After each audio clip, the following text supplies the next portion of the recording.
Welcome back everybody to the Gamer Muscle YouTube channel. Welcome subscribers and like button clickers. This is a live stream and this is our first chance and try at the brand new Race Sim Studio Formula Hybrid 2024 pack. We've got 4 new cars, updated cars, faster cars, slower cars, and cars that totally are not Formula 1 cars, though they are probably the best Formula 1 cars you could drive in a simulator. We're going to be doing some key giveaways. If you watch this as a video, as a catch-up, you've missed it. So it's your fault. You should subscribe and then you wouldn't miss it. We are starting off here with the F2 car. And we're at Spa. We've got the server running so people can get in. The link to the pack at the moment is $7.99. Zeben. It's in the description on YouTube if you want to buy it. Black Friday sale. We've got an affiliate link there, so I get some money. RSS gets some money. But we also will be doing giveaways as well. We've got keys to throw at you. At the moment in the server, we just have the F2 car because I think F2 is better than Formula 1. Let's be honest. It's just a fact, isn't it? Scientifically proven without any evidence. Welcome everybody in chat. Skywilt, JarQ. A check will be in the mail if people use our affiliate link. Yeah, I doubt we'll make too much money though. I don't think RSS have the same budgets as car companies. So who knows? Maybe a billion people will. Maybe AC modding will instantaneously become as big as Gran Turismo, and by the end of this stream, I'll be a millionaire. Who knows? It's possible. It's unlikely. Thanks for clicking the like button. So in terms of key giveaways, we'll probably wait a little bit. We're gonna try this car out, and then we'll do some keys at random. And then we'll do some keys to people that want to join but can't afford it. So, you know, I want to make it as good as possible. Well, Skywalker, I'd imagine they're probably going to do content for Kunos and they'll probably make some good money. So, hello, T-Hammer. You don't think Kunos would have worked with RSS? Right, here we go. Good evening. Hello, Matthew. Hello, Mark Gaming. Happy new internet. 2 gigabit down and up at the same time. Merry Christmas. Let's give this a go. Should probably put the wheel on the screen for you guys that like wheels. Where's the setting in? It's here, isn't it? There you go. Oh, look at that. There you go. You guys like to see the wheel. I know what you guys are like. DRS is bound, that's good. See. See. Oh, we need to turn the halo off. We don't need a halo, I'm not an angel.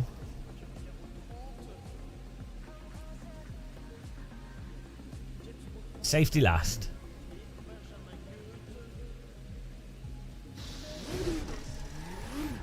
There we go. We've got our wheel set up very loose. Bloody hell. F2 time. Hello, Moosen. Force me back down a bit.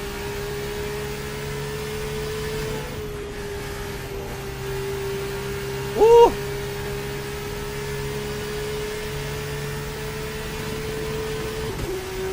Yeah, sounds nice. Sounds like the whiz of the F2 car.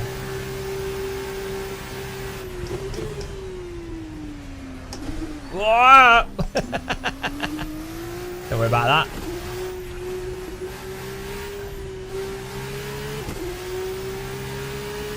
Yeah, we will. We're warming up with the F2 car, and then they've got a V12 version of a modern Formula car. We're warming up. We're warming up. There we go.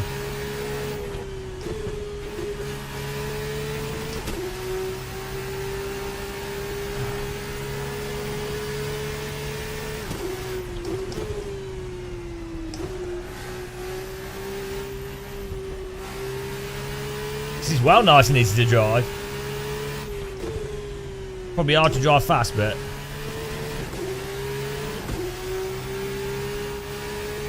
This is so much easier than the old F2 car. Way more forgiving.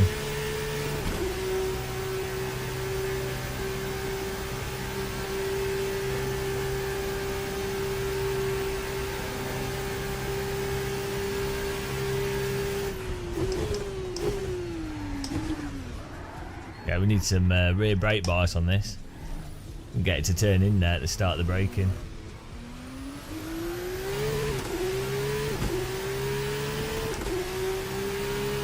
Feels nice.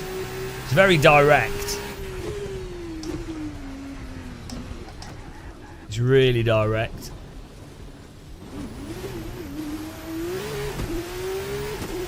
It's a weird speed, the F2 car, because it's not F1 speed, but then it's faster than F3, but it's tighter than F3, but it's not as bitey as F1. So it's like in a weird zone. A weird performance zone.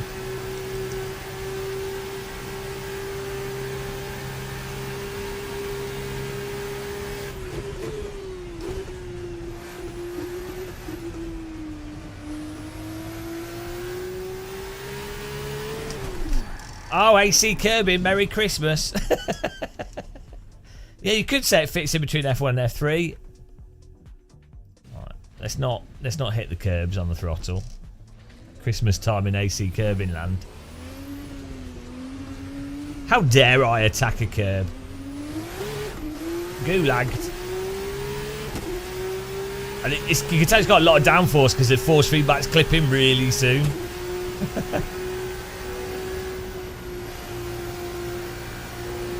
Shumi, yeah, they'll just make the curbs flat. Which ironically, that's what iRacing has. It's quite funny. Yeah, you just don't have a physical curb, and you just put the texture on it, which is actually like perfectly fine. Why not just do that in the first place?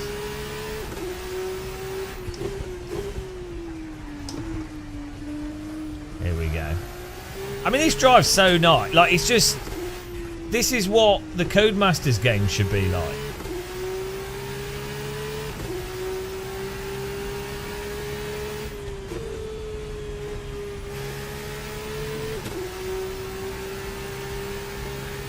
Man, it's we're at like 40% force feedback strength. Stop the clipping.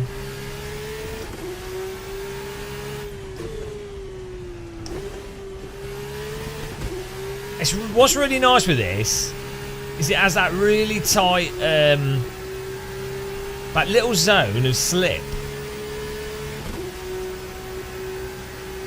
It has that kind of rubbery, grippy feel to it, but you're in a bit of slip. It's like it's the exact feeling you get on go-karts or anything or any tyre. There's like that. Oh, gotta be careful there. It's that you have that bit of slip, a few degrees of slip or whatever, where the tyre's actually happy with it, and it's kind of like a stiff, rubbery feeling. Who doesn't like a stiff rubbery feeling? I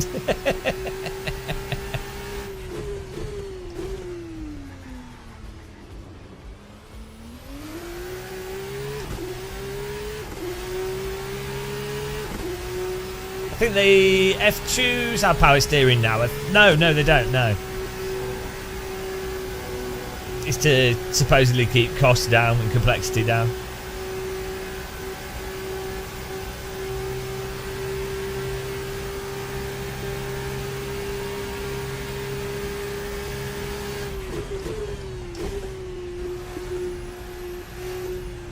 So you get a little bit of warning in the force feedback. It's quite tight, this car. So like quite quick between the zone before where you'll go over the limit. But once you know the feeling in the force feedback, you then have that little zone to hold it in.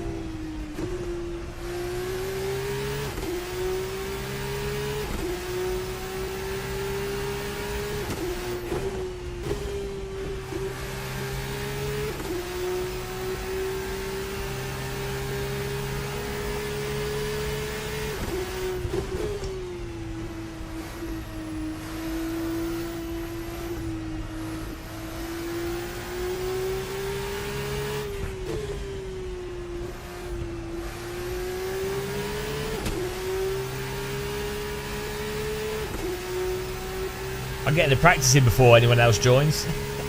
Easy win. This is our server, guys. If you want to get on it, hopefully it works. Should do. For those of you that want some keys, let us know in a minute. We'll. For those of you that don't want to buy it or can't afford it, let us know and we've got some keys to give away, and then we'll give some away at random as well.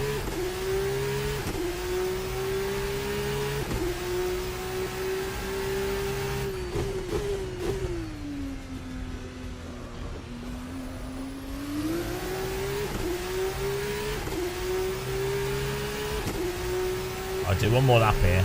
Getting to grips with this. It's on the soft tyres as well, which are... It looks weirdly oversteer. I'm going into the corner too fast. I don't think you can just throw it in.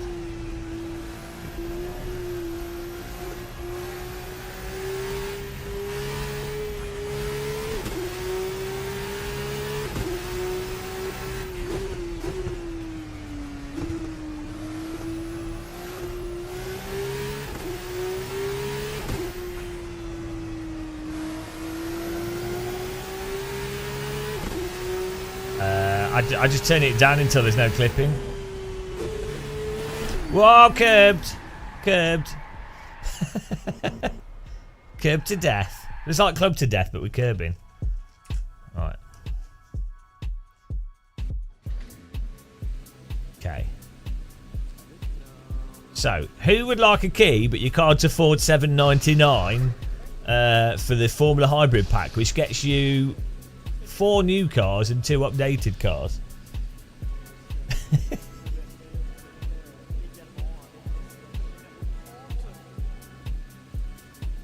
Should we'll give away 10 keys to 10 poor people. So hang on.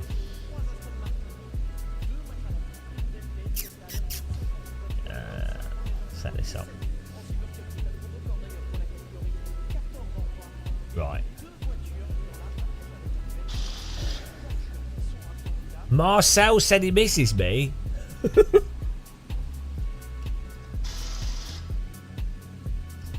Okay, send me a DM on Discord if you're a poor area person and you can't afford $7.99 to support RSS,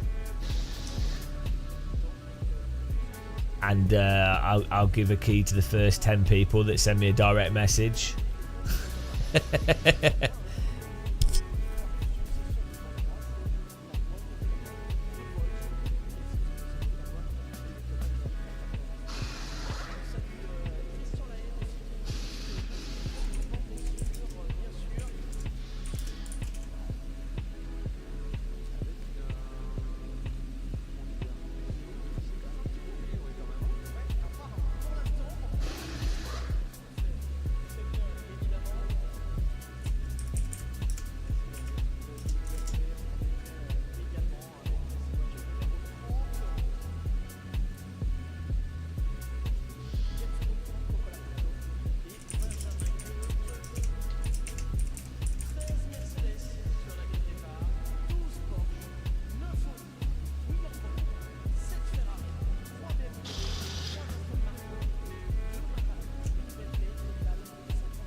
We're running out of keys. Send me a DM.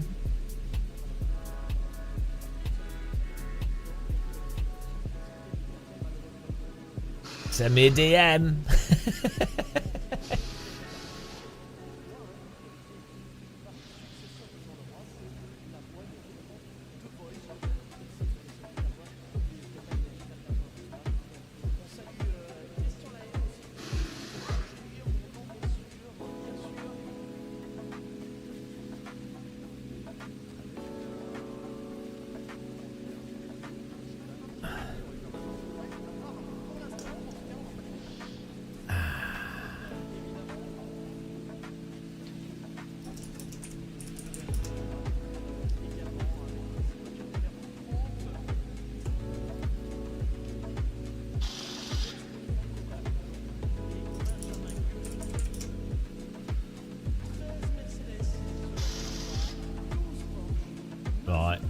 many more can we give away?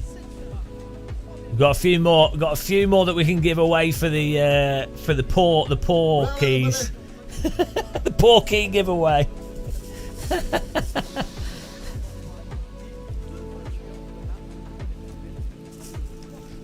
Get here.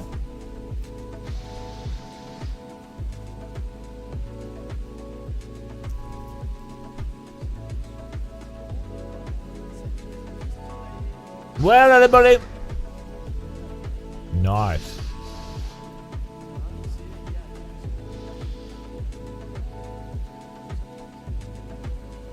Water. No bad phone. The pace car is out of control. Thanks for following.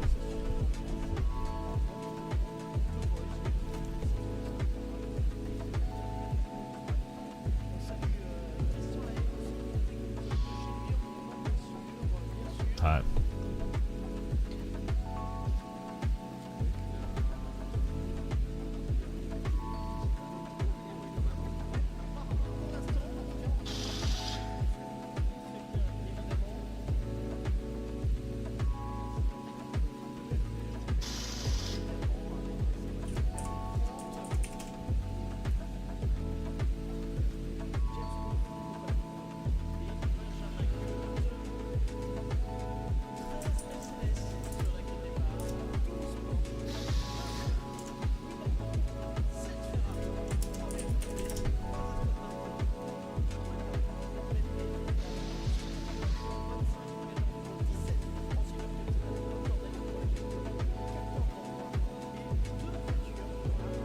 You go to the race room store.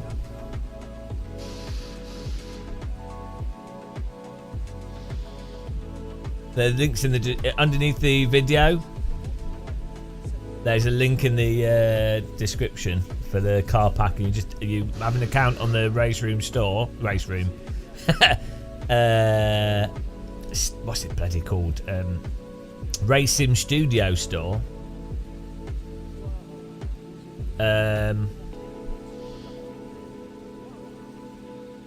Yeah, go to the Race Sim Studio store.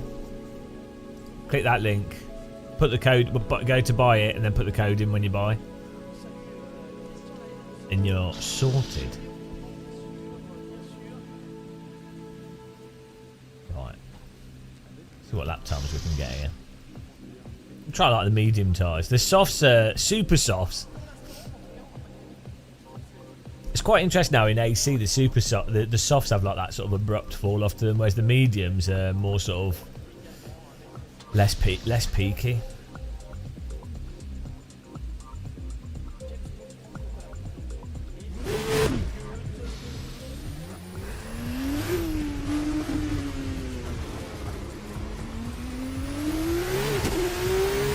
As well, nice backfire sound.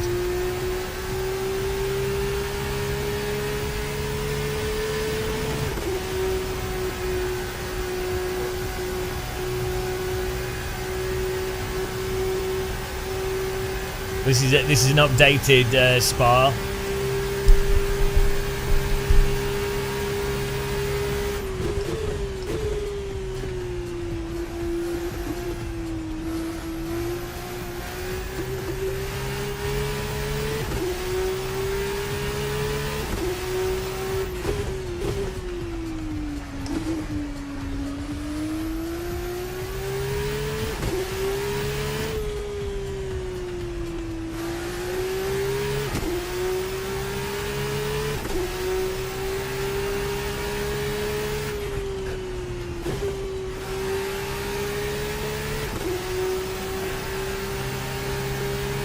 The link to the Spa will be on the server. When you go to join the server, it will show the track. Yeah, the mediums are a lot easier to drive than the super softs because they have a more progressive profile. The softs have that really sort of mega gummy window, but then if you go outside of that mega gummy window, they just spit you out.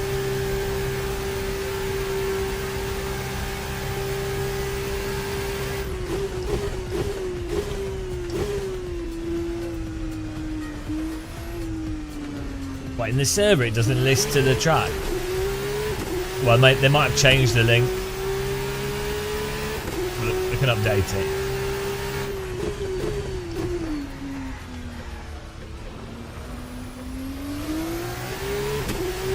Oh, hello.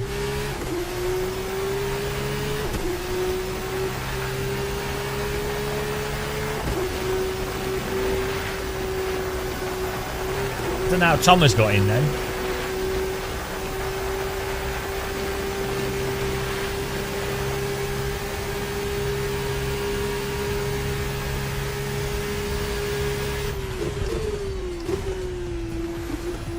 I'll do this lap and then we'll have a look at the server, the track link.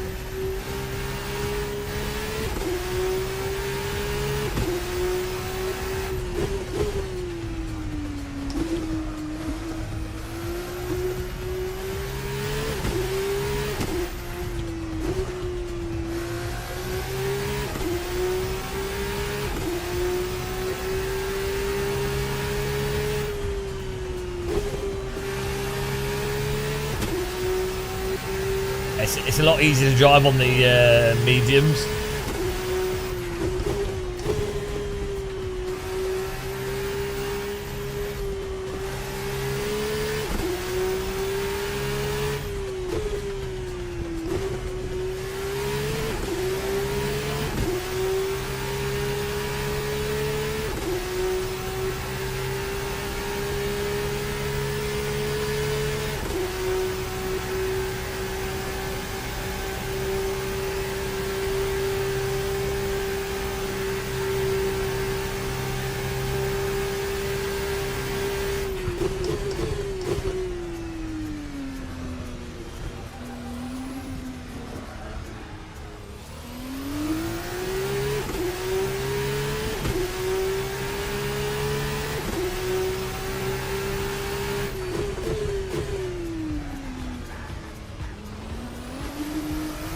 This is well good to drive.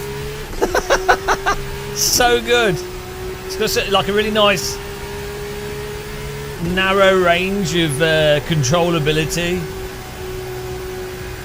but it's then super progressive in that range. So then it just comes down to actually driving the corners nicely with that little bit of balance. Really good.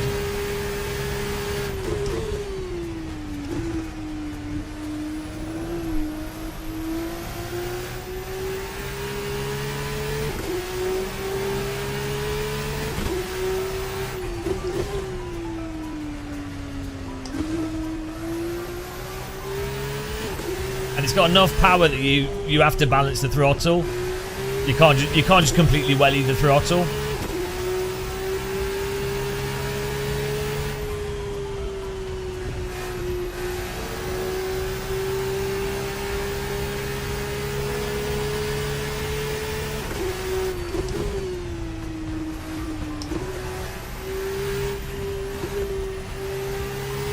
It feels like a really good default setup. Nicely balanced.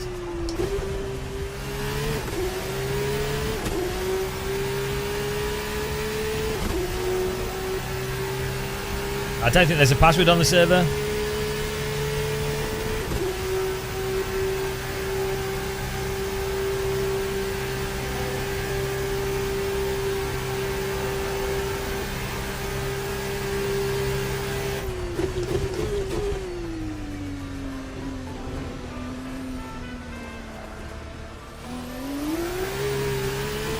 Well good.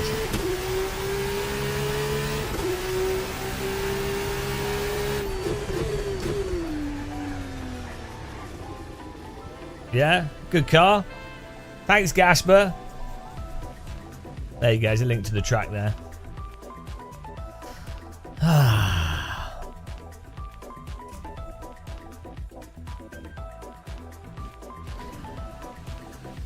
on, I can update the track. You miss proper sim racing, what, like this car? It drives so good. Like I mean, imagine if this is how iRacing cars drove with the online competition. It's so good to drive, like so satisfying. because you have to like balance it, and it doesn't just chew you out.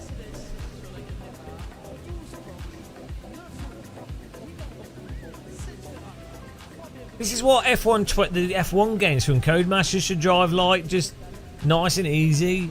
And then you could do races. This should be the basic threshold. We've had like it's mental. Sim racing is like basically since AC has just either gone backwards or stood still. It's actually ridiculous. It's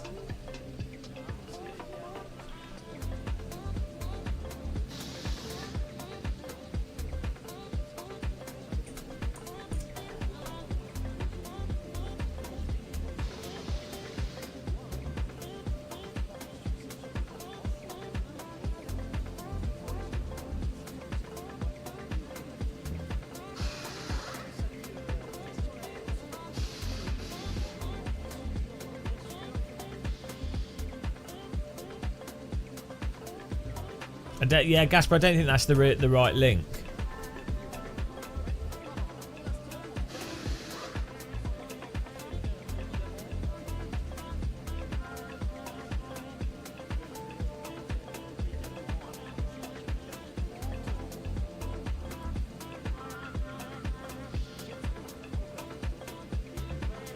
Let me just find this.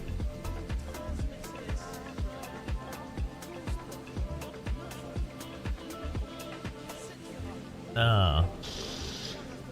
Well, has anybody else downloaded the track and got it working?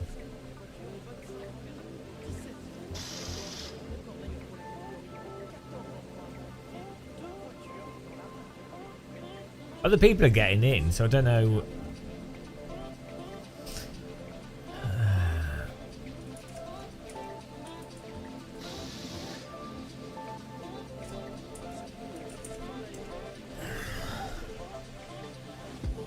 Okay, well, supposedly that is the right link. I don't know what, other people are just stupid, so right, I'll paste it in to here.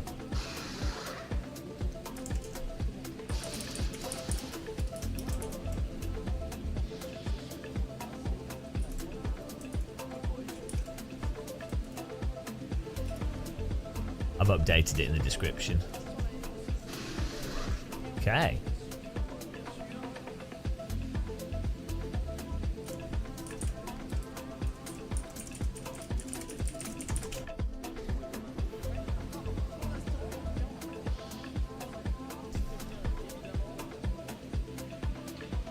Yeah, the soft tires are really hard. Well, they're not hard, but they're hard to drive fast. Ironically, the soft tires are hard, but they're not actually hard.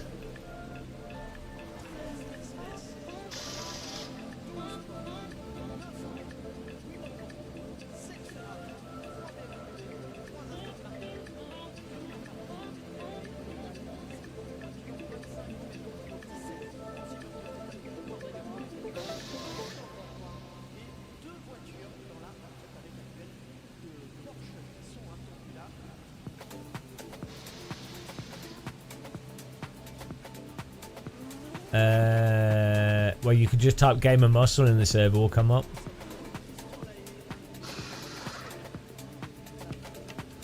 Right.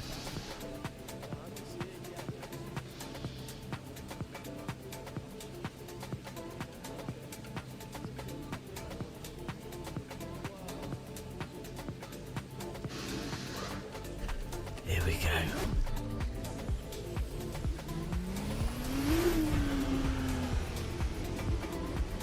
Yeah, I think changing the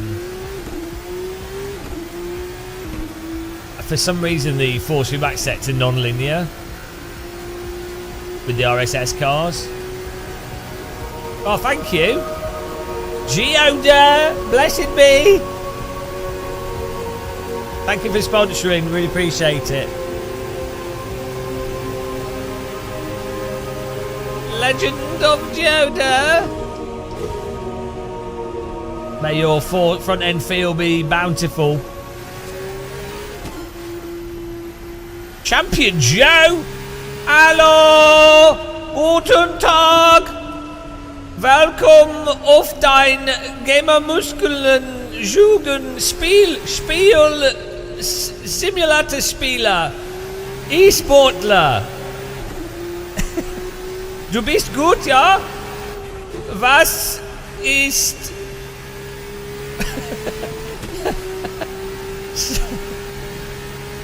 Hallo? Du hast ein Spanngurt? Wo ist deine Spanngurt? Mein Spanngurt ist gut. Ich hast ein grob Spanngurt.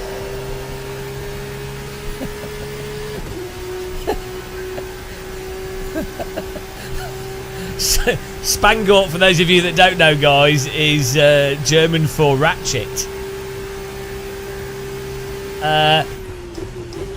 Ich spreche Sie keine Deutsch. Sorry, German viewers. Ich bin ein dumm. Ich bin ein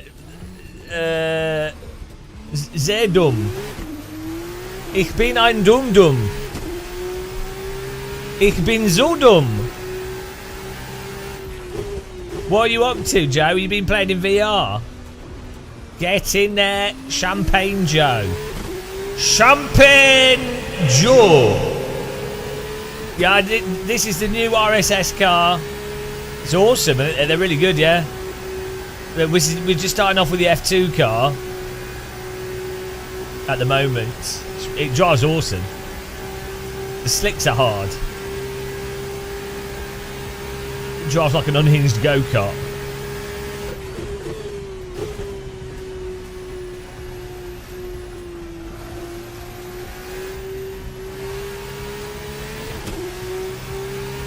Yeah, I'm learning by the power of Spanngurt.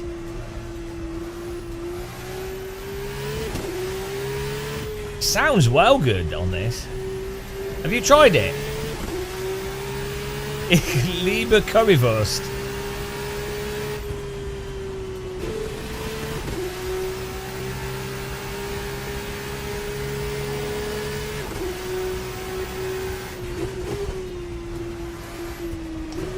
I'm not sure what's better though, this F2 car or the Microsoft Flight Sim Hot Air Balloon. I'm not sure.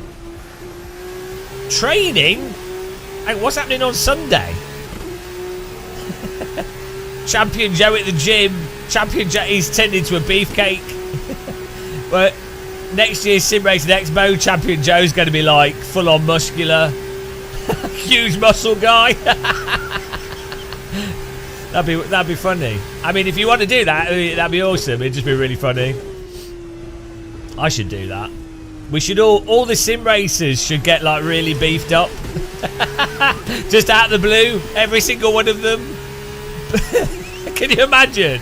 That'd be hilarious. So like, imagine like random call sign, Jimmy, Super GT, Jardier, me, all of them looking like WWF wrestlers. We should use AI to create this. That'd be hilarious. There is that one guy that's an adult movie star, shall we say, and he does sim racing. He's a beefcake. Drift Wizard, send me a DM and I'll give you a code so you can get the cars. We're giving away keys here.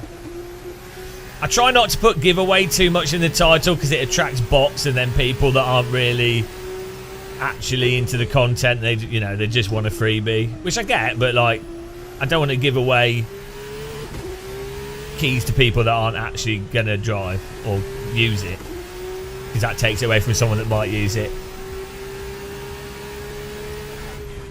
You don't really build up arm strength from DD wheels. It's the wrong kind of thing. You just get wear. I mean, you'll get a bit of strength, but it'll be in like specific muscle groups that are like very limited. I mean, you're supposed to use this your your shoulders. Yeah, tendons will just get sore. Hello, Chedhead. How's it going, man? Welcome along, guys. Hope everyone's having a nice afternoon.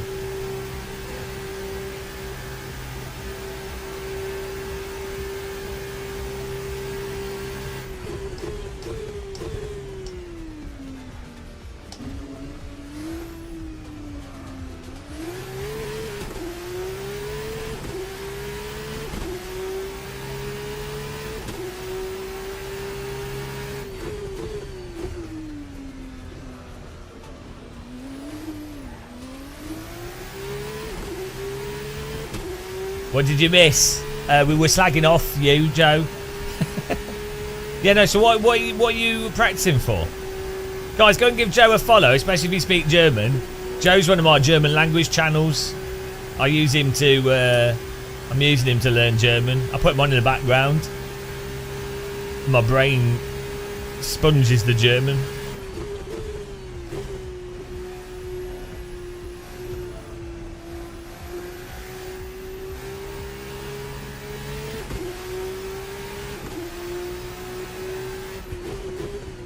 Why did he buy a Pimax Crystal? Because of Windows Update.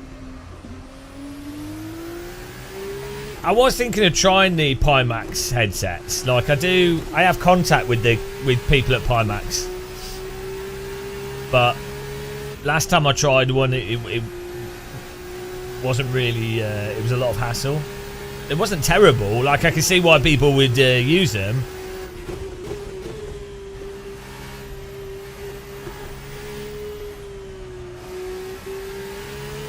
Nice. Yeah, Pimax are really they're really keen to send stuff out. It'd be good for you to use, Joe. I see. You're practicing. What? Joe's like a proper sim racer. What an e-sportler. E-sportler. Practicing for his bloody races. What is that about? Practice? Just jump in and drive?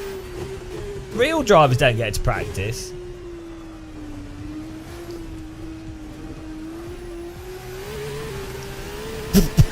As you can see.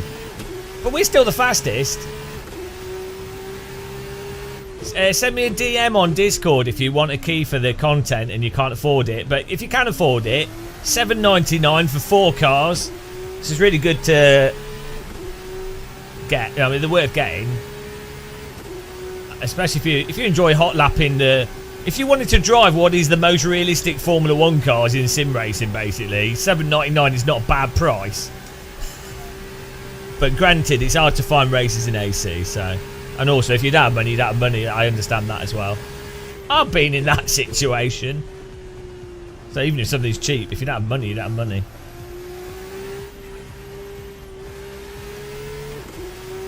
Ah, no, that's the worst. Yeah, you've attracted sweaty drivers. What's he? Whoa! Beep, beep. Austin Powers moment. Ah, we got 10 people in here. This is really good. This F2 car is a really good speed. Say like it's perfect as you'd expect, a perfect in between of an F3 and an F1. Like it has like half the grip.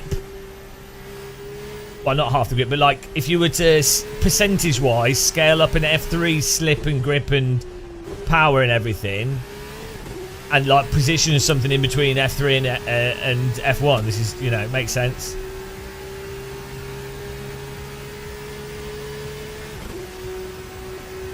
I think these drive better than, well, we'll have to try the V12 RSS car, but I think F2, even in real life, this is so much better to watch than F1. Also because it's a spec series.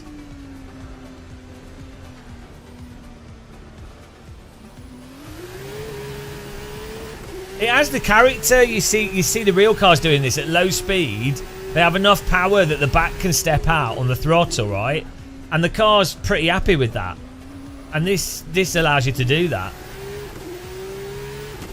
Also, F2 in real life has mental drivers that are just terrible. They've got terrible racecraft, but they've just gone up through. They're just rich, but they're actually awful. So you end up getting really interesting racing. 10 out of 42. Oh, You're just letting everyone down, Joe. Typical champion Joe, letting everyone down. What can I say?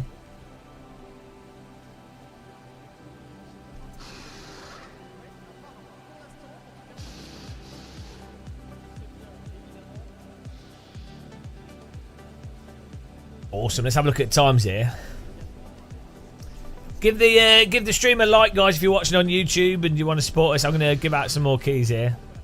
Send me a DM, guys, if you want a key. Send me a DM on Discord, and then I can get a key out to you. It's the best way for us to do it at the moment. Still have a few to give away. So what I'm doing is we're giving out a bunch of keys to people that I recognise as viewers and people that can't afford it. And then we'll do some random giveaways as well. But it's nice, as I say, it's nice to give keys to people that are actual viewers of this channel. You leave it to drink. All right, thanks for the raid, Joe. Appreciate it. And guys, check out Champion Joe. Good channel. Are you going to Sim Formula Europe? He's probably gone now. Because hopefully we'll do that on the 6th, towards the end of January, I think it is. So that'll be awesome. Go to Sim Formula Europe, Joe. It's only I don't know where you're based in Germany, actually. It's in that near West Rhine-Fohlen. What's it called? What's Dortmund, Essen, Dusseldorf? Alright, goodbye, Joe. He's been adverted. What is that area called, guys?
Nordrhein-Westfalen. Yeah.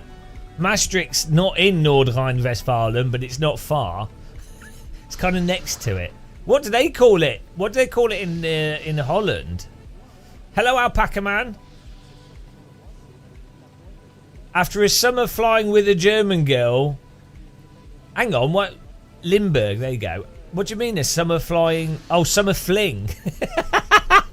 I wouldn't know about flying with German girls. No, I'm telling you. Yeah, well, Alpaca Man, I'm telling you. We're on the same page.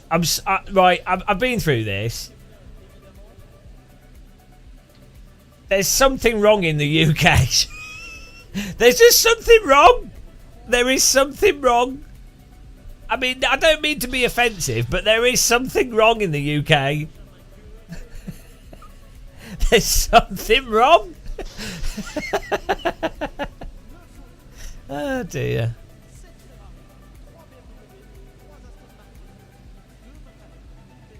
Well, I think what's happened as well in the UK, I think it's culturally backwards as well in really weird ways. Like, so like in Europe,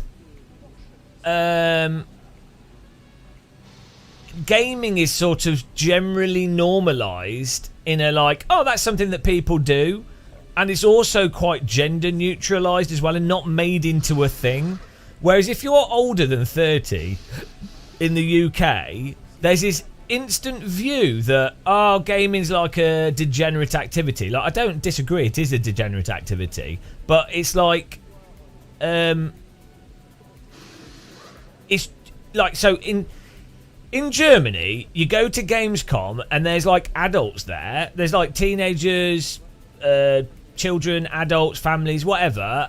And it's like, oh yeah, it's, you know, and you go even the board game area, and there's just people acting normal. It's not like a weird thing. Whereas in the UK, it's like either it's absolute mega degenerates or just really, really young kids. And then also what you notice in the UK, it was always just only guys, whereas in Europe, it's much more gender neutral. But then I found with also in Germany, people are more open to interesting conversations.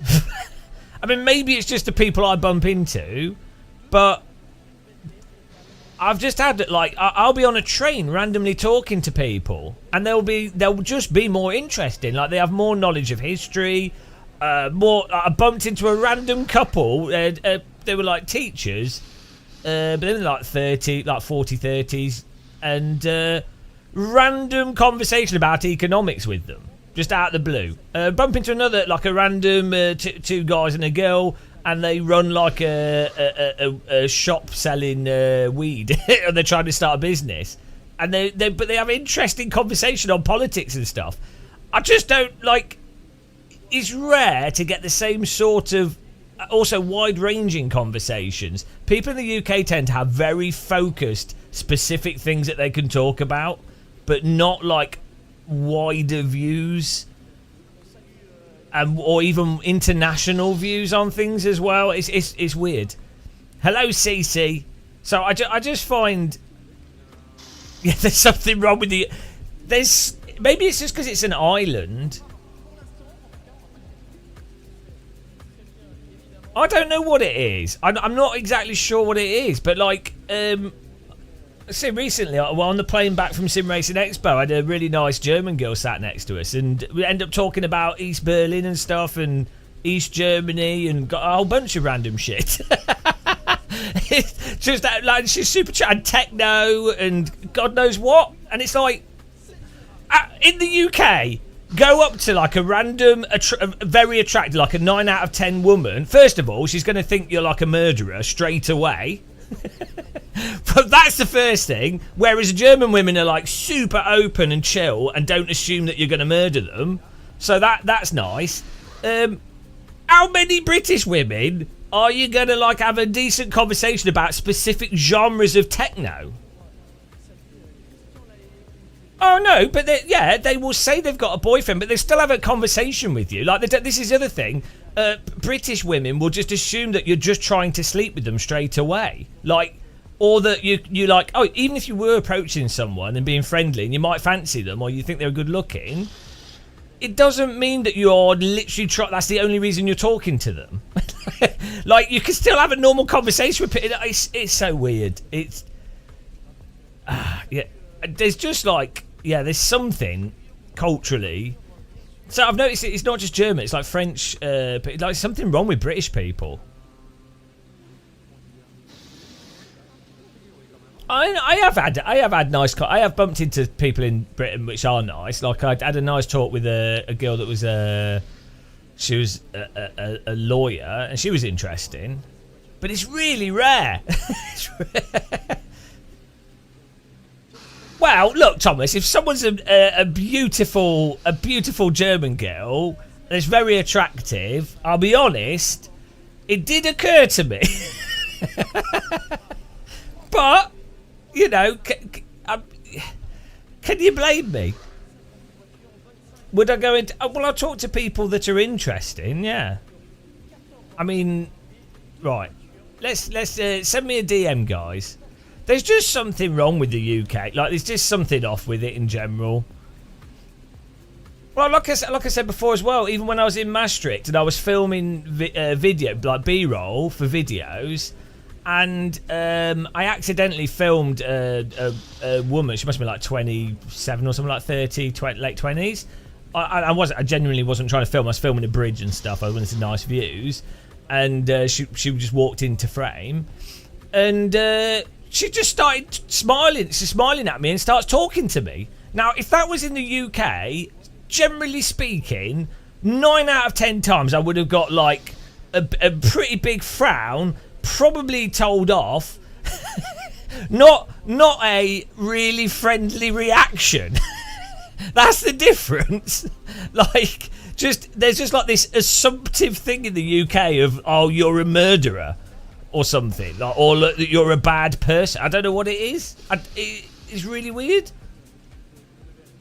Yeah, exactly. Whereas in Europe, people are just super nice and friendly. I don't know why. Not in Paris, though. Not in Paris. Not in Paris, guys. Don't go to Paris. In Paris, someone will point a gun at you for no reason. It just happened.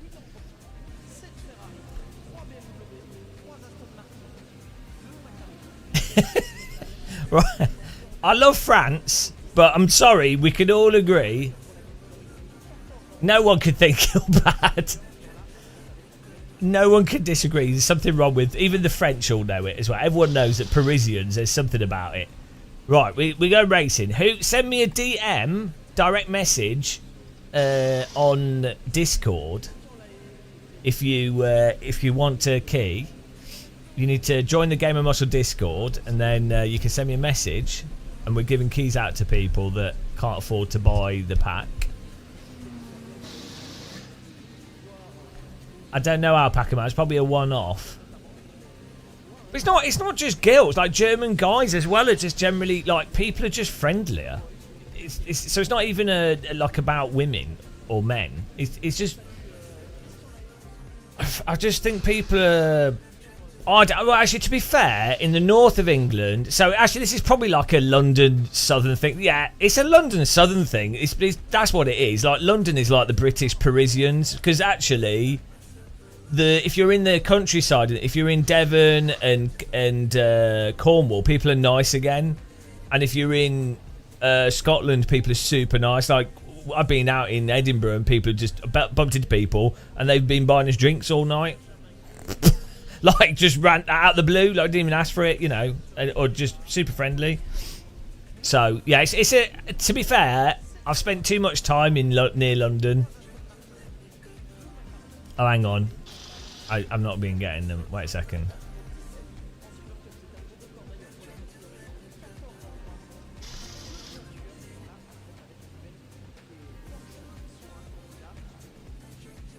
Yeah, it's actually, yeah, my data's been skewed. I forgot that I'm living near London. So basically, London's like the Paris of England.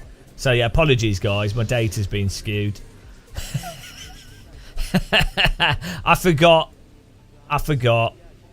London is the Paris of Europe, of UK. Yeah, that's what it is.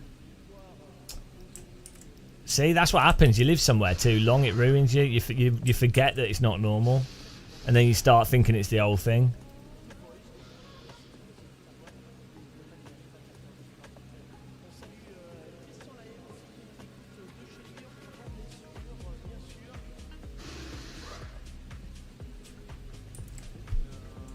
Right, there we go.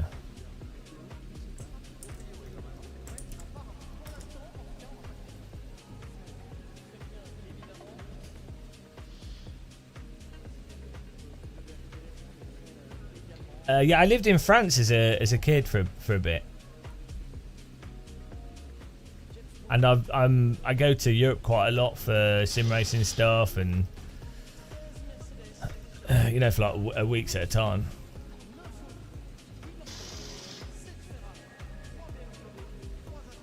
Oh, you're too ill. I'm sorry. Why are you ill? Unacceptable. Right, we'll do a race here. We probably need to do fixed setup. Can someone share a setup if they've made one, guys?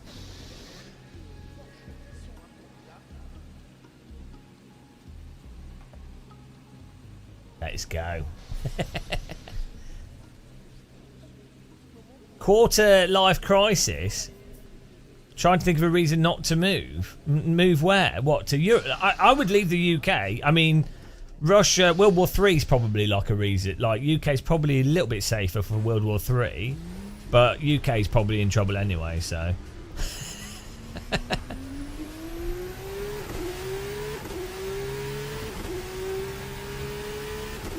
Oh no, yeah, some of the colds going around are mental.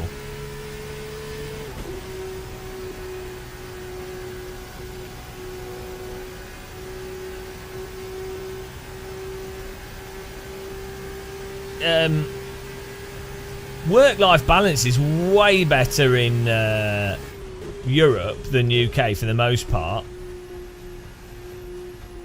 So UK is a massively imbalanced economy. Like, if you're really wealthy, UK's all right. But if you're like earning anything that's like sort of median income, you're screwed. Like, the price of everything doesn't make any sense. I also notice whenever I'm in Germany, I look at like random social things that are happening on like the social apps and events and things, and there's way more stuff that you can do that's like free, like very cheap or free, where there's loads of people that you can do social things with, like just random stuff like walking or talking about stuff, language exchange, tours.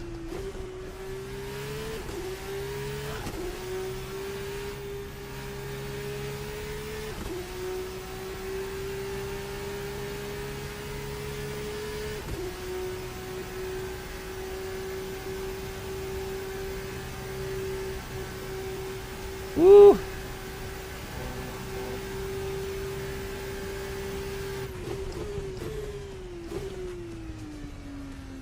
What are these purple tyres? The Super Mega Softs. Let's go. If you're watching on YouTube, guys, click the like button.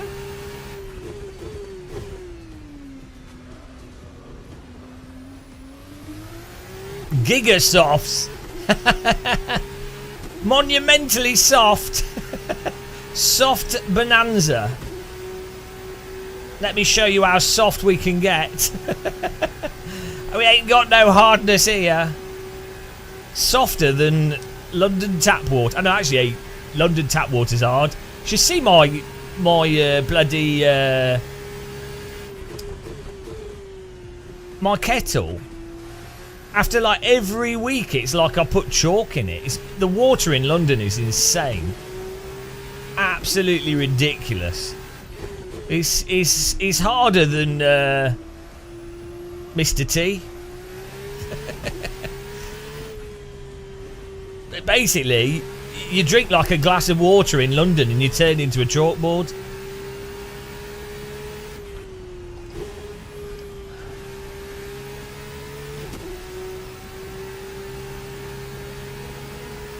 Do you know what? I think Holland's really nice. Probably a really nice place to live. I think if my goal was to have a family and have children, and I wanted my children to not be mental, I think Holland would be the country that I would want to raise children in. I don't think, as it is now, I don't think I'd want to have kids in the UK. I think it's a fundamentally toxic environment. Yeah, like somewhere nice in Holland, Netherlands. Compared to the UK, I mean, it depends where you are in the UK. Like, there'll be nice areas in the UK, but no, Skywell. That's not really. Yeah, that's everyone in Holland are adult stars and drug addicts. Yes, it's that simple. It's that simple. All the Dutch people I know are awesome. Maybe they're just happy because they're on drugs and they're adult stars. Who knows? Guys, can you share a setup in chat? If you've done a setup, can someone just share it so everyone can just grab it?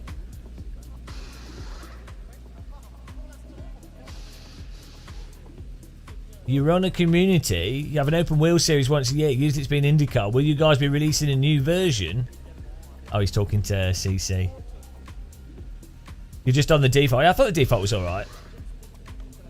Yeah, it's all right. Skywilk's got a concussion, but at least Skywilk is a bit of a socialist, so you know you can't have everything. He's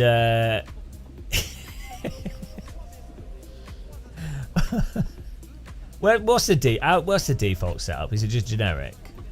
No. How do we go to default? Am I dumb? There we go. I am dumb. So I put the mediums on for the race. It's only a 10-minute race. It's awesome. This is really nice. Really what you'd expect an F2 car to be. So it's like really drivable. Has a nice bit of controllable slip. Drives really nicely different on the softs to the medium tyres. Medium tyres are a lot easier to drive than the softs because they're more progressive. The softs have got that sort of bitiness to them. Really nice and stable when you're up to speed from the downforce. Low speed has a nice the power at low speed is enough to push the back out if you're not careful on the throttle, but it's manageable and it all happens very predictably, and you can also counter steer it if you over egg it. It suffers from the AC curbing issue, but I think everything in AC does really.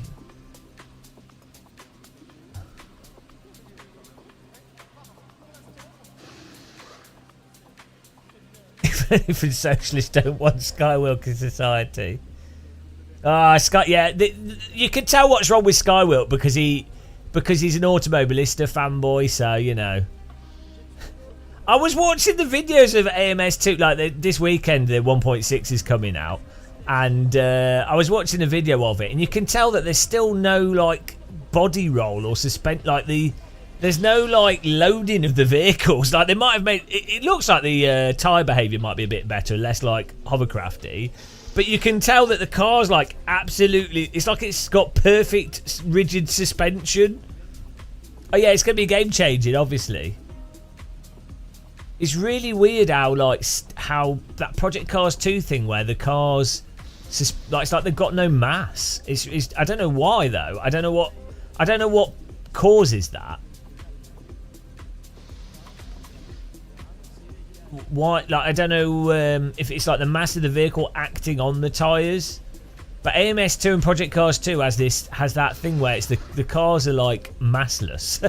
They're not, but like, do you know what I mean? And what's strange with that is I don't know how you get that result from a simulator because it's not. No other sim I know has that specific component to it.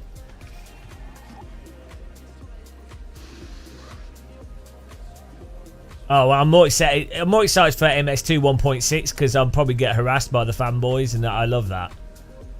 Right, here we go. We're going racing, guys. Should be good. It's a scientific term. No, it can't. It's not to do with damper settings, car setup, or anything. It's just that it's just very instantly direct into the core. Like the car responds as if there's no like loading up from the weight of the vehicle. I don't know what it is that causes that. It's straight because AMS1's not like that. iRacing's not like that. AC's not like that. ACC's not like that. R Factor 2's not like that.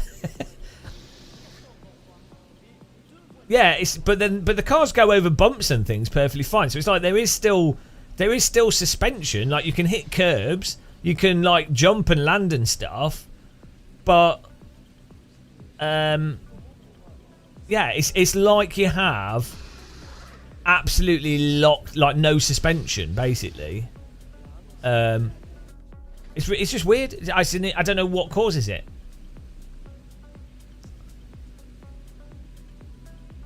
Maybe it is just a suspension simulation. Or it could be something else. I don't know what it is. But it's interesting. I'm just saying it's like a very obvious component of that physics engine since Project Cars. Yeah,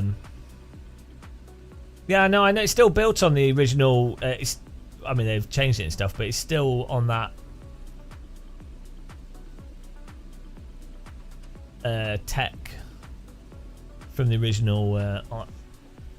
I've left the column on. Oh well. Yeah. But then you'd think you'd think that then if it's just a data that they would have been able to fix it. And no one ever has. So just interesting. Here we go.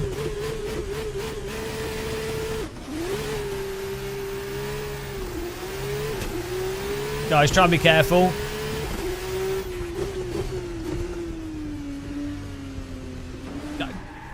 Be careful, you guys. What is it with people? You have to go at the start of a race. You just take it easy. What? It's not hard. Every simulator, every bloody sim Every T1, it's like, what is wrong with people? I wish we had electrodes attached to testes.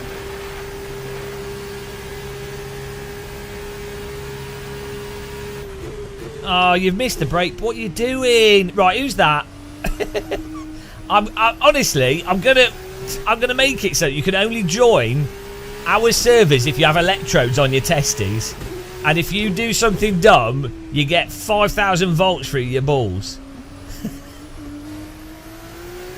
If you can't write, I'm shit at driving, and I've not struggled with this.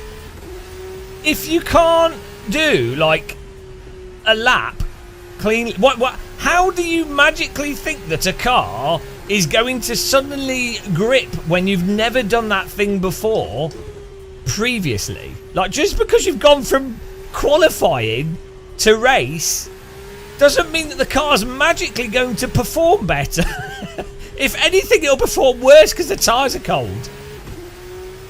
How do people's brains work?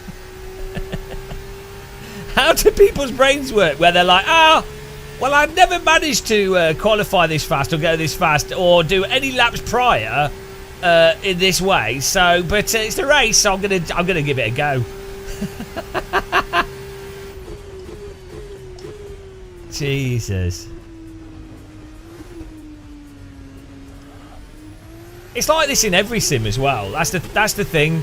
You would think you'd be like, iRacing, safety rating, ranking, that'll stop people driving like total tits. No, it doesn't. It doesn't.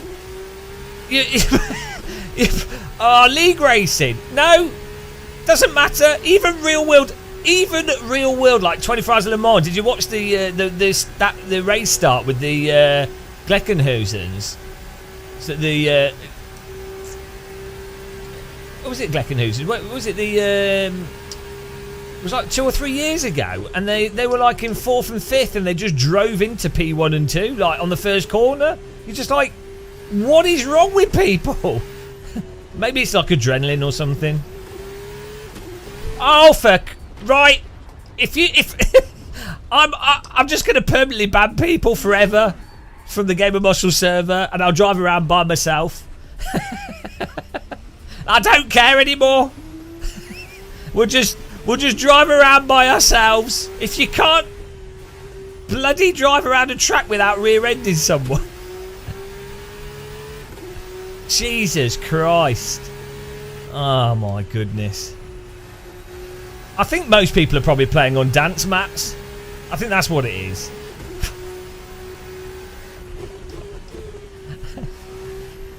I'm telling you, electrodes on testes, that's the only thing that will work.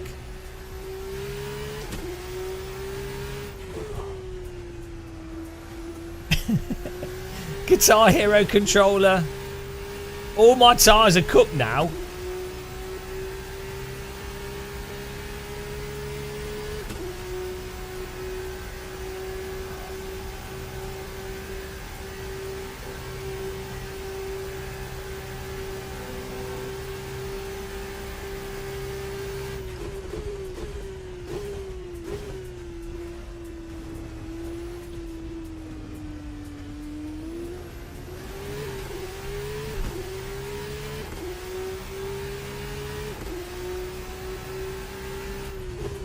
Nintendo Duck Hunt gun. It has 2 buttons, so I mean you could drive with that.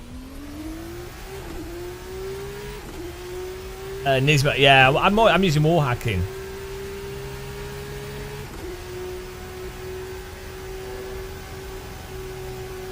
This is the one good thing about vintage cars, actually, is that you can most people that are terrible drivers will wreck themselves in the first lap, or they won't even make the corner. So whereas a Formula car with downforce, because it kind of drives on rails, they can wreck other people before they wreck themselves quite easily. So that's the nice thing with vintage cars, is it requires you to have a sort of a preemptive driving mindset, which does filter out a lot of bad drivers very quickly. Oh, here we go. Gasper. Oh, it's Gasper. Why have you got packet loss? Right, now he's using netcode as an excuse. This is just to avoid the scrotal charge.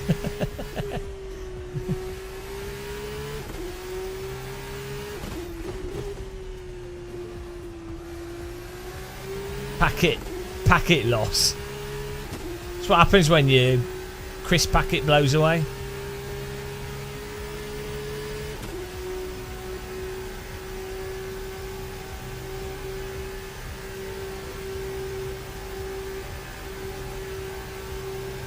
Happy Thanksgiving. Hello.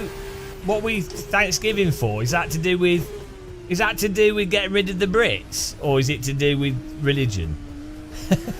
What are we giving thanks for? Nice one, PJ. It was a good it's a good game to have. Oh no.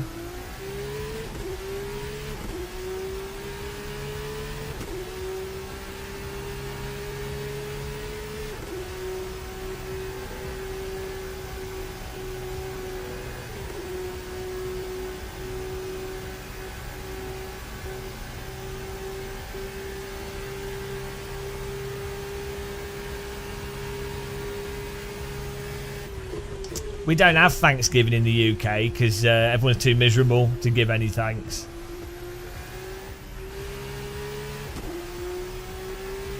This is Assetto Corsa 1, yeah, really good.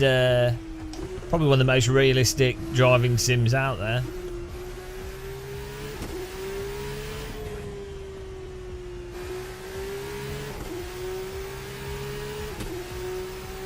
Did we have a Thanksgiving holiday? I didn't know about it. No one told me.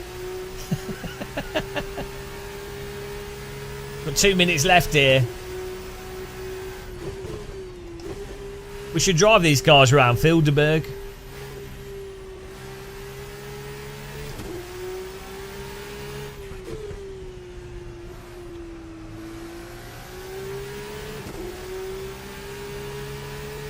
Looks awesome.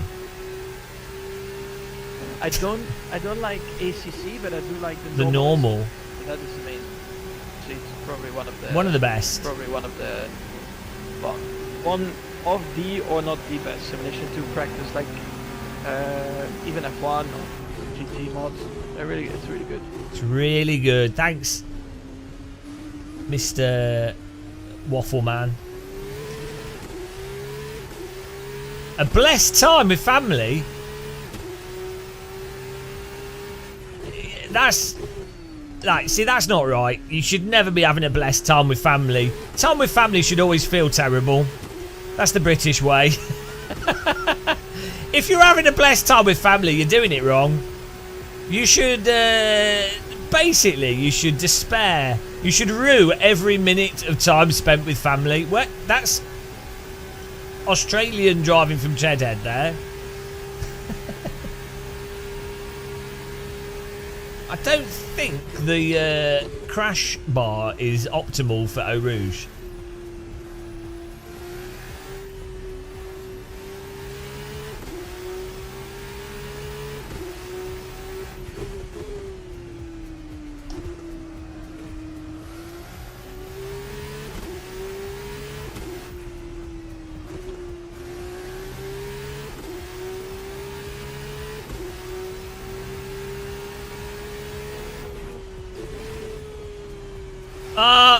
Unlucky.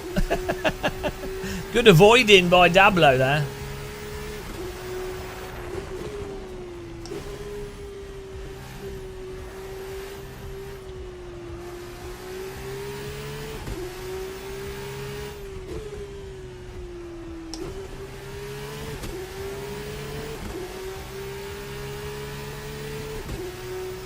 Thomas is on the pole. TVDG second, Dablo third. We're on the final lap here. This is a disaster. We could have got a podium.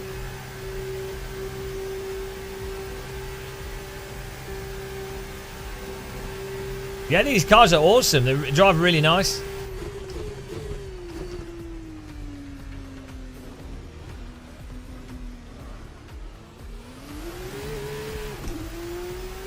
Ah, 4th place. Nice driving, apart from the people that drove into us. They get electrocuted. Scrotal cution. Awesome. Yeah, this car's fantastic. We'll do another race with this car on another track with a shorter quali.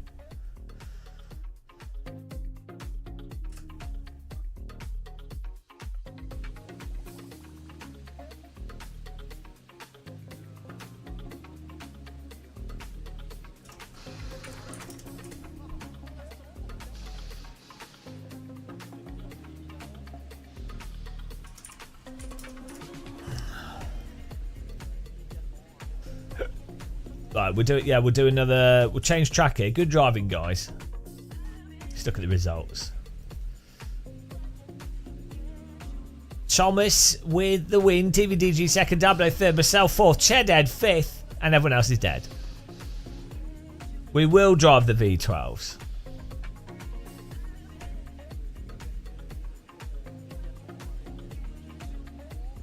Oh yeah, send me a message on Discord if you'd like a key. If you can't afford the $7.99 for 4 Formula cars, the four best Formula cars.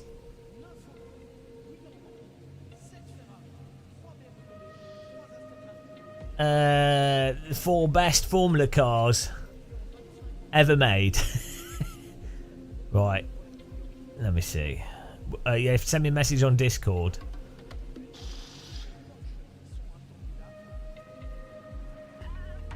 And big thanks to RSS for giving us some keys to give out here. Appreciate it.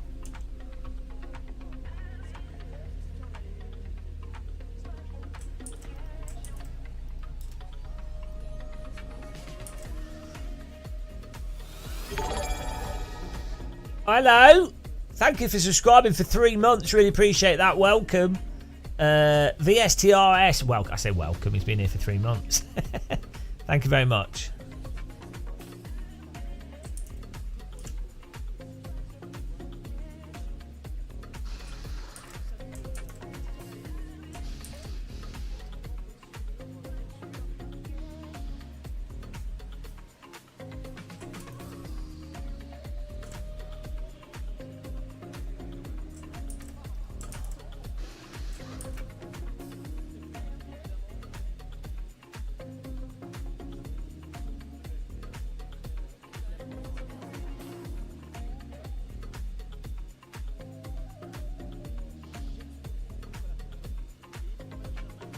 Ugh.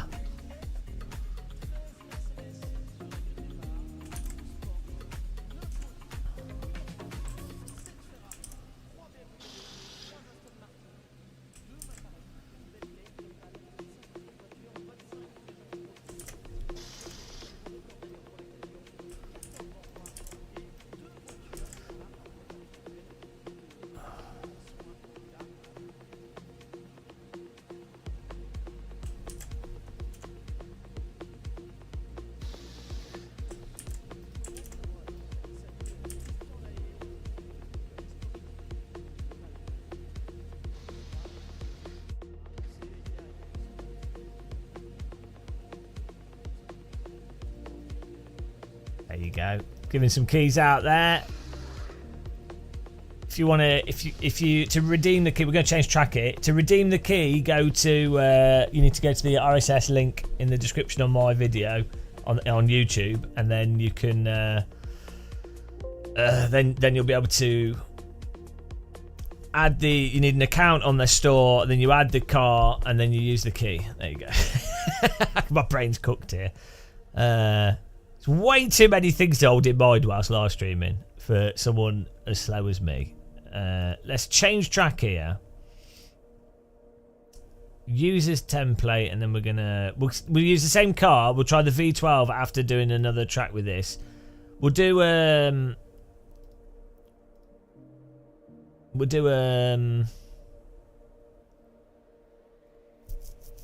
stock track, so it'll be easier for people to get into.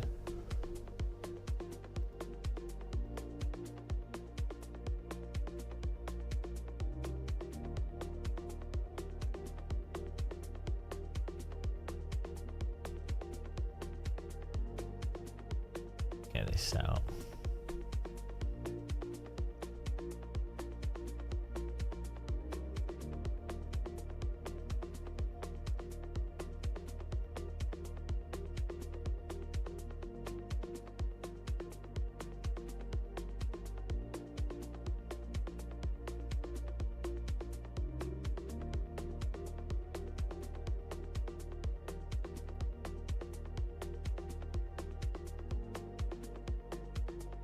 Okay, server should be up, should be loading. Whew.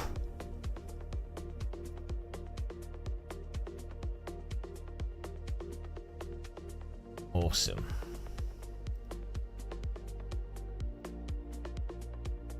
There we go, people have got keys. There's too much to keep track of, guys, like the server settings. Setting up the stream for this, I was like, right, get the mod car, add that to the server, thumbnail, title, Twitch thumbnail, Twitch title, YouTube thumbnail, update the description, link to the description, swap all them over.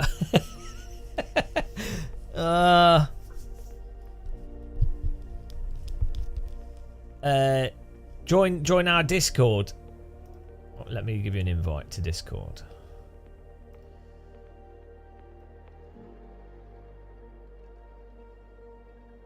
You're on YouTube. It said join the Discord, guys. These are the kind of simple things that I find difficult. There we go. Join that, then you'll see you can send a message.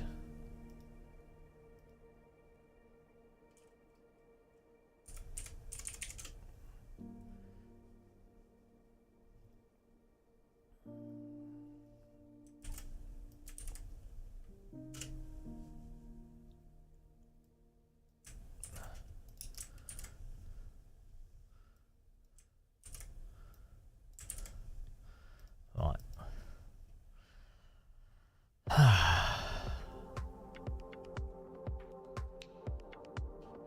Okay. Get in there, guys. We got Shed. We got Filthy Regs in here. We got Chedhead. Got Gasper. Beautiful. If you search for Gamer Muscle, someone else can link the server in chat. But if you search for Gamer Muscle, it should come up.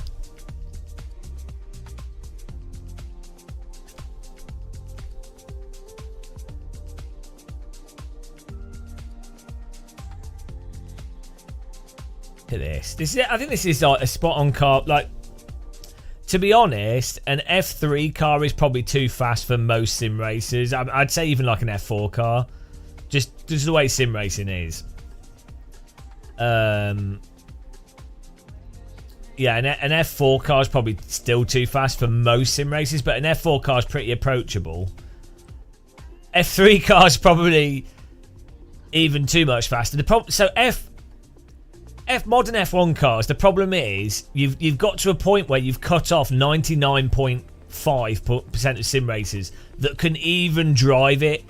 Or not, let's say 99% of sim races that can even drive, let alone drive it within X pace of a track. Like, they can't even consistently brake or trail brake it or get through the corners or, you know, hit the brake points within like 5 meters. So you've already made it impossible to race. F4 is a lot better because the draft brings it together. But even then, I'd say like 90% of sim racers can't drive it. So, yeah, I think basically, for sim racing, I'd say effectively a Skip Barber is probably the most accommodating race car. I mean, most people can't even drive an MX-5, so you know, and then, but yeah, okay, in a sim like AC, people could probably handle an MX-5. In iRacing, the MX-5 is a bit weird. It's all right. You have to learn iRacing, which makes all the cars weird in iRacing. So, but most people, if you had like R-Factor 2 netcode and an MX-5 with AC type physics, most people can generally drive it and have an okay time. Skippy as well, really quite good. Fine. F4, you get into that point where you can't, if you don't know how to sort of trail brake or hit brake points or apex, or you know, you're going to start having trouble. But yeah, once you get to like F3, F2, and then F1 is like, it's ridiculous. Like you'd have to spend. So even someone like me that's not a good sim racer, but is experienced, I would really have to spend probably 5 or 6 hours just practicing hot lapping, just to be in a Formula race where I'm not going to do something that would cause everyone to drive into the back of me or me to drive into them. But yeah, no, these are fantastic. This F2 car is great, but you really need like a ranked system for this type of car, and you need this for this type of spec car. You need people to be basically driving it for like 6 months for it to work online. But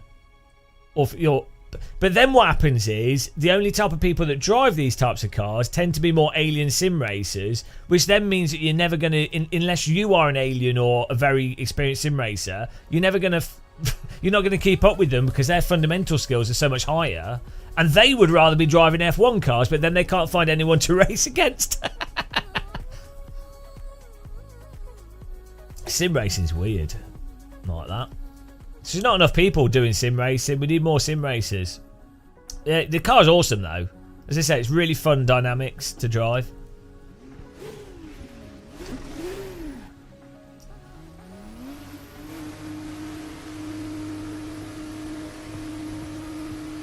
Really nice, really good audio actually.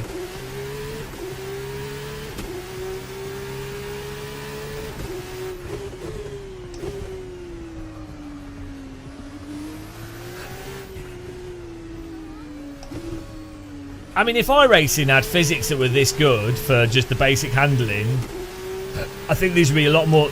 You'd have a lot more people driving. Oh, you get a lot of people in F3 to be fair in iRacing, but I think this is the perfect sort of car for if you're spending a lot of time racing.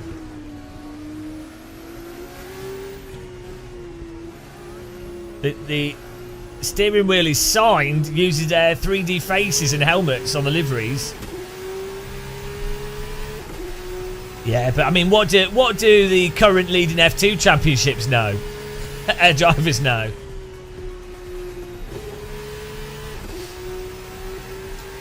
Yeah, we'll give out some more keys in a bit, guys. Make sure you click the like button and subscribe.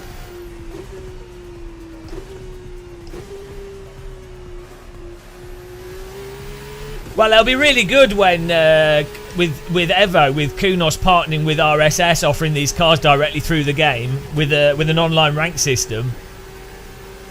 That'd be awesome.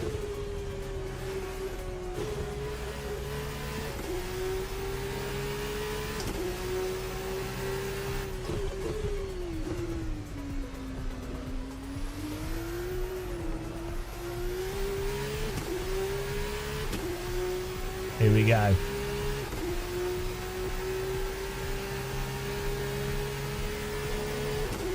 But the thing is, CC, what you said there suggests that there's real Formula drivers that might like Assetto Corsa, but I've been told by iRacers repeatedly that AC is Simcade and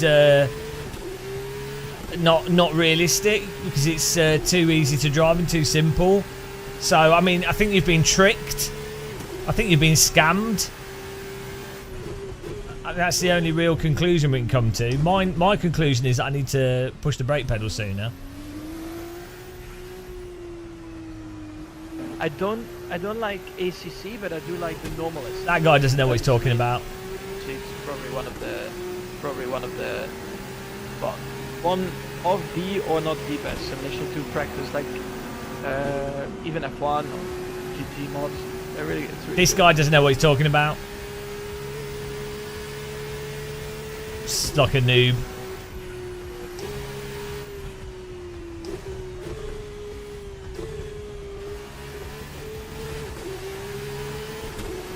Hello, Mia. Knock, knock. What are you doing? Gasper, your internet is terrible. Also, your awareness is that of a bloody horse wearing blinkers.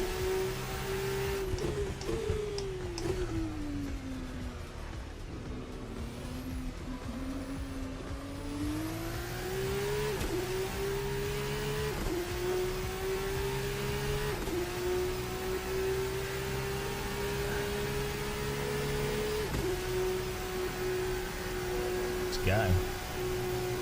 A jellied eel. He has the awareness of a processed jellied eel.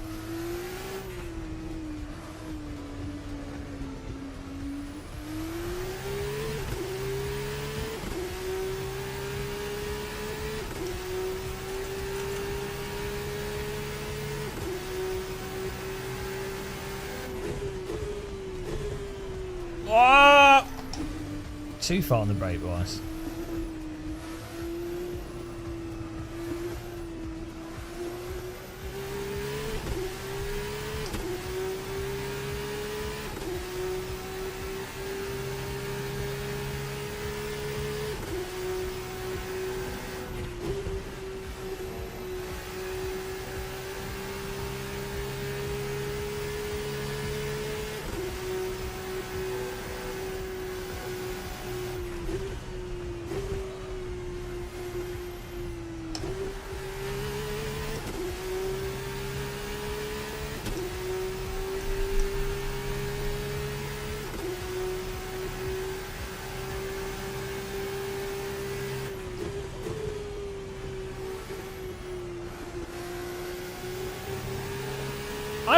I really like Silverstone. I didn't used to, but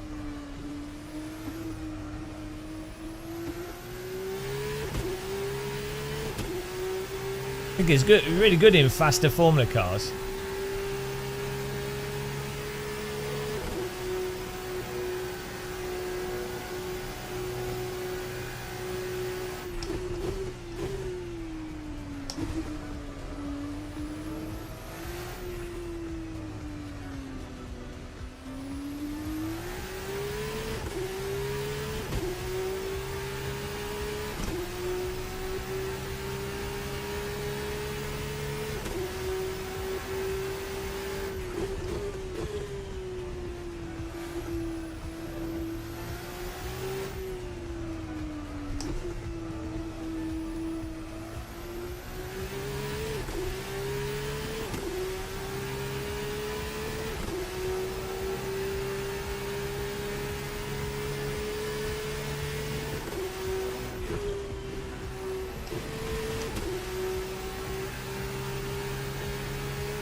I think you tend to get good racing at Silverstone as well.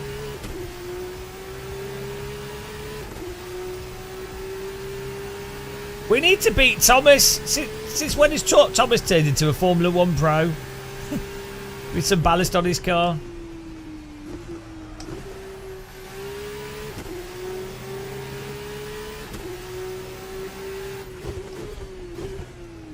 And a bad turn.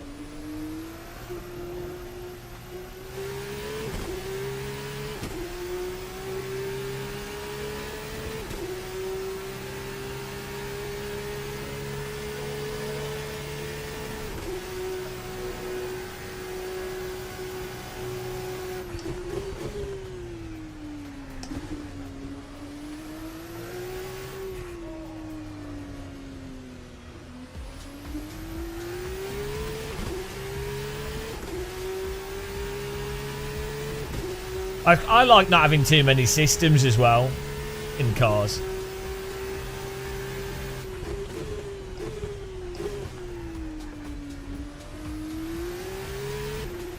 I tell you what, one thing I've noticed with this car, I am struggling to get it to rotate on the brakes without it snap oversteering from too hard braking. It's quite difficult to get the back out. Some of that might be set up, but it's quite stiff to rotate sometimes.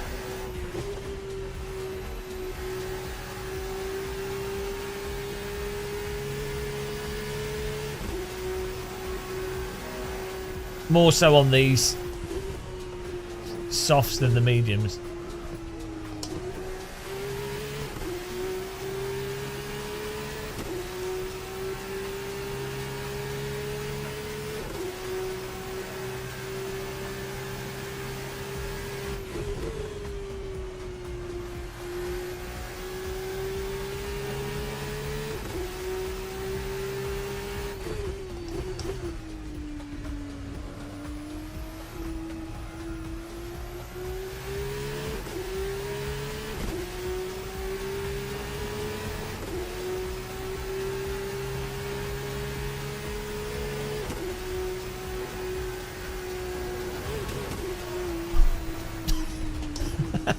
Kunos dampeners.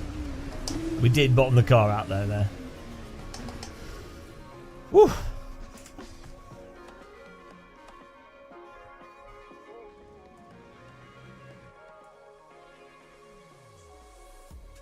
Nice.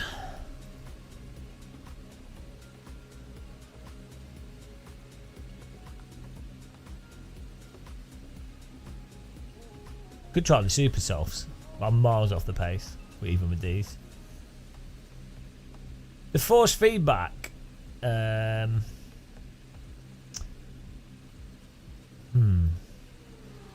good. I'm not sure with.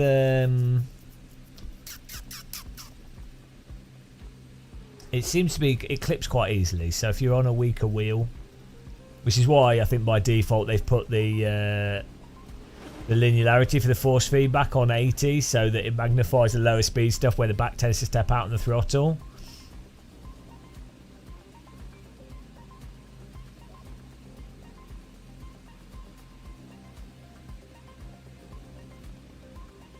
You replayed Toka 2 recently and wasn't impressed, I must say. That game came out in '96. It wasn't meant. Toka 2 was not meant to be a simulator either. Toka 2 was a sort of accessible type thing. The tracks, like given how low the tracks are, you have to think most people are playing Toka 2 with a keyboard as well.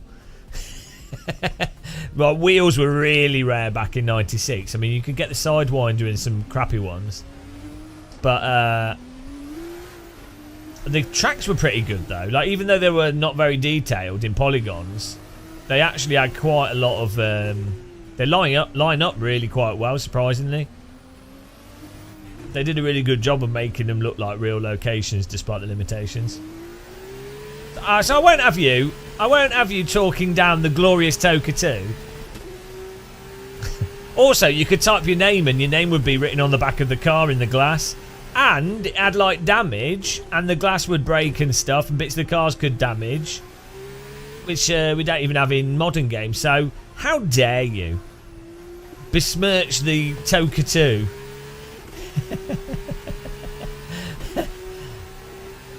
Technology. Also had the force feedback support with the sideways. One of the early games to have force feedback.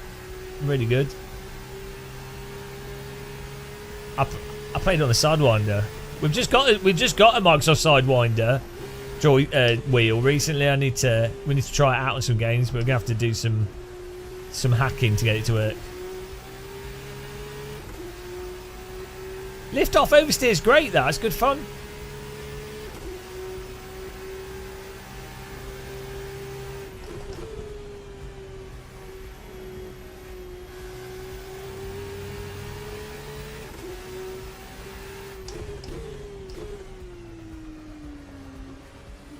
Lift off oversteer sounds like a 90s rock band. That was close.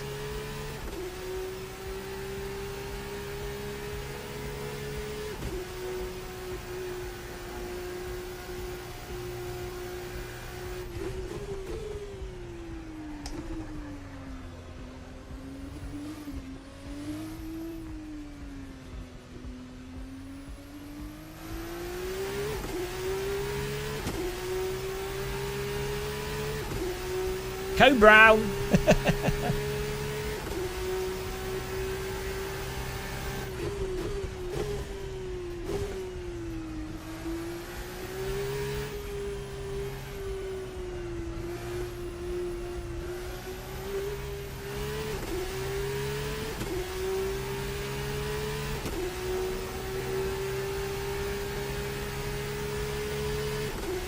Yeah, the thing what makes Colin McRae easier from a like when you've got slidier physics, it's a lot easier to make the cars handle progressively because there's more time for everything to happen. So it's a lot more from a physics perspective. It's a lot easier.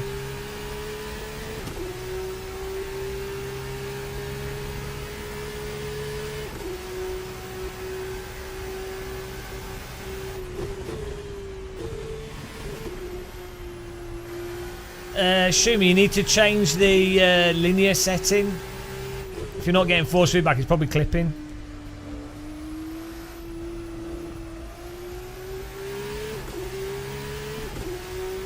Oh, I can feel the force feedback, so I don't know.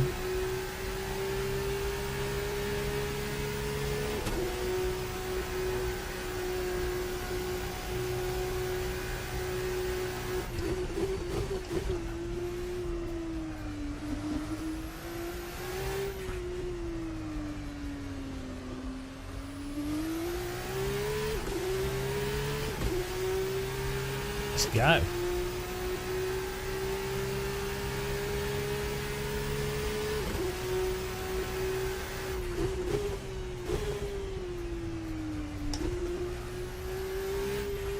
Well, there's a nice mild review there.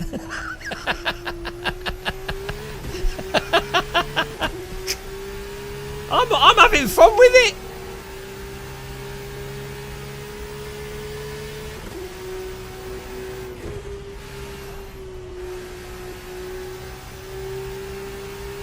Factor force feedback.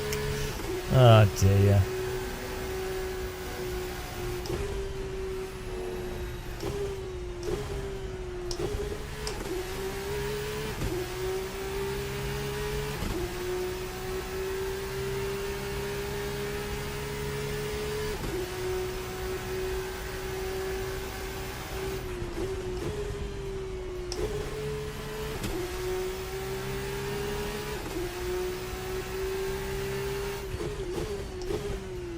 Well, we're driving the V12 after this.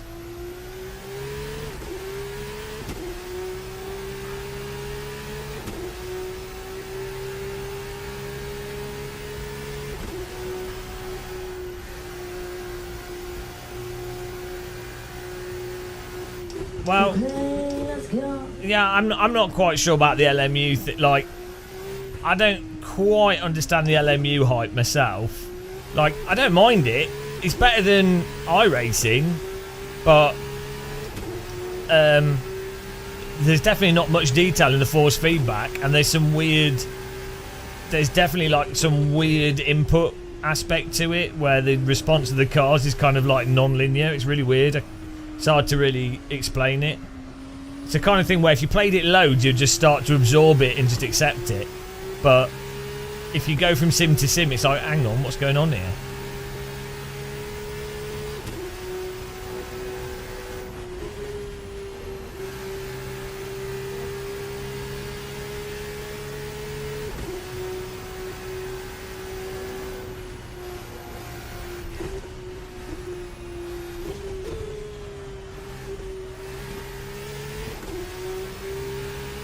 MS2, that's where it'll be at.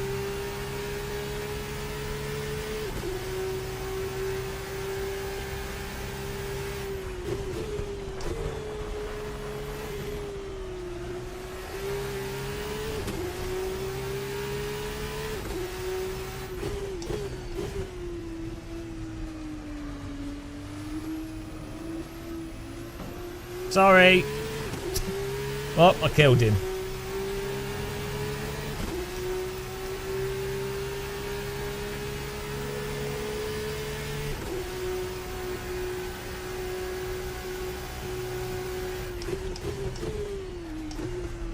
Well, I think what happens with content in AC, a large part of what gives the range the force feedback, it depends on how peaky the tyres are and whatever causes that peakiness.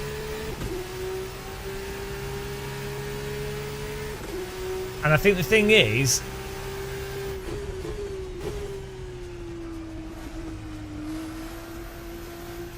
unfortunately, when you have tyres being more peaky, you end up losing the dynamic range and detail. So even if in a sense that the peakiness is correct, you actually end up removing information from the player which is incorrect. So on one level you get behaviour that's maybe arguably more realistic, but then and less exploitable to doing the AC sort of overdrivey slidey thing. But then you lose the information to actually drive it precisely.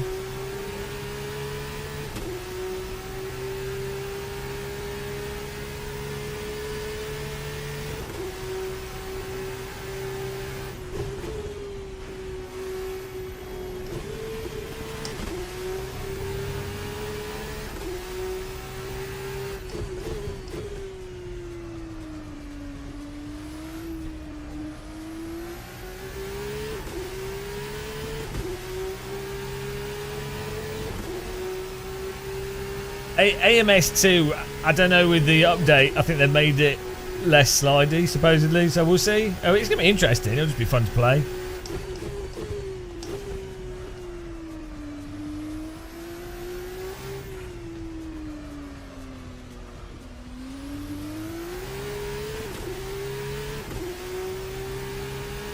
I think AMS2 is great for people that aren't that good at driving in the sense of counter steer or being very precise on the pedals. But in fairness, a lot of real cars are super forgiving. But I mean, not.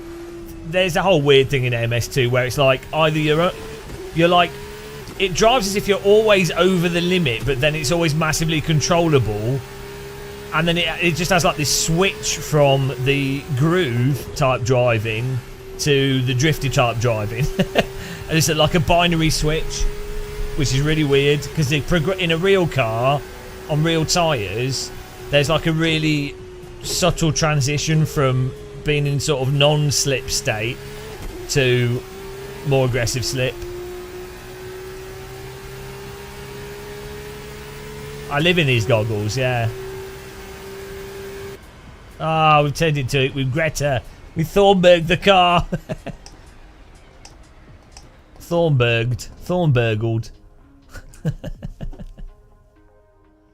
Right. Has anyone got a setup? Clearly it's set up is the problem. Guarantee it.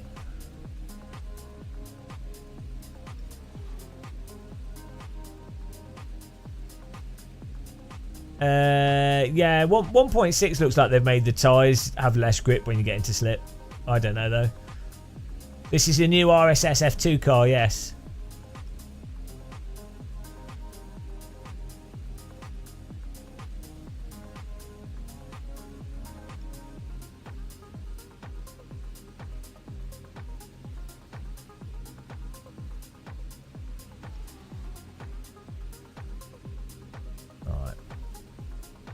Try a lap on the super softs.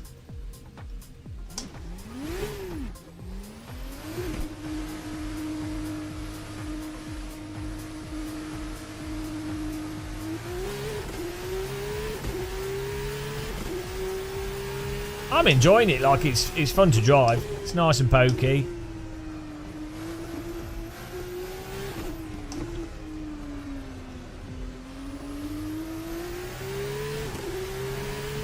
Sounds nice. Car model's nice.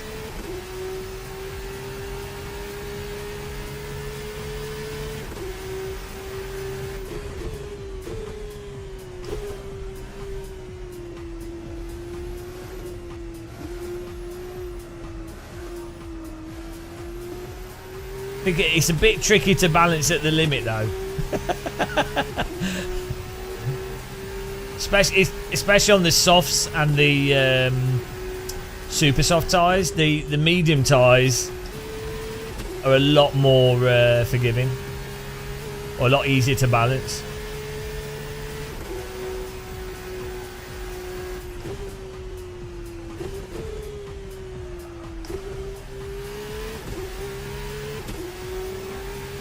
Yeah, in real life F2 cars sound better than F1. It's pretty funny.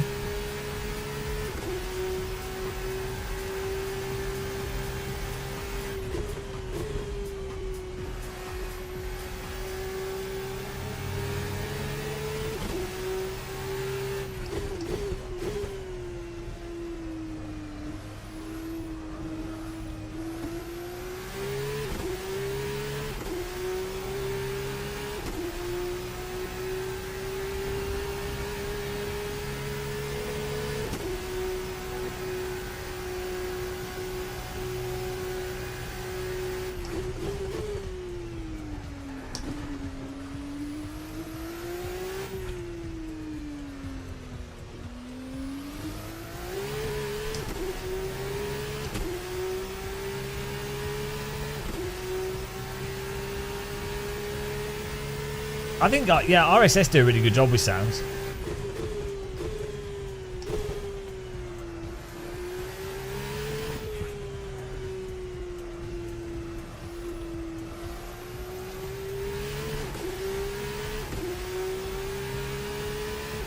Yeah, we're going to drive the V12 after this race.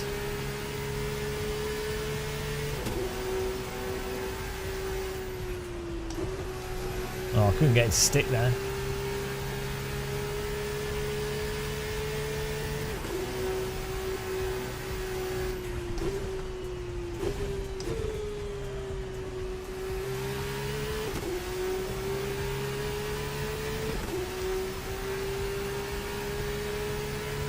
Microsoft Flight Simulator is mental when it comes to binding stuff. It's like a puzzle game.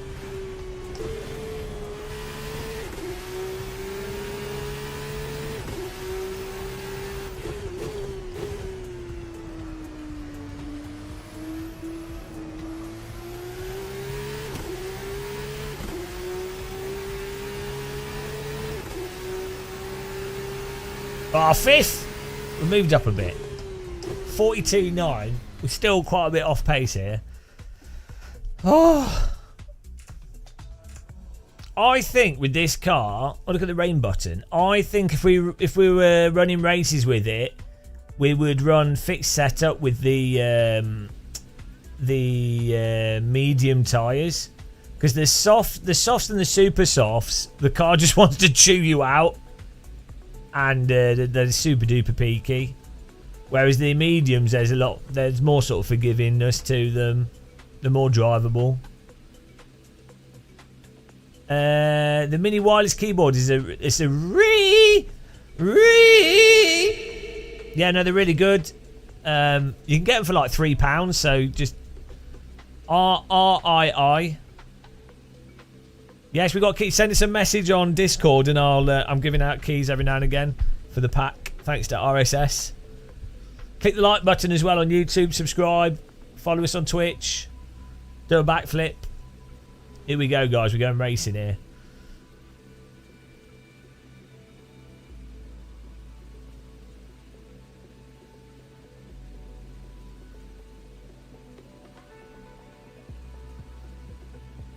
The keyboard I'm using on my rig is it's a very good brand. It's it's called the brand is very cryptic.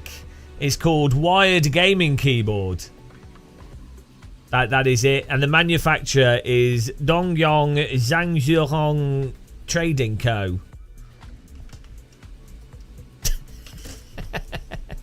Best key. It's actually really good. It's a rip-off of the Razer keyboard I've got, and it feels very similar. It's pretty funny. It's really funny how it's actually pretty good.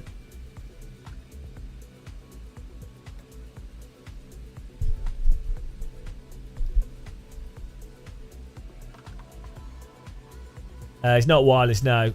But for a sim rig, the little Re keyboards are really good because they're just super small and you can Velcro them to your rig. And you know, and they're easy to hold on to, and they're good for VR. You could like Velcro it to your leg.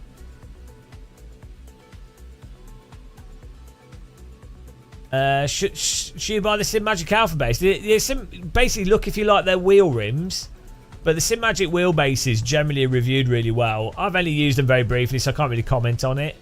But it's like comparable to a lot of people say they're slightly better than Moser, to be honest. But it'll just depend on the wheel rims and if you like them or not. But Moser, Sim Magic, Acertec, Simucube, Fanatec, Thrustmaster, the new Thrustmaster stuff. So like they're all pretty good, to be honest. Just choose what to see what wheel rims they do, and basically what and if you can get a good price, and if you can like get a warranty and stuff on the things, it's all that really matters, to be honest. But the difference in the force feed, because Sims use direct input for the force feedback, and then it's up to the Sim developer on how they send the force feedback to the wheels.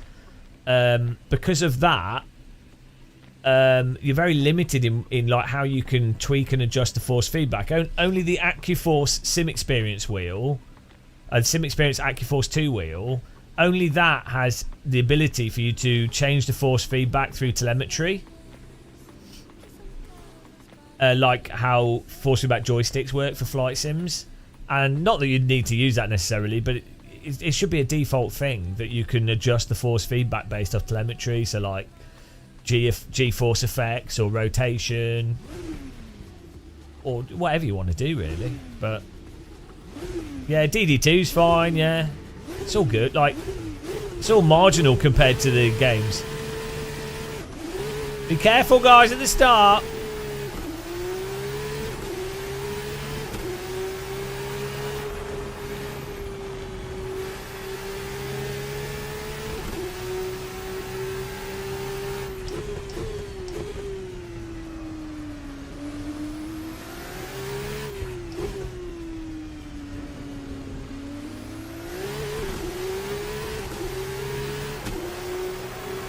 Oh, is that Gasper, your internet is terrible. It's like a bloody stop motion Formula car.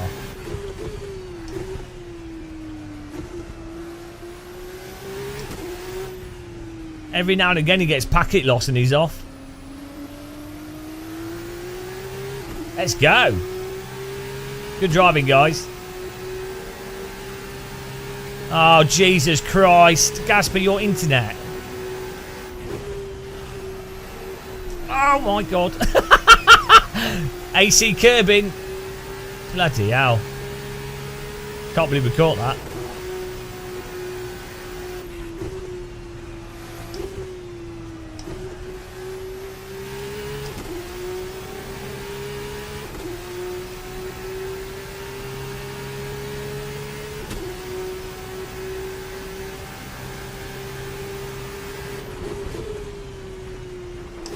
Nice overtake.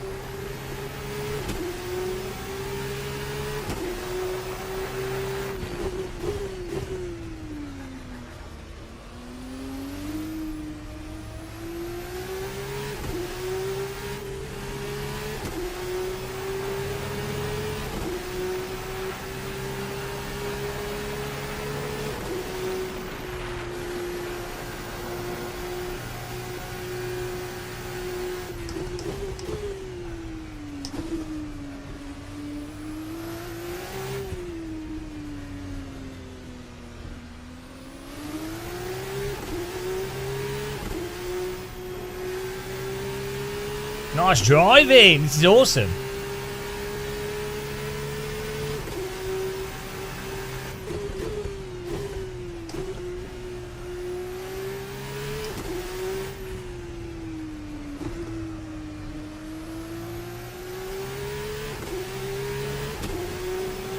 I'm looking forward to 1.6. Yeah, I think it'll be fun.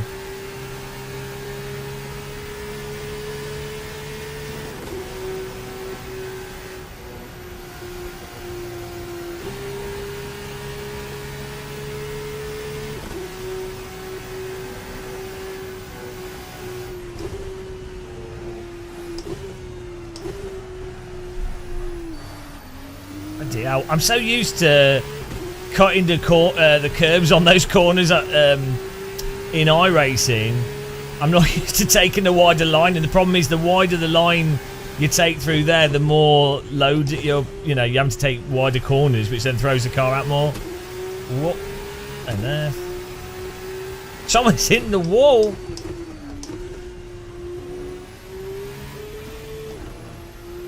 Maybe you can still cut it in this. But yeah, in iRacing you can absolutely cut the S's like massively. Weirdly, it doesn't even penalise you for it.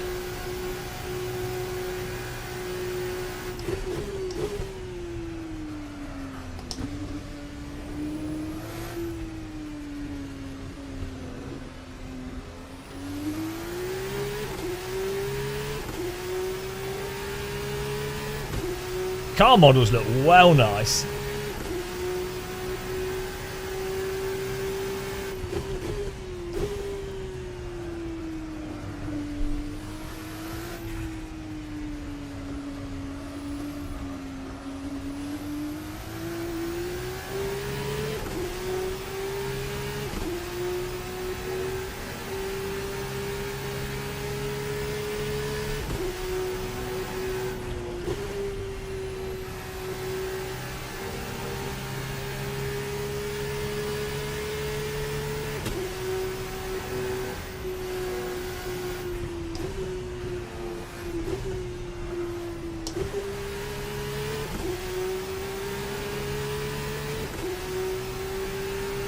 Let's go.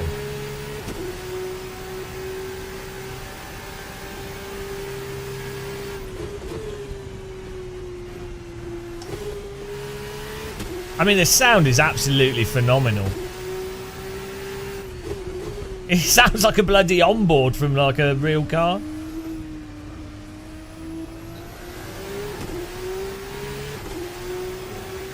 Oh, he got loose on the throttle.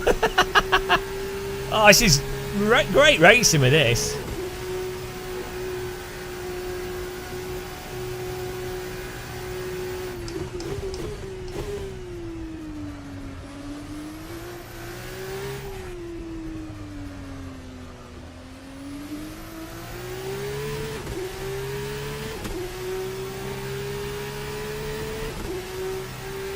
Oh no, where's he gone? Dropped off a bit.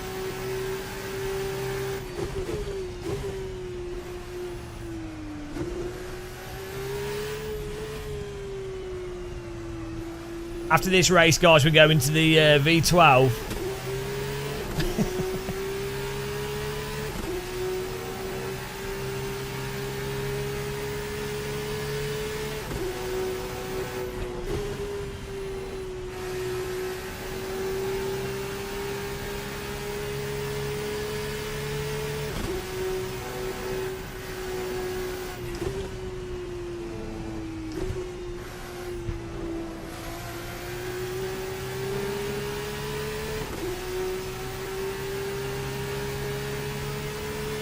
Thomas is catching.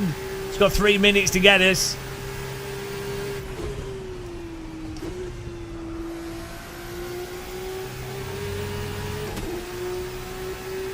It's an F1 car with a V12 engine in it.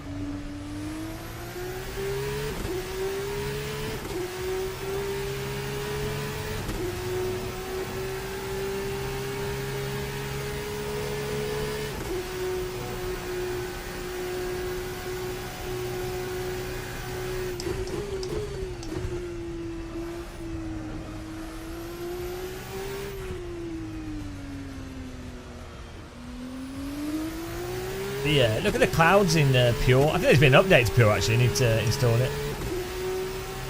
Yeah, it's basically based off the 26 chassis for the F1 regs, but instead of epoxy, is it V6 in Formula 1 cars now? What, instead of the epoxy engine, they've put a V12 in it, so it should sound nice and.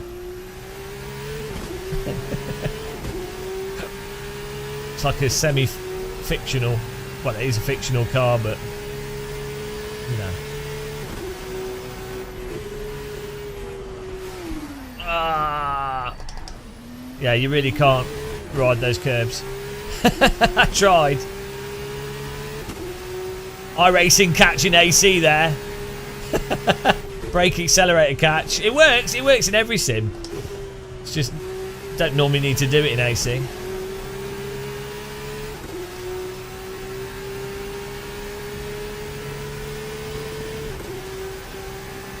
We got warm wheels. Hot wheels.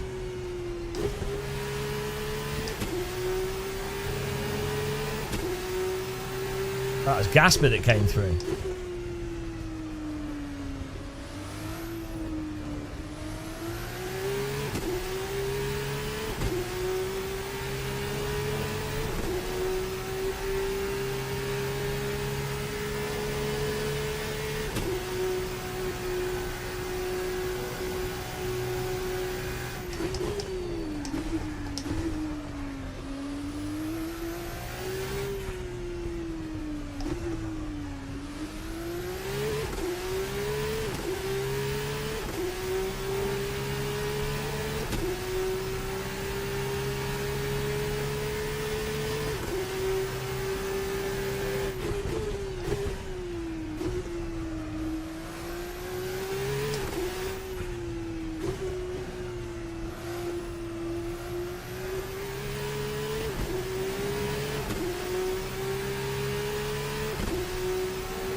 Oh no, here comes Mr. Gumball behind us.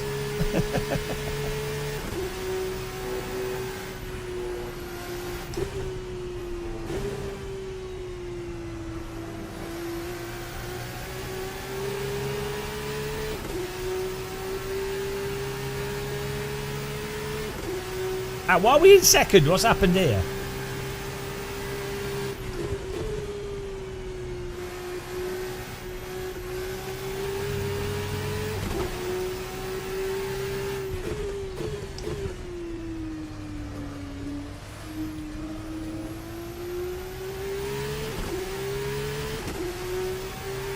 Woo! We're in third, actually. I know. Why does it say we're in second? What's going on? Who is that behind us? What's happening? Is it broken? Confusion, guys. Oh, Gasper went off. Baby Dangler on first there. With 141s. We were doing 143s in second. Henrik Gamble with 141.7s. Dablo in fourth. Gasper in fifth. 141.6s. Yeah, good pace was like 141.6, 7.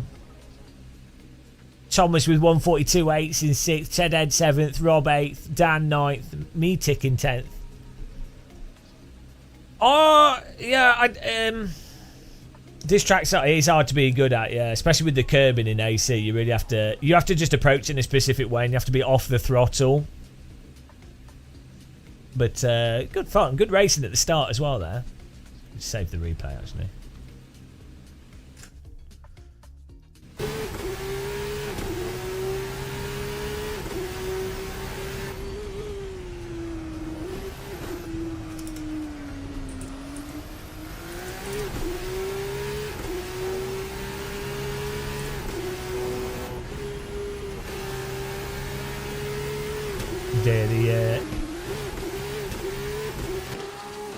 That Gasper. Packet lost race driver. Oh no, the replay resolution's too low. I need to up the replay resolution. Oh yeah, we turned it down whilst we were troubleshooting some stuff. Right, we're gonna try the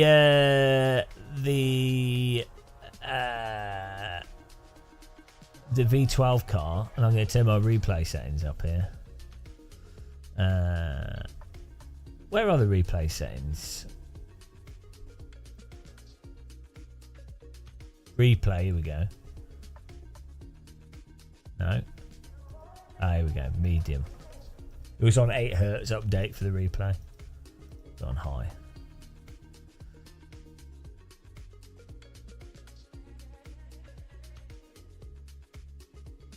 Yeah, Gasper's on Polish bizarre internet. Gasper's on internet from a Karen. Oh yeah, if you want a key, send us a message. And should be able, we'll on Discord, and we're giving out keys to people. Here we go. Still got a few more keys to give away. But I mean, if you like RSS and you want to support them, by all means, just buy. It's only like £8 for well, 6 cars really, but 4 new cars. It's a really good price, to be honest. So, if you can afford it, it's worth buying.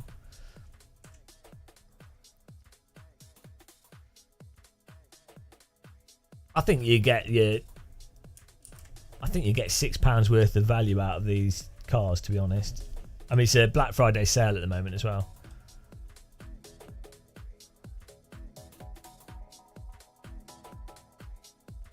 Also, make sure you subscribe to the channel.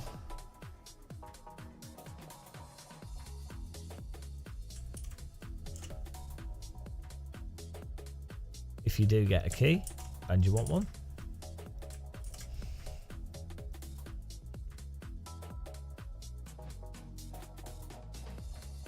There we go.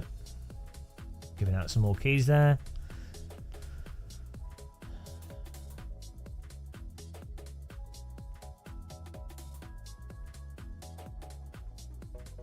Did you try putting the force feedback on 80, Shumi?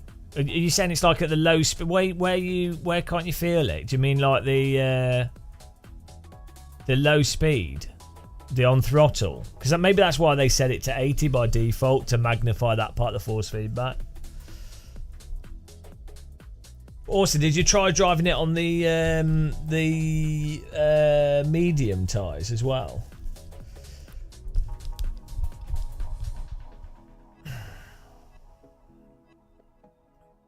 I find what it is that so a large part of the feel with AC is one, the tyres, the specific tyres and how peaky the tyres are. So some of the mod cars, they've adjusted the tyres. Also, if the mod car has tighter suspension on it, that also removes force feedback detail. And I think what happens with a lot of sims, I think with AC, part of the feel that gives the feel for where the limit is just an accident of the suspension loading lining up with where the limit of the tyre is. And this is why I think Kunos might not even realise this.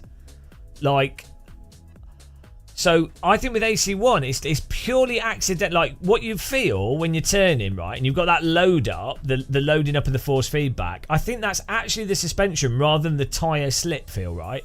But accidentally, I think that loading up of the tyre accidentally happens to line up with when the tyre starts to go into more slip in AC1, right? So this is why I think Kunos will be like, they're like, oh, so with ACC, for example, and other stuff, they're like, oh, we've put the data in, it's exactly the same as the previous sim, and then people that are used to like using that load up for like where the limit is precisely, they're like, it's missing that force feedback, and Kunos are like, well, but we haven't changed anything. It's like, well, actually they have. They've accidentally removed the crossover that occurred from the suspension loading up happening to line up with the limit of the tyres. This is my theory for partially why ACC doesn't feel as dynamic in the force feedback, and then that's magnified massively. On top of that, you also have the more peakier the tyres, the more aggressive the grip fall off and return. Again, there's a tighter range, smaller range for force feedback to operate in, so that removes even more potential force feedback. So this is what I think goes on with these sims when they're more realistic, but actually end up being less realistic to drive because they're removing information from the driver.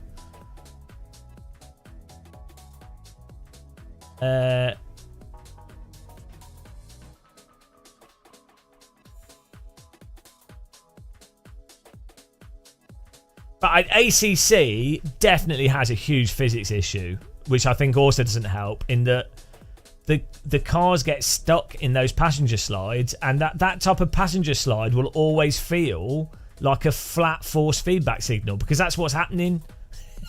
It's like if a car is stuck in a physics state, well, the force feedback's going to be stuck in a physics state. It's going to give out a flat signal because there's nothing changing. So that is a huge aspect of what makes force feedback dull. The same thing happens with iRacing. Once you go over the limit, there's no depth to the physics over the limit. The car just gets stuck in this slide, right? Because the tyres heated up and they don't cool down, so it doesn't have grip. As a result, the force feedback will just die, that's what you'd expect. It's just reflecting the physics. You need to make an account on the RSS site. And then when you buy the pack, you put the code in.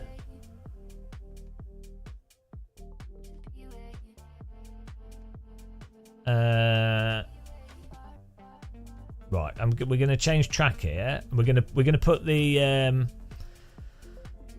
V12 car on.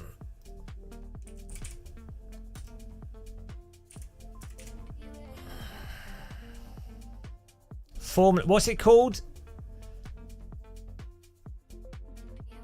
Formula Hybrid V12R. Here we go. We'll do. Nürburgring would be nice.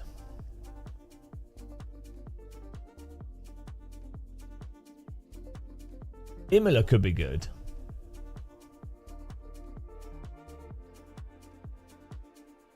I think Imola will be awesome with this. Don't do Imola. It's a bit ridiculous for that type of car, though. I mean, Mugello. Let's do Mugello. That's a good track for this car. Nice, not too hard. Transat, yeah. We'll do Nordschleife after. I want to actually try this on a normal track to get a feel for it first, and then we'll do Nordschleife. Yeah, we'll do a Nordschleife after. I know that Nordschleife is going to completely wreck me as well. So, right, just get this up. Yeah, unfortunately, the Alton Park mod track for AC is really bumpy. It's really weird.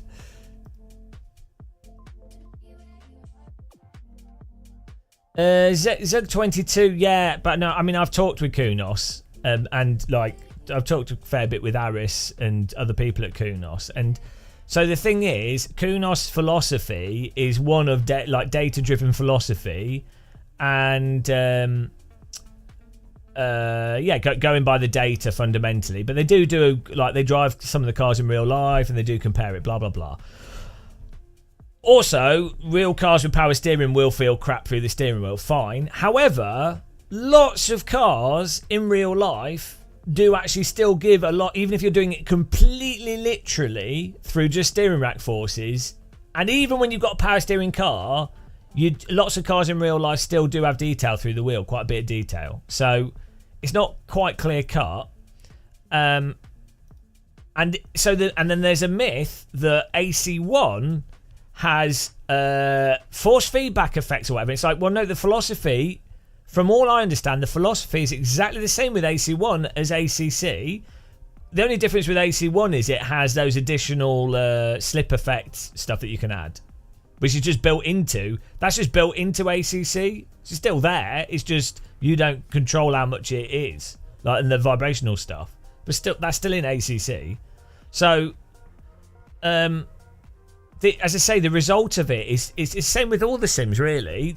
Like iRacing are trying to do literal force feedback, but you'll see it just feels, it feels different depending on the tyre model, the suspension, and some aspects of how the force feedback is driven and sent to the wheel.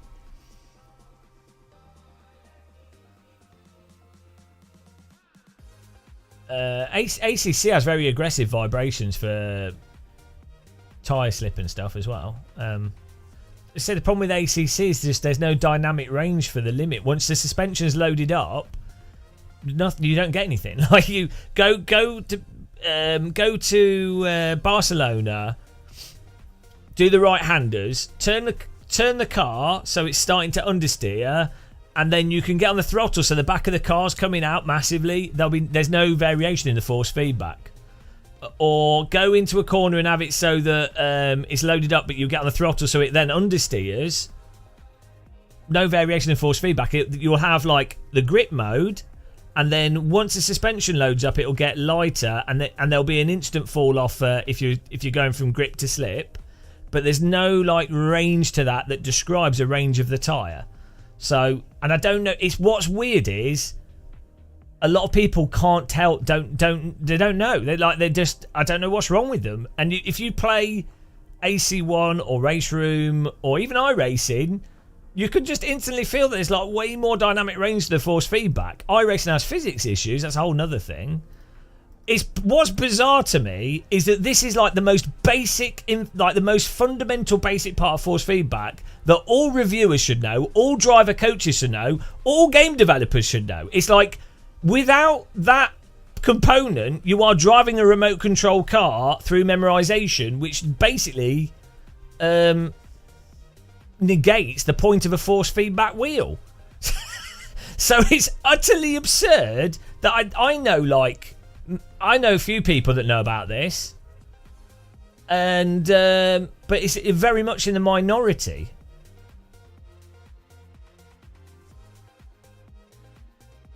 So let's get on the track here.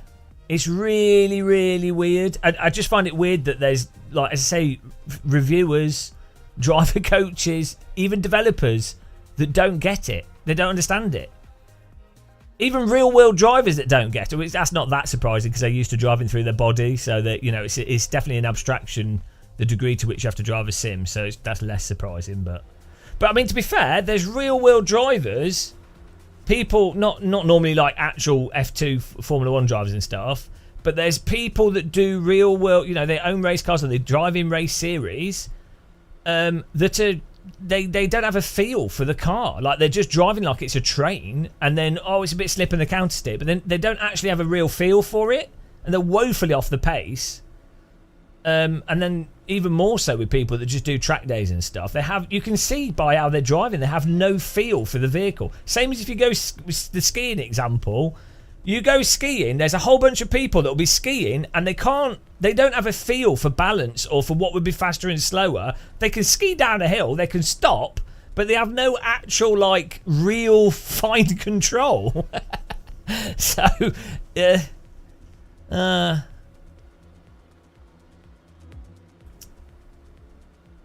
Yeah, it's weird. Yeah, it's a really nice looking car. Anyway, Autodesk, Simulcube.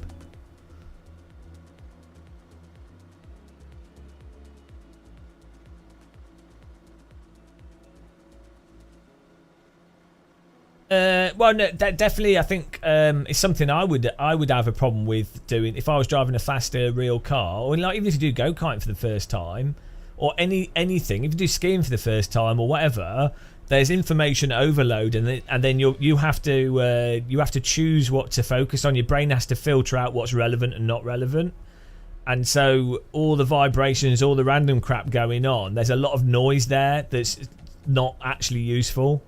And so I think that takes quite a while for someone to filter out and process and understand. Right, here we go. But they're just going to try the default setup here.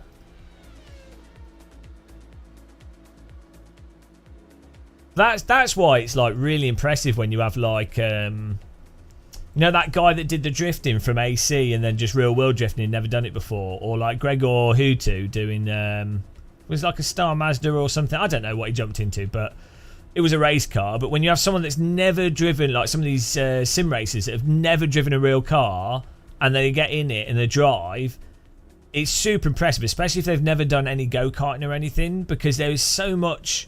It's like if you put skis on someone and said, look, here you go. Like they've done ski simulators, but here's a big, here's a black ski slope. I'll just take it on board and go along with it. You know, there's a lot of stuff there. Tobias, road feel force feedback has to be canned because even laser scan tracks don't have millimeter level 3D detail. Yeah, well, yes and no. Like, even without it being millimeter detail, you would have bump. The geometry will knock the wheels, which will be at quite a high frequency that you'll then be able to feel through the steering wheel because it's knocking the suspension. And it'll feel like a vibration, even though it's generated from the track. Yeah, Skywilt's got this weird thing where he thinks that sim racers can't be real drivers for some reason. I don't know what's wrong with him. When you've got like loads of examples, and the fact is that a lot of real cars they literally drive like go-karts, just like big go-karts with suspension. I mean, they're different, but you know, as long as someone's not like a recluse and they can like they've done some physical stuff, maybe a little bit of go-karting, mountain biking, skiing, or some activity that's a little bit physical and a bit harsh, that you know.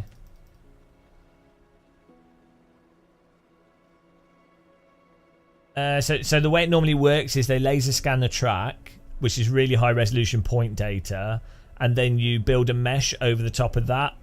And so the thing is that if a physics engine runs at a certain rate, if you think about it, if you're going at a certain speed, the bumps in the track can only be registered at a certain frequency relative to the update rate for the suspension, the physics of the car.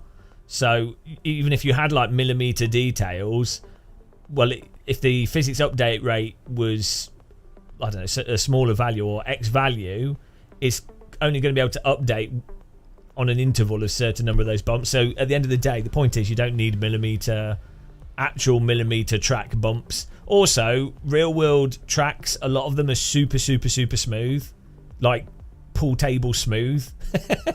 So like they feel ridiculous. Like, I mean, it's going to depend on how stiff the car that you were driving and the tires and a whole bunch of stuff. But some real tracks are very, very smooth surfaces to drive on.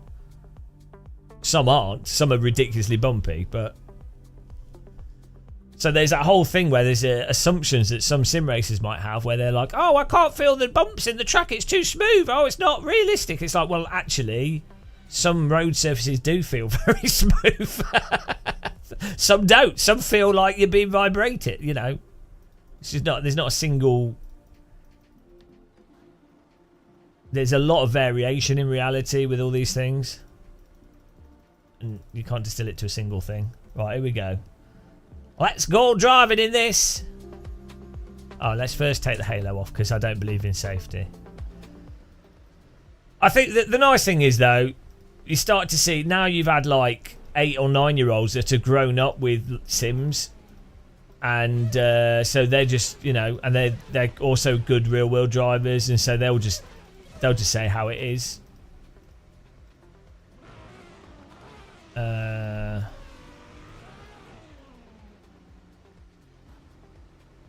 It's here. So the weird sim racing myths will just like slowly die off. I'm sure new myths will come about, but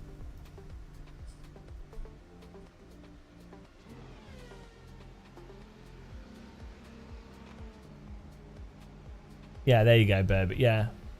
So, but you might want it. Yeah. So you might want to have an effect that gives some type of rumble or not, like you do with the flight sims.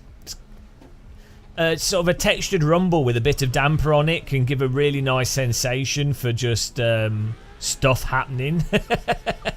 So I totally get why when someone's driving on a totally flat road, if they don't have tactile transducers or a motion rig, it can feel like a car is sliding because the sensation is similar to like if you drive on snow and start sliding, or if you know that sort of smooth feeling. So people then, through their experience, their sort of subjective response to that is, oh, it's really slidey. Whereas a vibration can give you the sensation that the tyres are biting into the road and gripping, even if it's fixed, even if it's just a generated effect. So that's part of the sort of subjective aspect of force feedback. Anyway.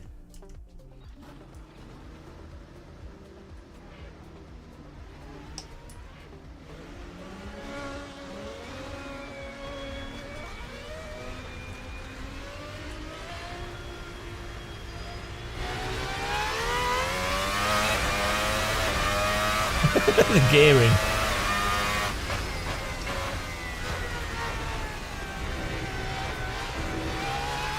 Well, this handle's different to the F2 car.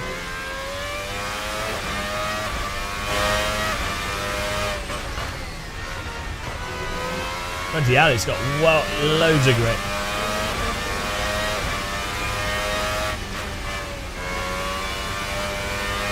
It's not mega grip.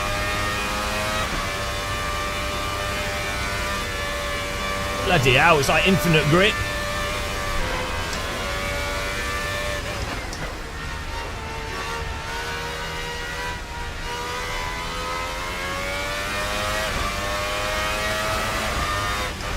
My engine's turned off. It seems to be working.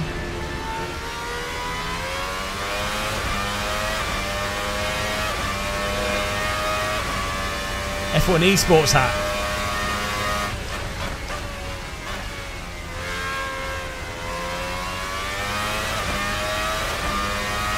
It's based off 26 spec Formula 1 cars, but with a V12 engine.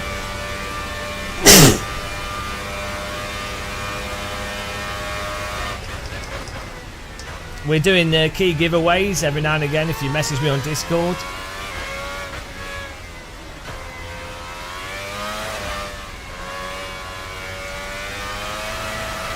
Why does it say engine off when we try and change the force feedback?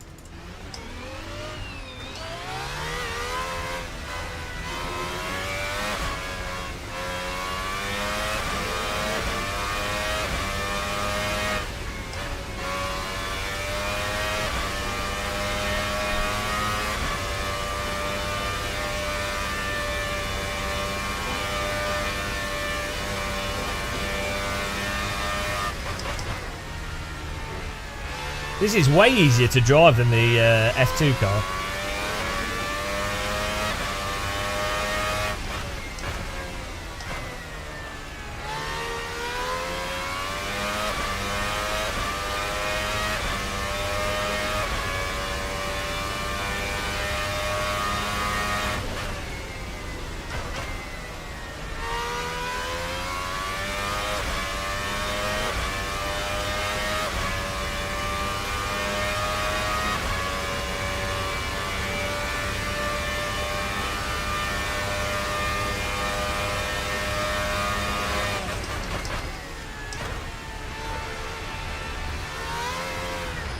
Okay, you have to be careful on the throttle. Why do we keep getting this ignition off warning?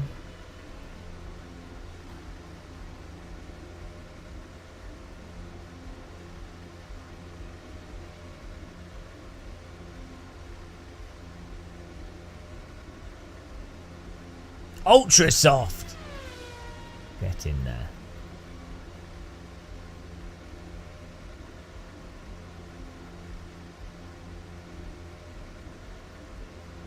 Get a lap in here. Whee! I think the in-car sound's nice. I think maybe it's not necessarily wrong, but I think the in-car sound could be like louder in a sense for the like artificially louder. What you need the tactile transducer on the back of the rig vibrating with the engine, because that's what you notice in a real Formula car is the engine vibrating the chair. You can really hear it, I guess. We've not tried the race room cars. We will do. We'll do some race room soon.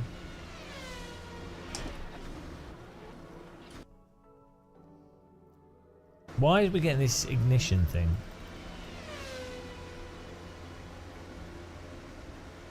Speed go. We just use shader patch and pure, mostly default settings.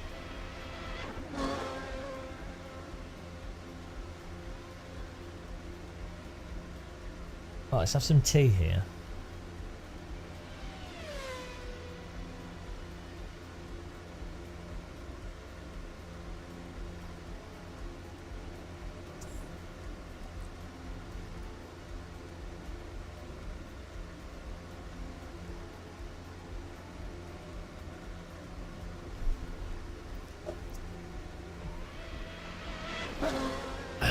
They just did an update to Pure. You can get it for like $1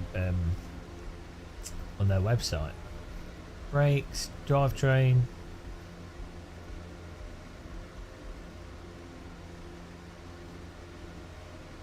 This is steer assist setting. Okay.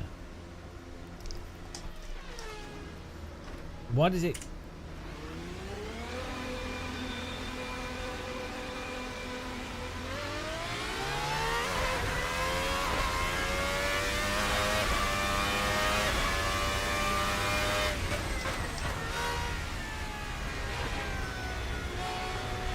Yeah, I know.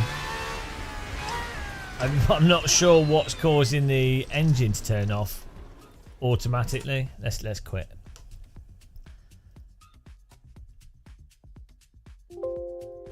Yeah, we're gonna do the Nordschleife with this car because that makes sense. Controls.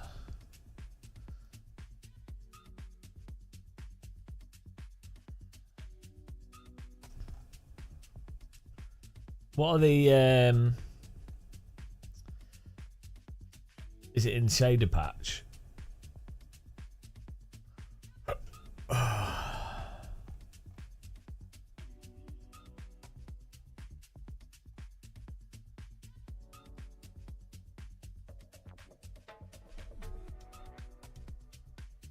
don't get it. I don't know why this is happening.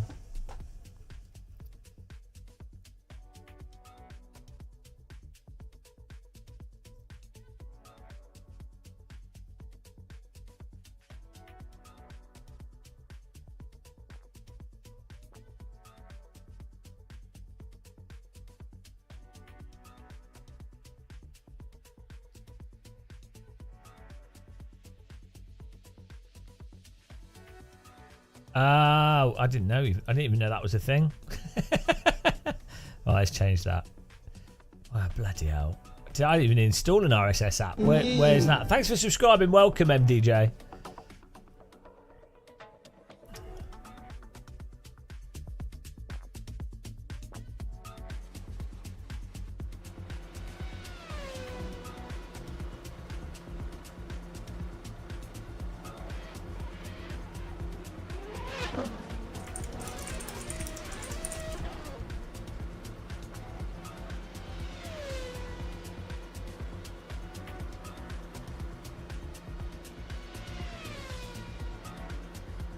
Where's the there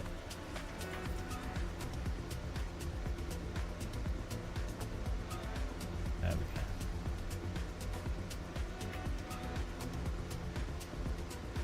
That's cool.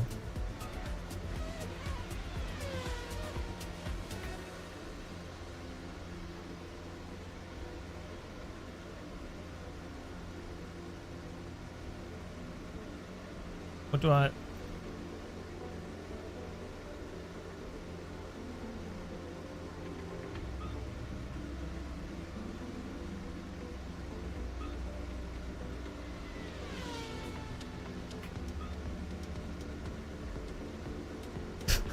It's like button inception.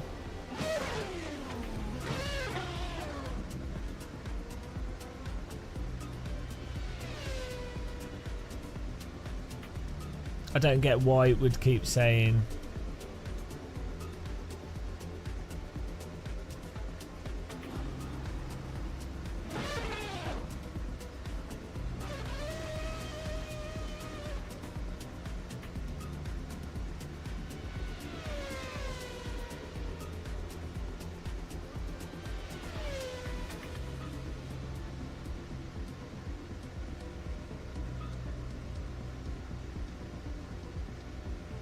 Maybe if I bind it to a button. Oh, I don't know.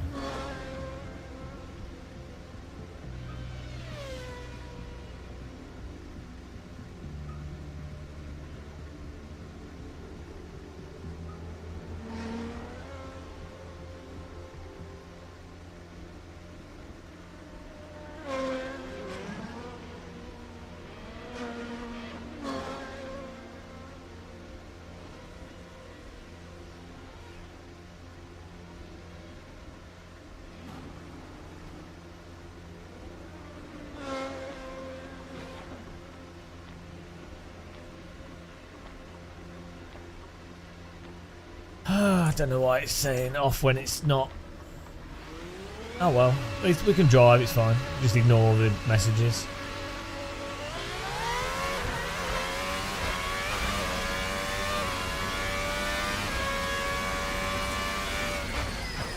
Starting the engine, it's already on, mateys.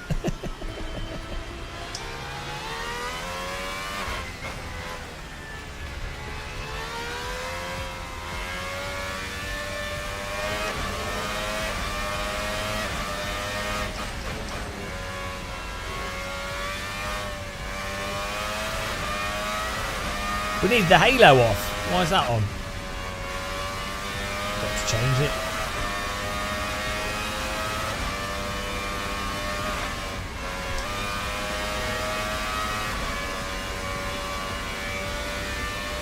Thank you.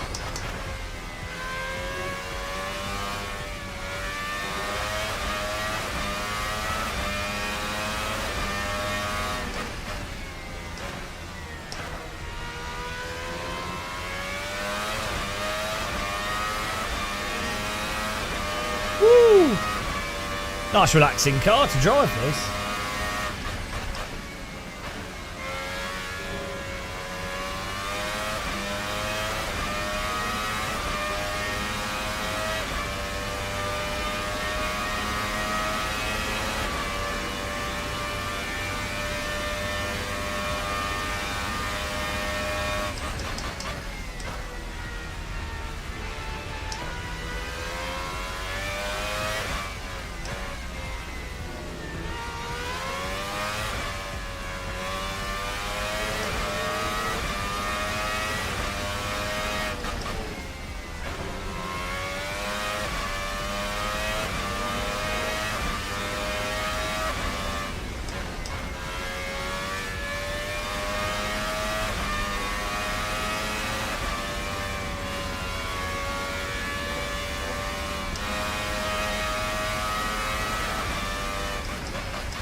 car's an absolute glue.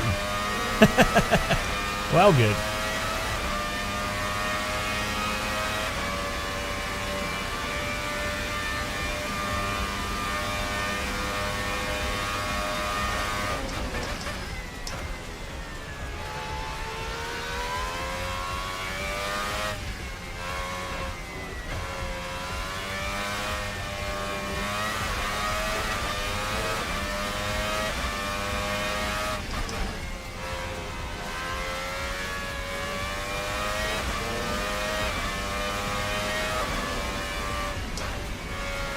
Please don't block.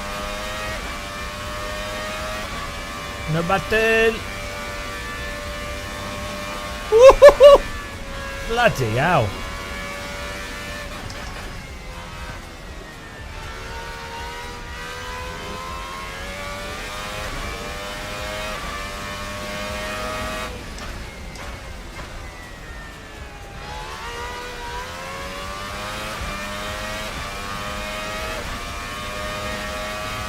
No button.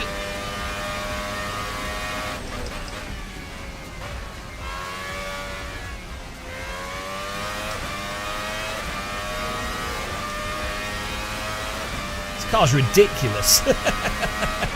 The grip is stupid.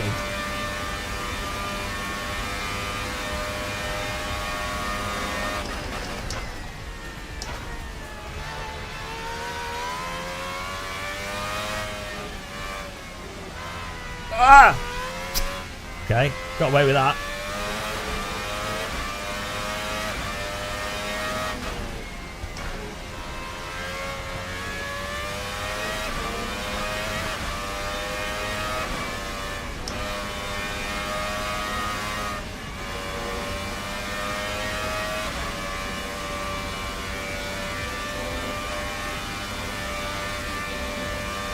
Thank you.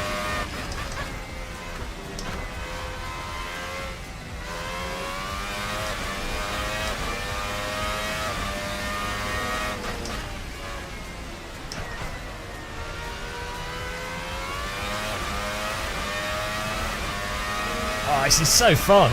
It's so like, it's quite easy to drive. Whilst I'm miles under the limit, but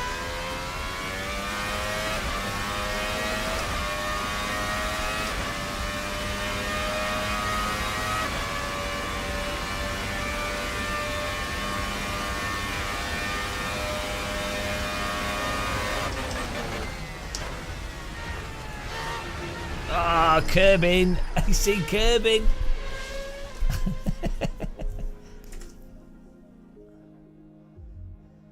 Hang on.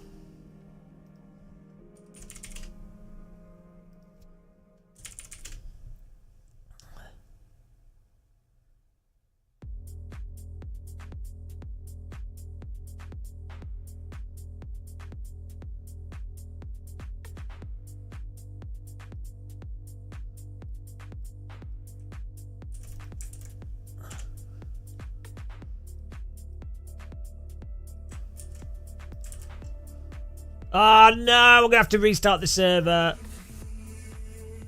I'm gonna have to restart the server. Ah, oh, bloody hell, I was sending out keys.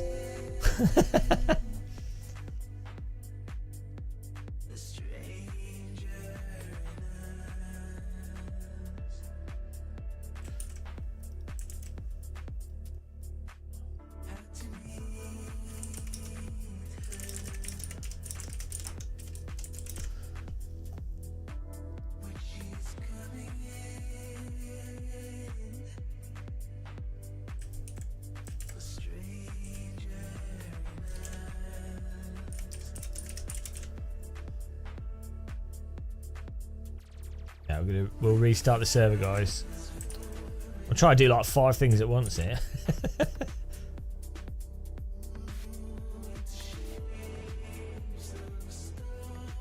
Oh. Alright.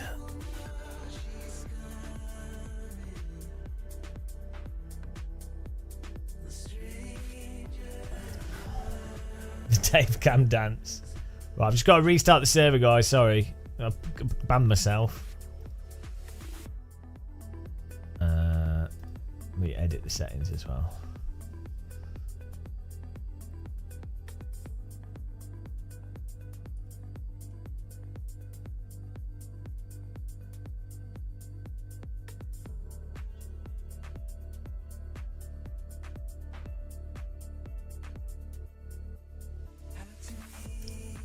Huge error.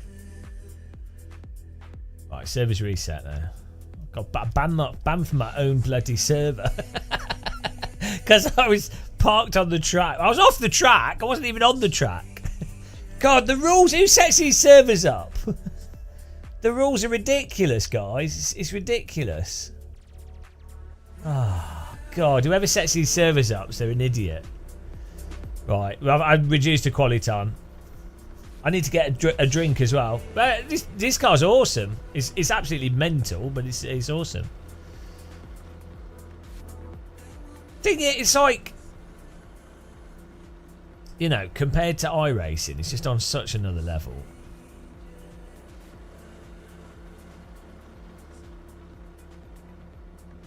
But then you don't get the ranking, so.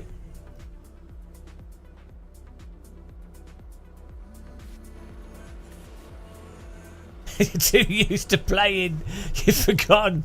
Look, I'll have fun. Everyone's just using default setups.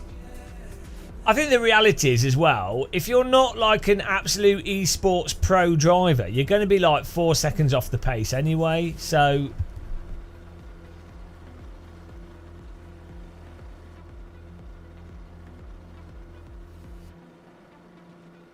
Should learn how to park, yeah.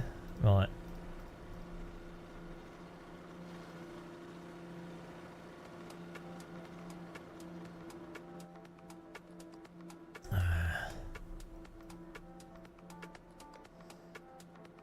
Shumi, did you drive it on the medium tyres?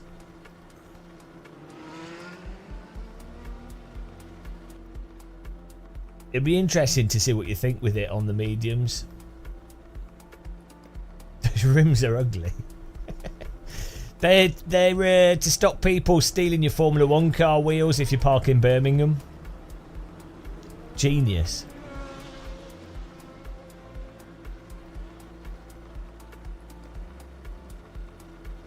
No, I'm not saying it transforms the game, but the point I'm saying is it'd be interesting to see how much difference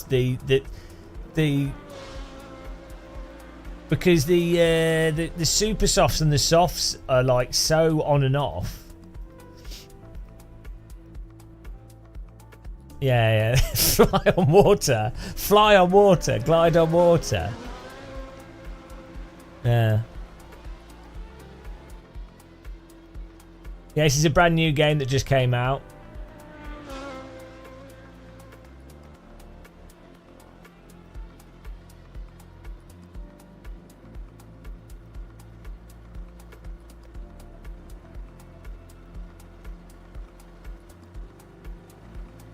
Right.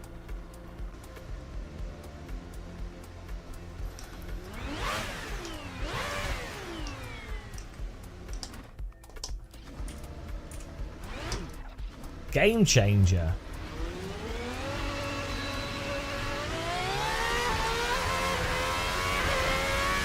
Oh, I don't have a curse button bound.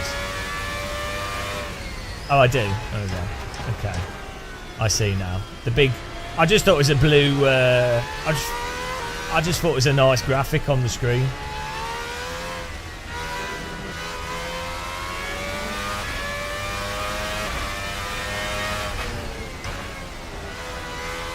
Yeah, I think Shumi, you need to play iRacing for like 6 months. you need to have your bar lowered.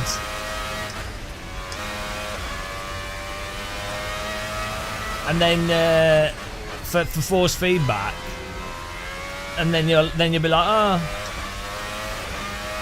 Find a button to curse, and then you just push it.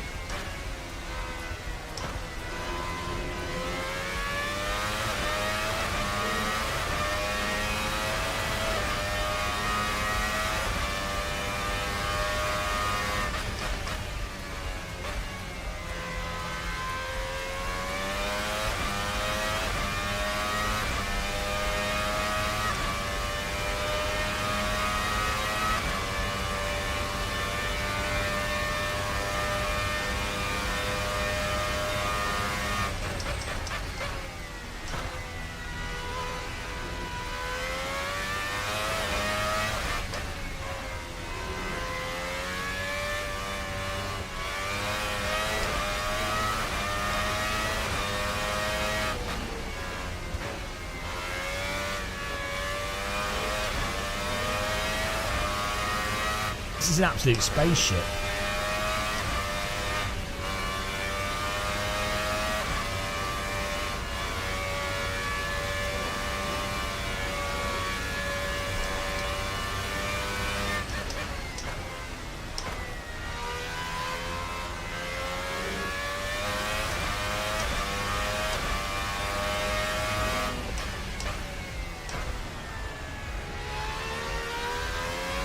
Can you not set an auto deploy mapping on this?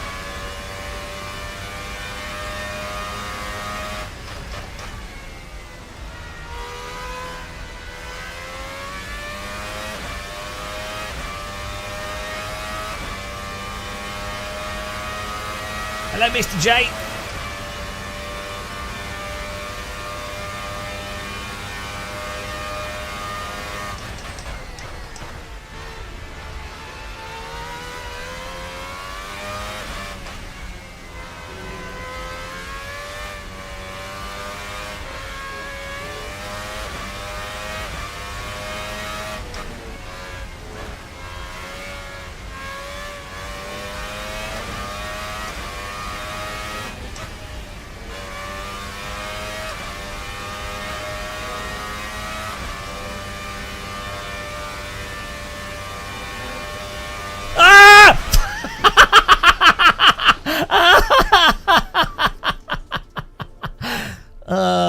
That was the last place we wanted him to be.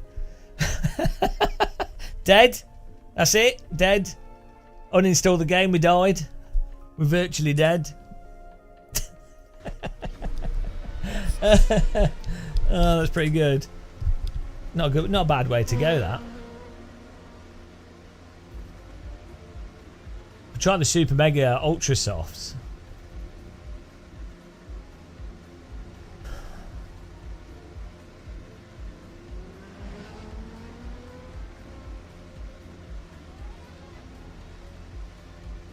I definitely think in sim racing, right, there is like a gish gallop of sim racing where you have a car that's so complicated and supposedly super advanced and it has all these features and all these settings, but that sort of obfuscates the reality. Especially for if you can't actually drive the car at the limit, or you're never going to be able to put the time into it to actually drive it in its envelope that it's designed to. All of the settings, all the advanced stuff, all the systems that are supposedly great are going to be completely beside the point. So it's the same with like a sim being super realistic, you know, best time model ever, whatever. It's like, well, that's all beside the point if a person can't actually drive.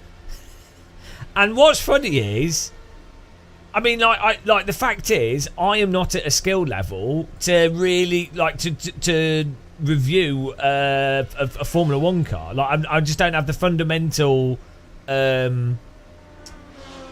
like consistency and not the time either to be able to consistently drive a Formula One car in any sim for like an hour or 2 hours, 2/10 at pace, which is the only way you could really review or like really actually know if a Formula One car was good in a sim, in a general sense. Like testing its actual systems, tyre wear, everything, you'd have to be at a skill level to drive it within 2 to 4 tenths of pace for 2 hours. Because you'd have to be able to drive it at that pace as the tyres wear out, as the curves and systems change, as all the other stuff is going on in the car. As a person who loves discovering complex systems, no, so I can see the appeal of arbitrary button knobs and switches. Like, I do like that as well, especially with not with driving sims, but with flight sims. But then the fact is what happens as well is, in flight sim, for example, a lot of the systems do not work properly, and the fundamental flight dynamics are not correct. So it renders all those advanced systems largely redundant. So, as an example, the helicopter in Flight Sim, I mean, they're really fun, they're amazing, they're still worth playing. But as an example, it doesn't do ground effect properly over small objects. So you get this weird like lift behaviour when you're doing some of the missions. And so that renders a load of the like subtle systems things, or even using the collective properly, renders it largely redundant. I mean, I'm playing with an amazing force feedback joystick with Flight Sim, so it you know, it's absolutely incredible. But most people are using like a gamepad, and it's like, well, you just physically cannot fly a helicopter properly with a gamepad. So the set game has to have all these smoothing systems on it, which then renders most of the systems of a helicopter and how a helicopter's flown redundant. So all the complexity is basically pointless. and it actually doesn't even work properly anyway. Like, the systems don't work properly in some ways. So but from a marketing exercise, it's like, oh guys, we've created a really sophisticated simulator, and look at all these buttons and options, and look at all these things that do all these things like the real thing. And someone that doesn't know any better, someone that's not got the equipment or not got the skill level to even test it, that's how the gish gallop and the sort of snake oil of it works. Is that from a layperson's perspective, they go, I don't know any better. Oh, but it looks like it's got all this stuff, so that's great value for money. And so that's what adds the value. They're never going to ever test it. And so much of the car industry is based on this as well. Like, oh, this road car does this speed. It's like, and there's all these you can track it, and it will drive really quick around the track. It does all this. It has all these suspension systems and all these features. And it's like probably over half the people buying that road car don't have the fundamental driving skills for it to be relevant. And most of them, over half of them, aren't even going to take it to a track. You can't even drive at the limit on a public road because, well, maybe if you're a rally driver, but even then it'd just be too dangerous and too erratic because of other drivers, and also it's illegal. So it's all superfluous, but it's part of the marketing of like all these advanced features and look what it does, and technically. So it's the idea of it being really advanced and complex is the selling point, and more important than the actual reality of if you will use it. And then that idea is pushed and marketed as the be-all and end-all. And because it's an idea and because it isn't tested, it can also just be a lie and a load of bollocks. And people are just never going to be in a position to actually call it out, and they're motivated to sustain their delusion to justify the fact that they've bought it and that they've got into the spirit of that idea. So they don't even want to know what the truth is, which is what you find with like iRacers that just can't understand that the tyre model just fundamentally doesn't work, so renders most of content irrelevant in terms of a literal sense of if it's actually value for money in a literal training or close to reality point of view.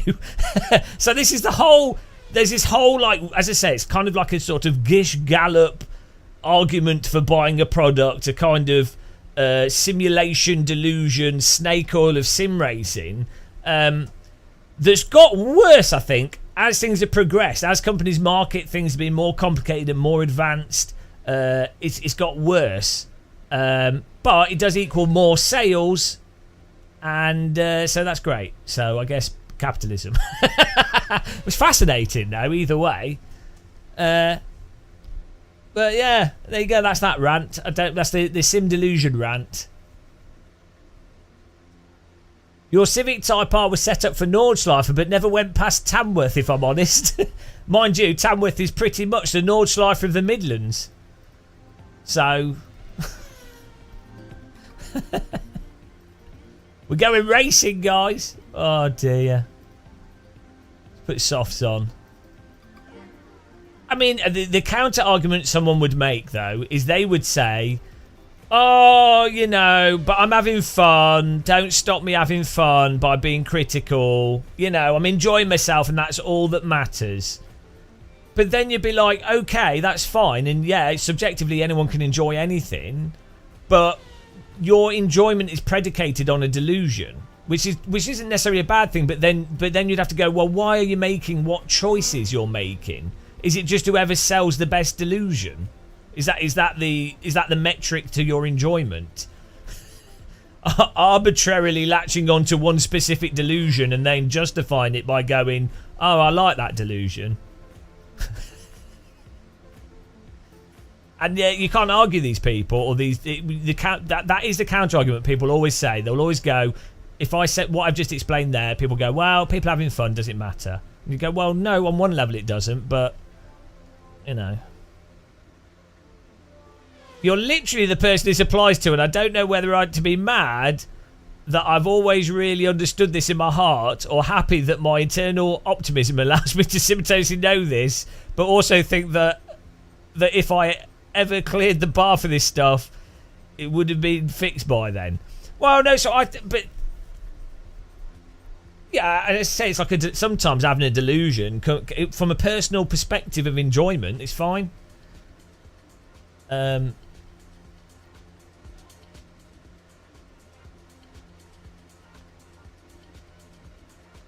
Well, that is Zedge22. That's not entirely true what you've said. Like, I get what you're getting at. The mistake, so the game development mistake is the assumption that just because something is realistic, it's fun, and that's obviously not true. So that's a very common game development mistake, especially sim devs can make, or just game developers in general. And people new to games design and game development often make that mistake. It's realistic, so it's fun, but you still have to think selectively. Some realistic things are fun, but you have to go, well, why is that realistic thing fun? So why are realistic tyres fun to drive as opposed to unrealistic?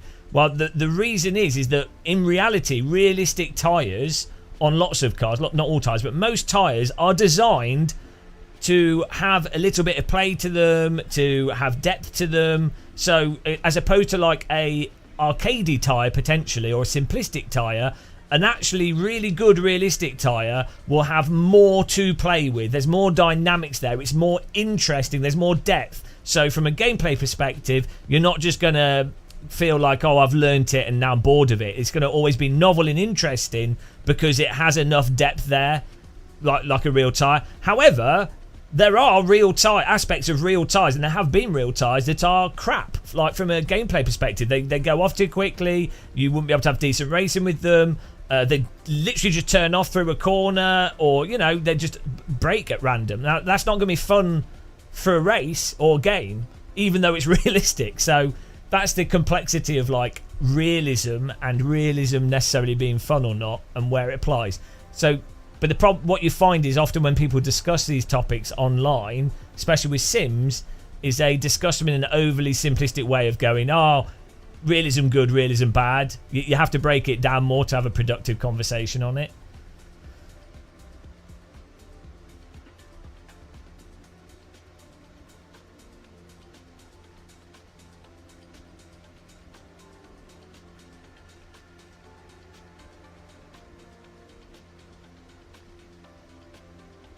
Right, we're going racing here.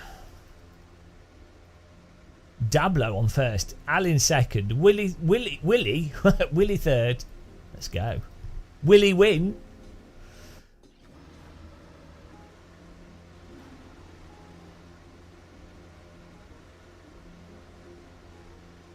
Willy nilly.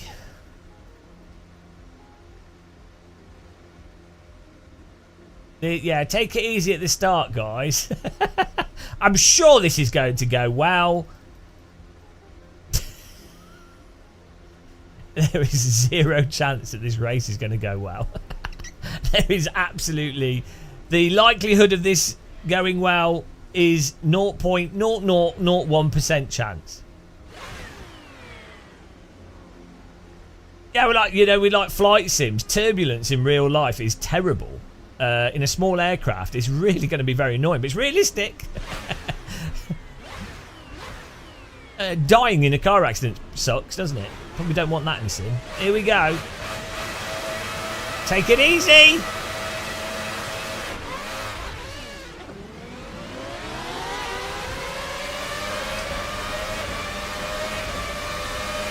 Take it easy. Proceeds to overtake everyone at the start. And he's missed the break point.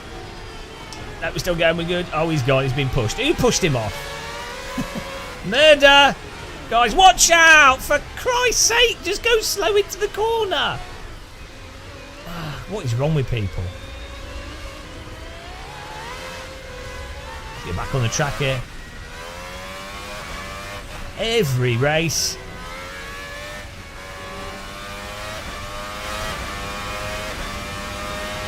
There's nothing you can do to avoid someone driving into the back of you when you're already on the outside of the corner there.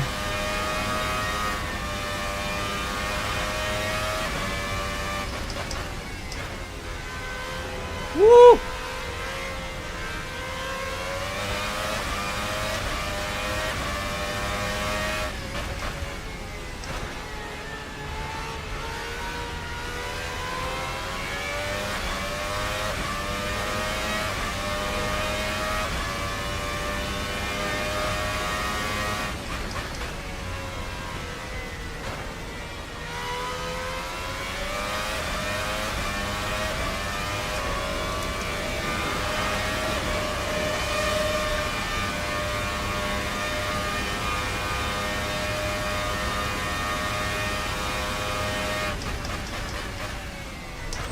Ah, come on, guys. I shouldn't have to move out of the corner to avoid you.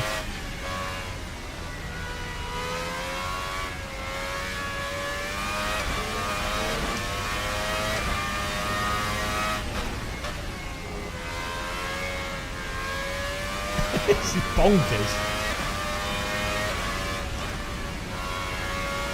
Woo!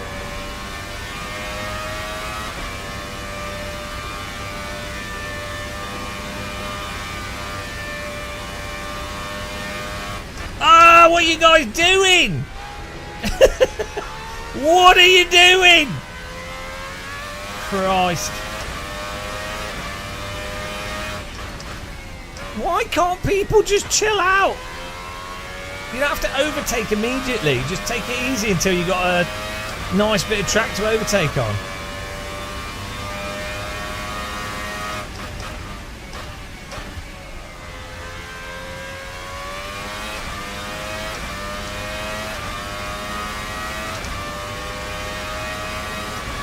It's the difficulty of fast Formula cars is that a lot of people just struggle to, you know, they don't hold back enough relative to their skill level. You have to know where your window of control is for yourself.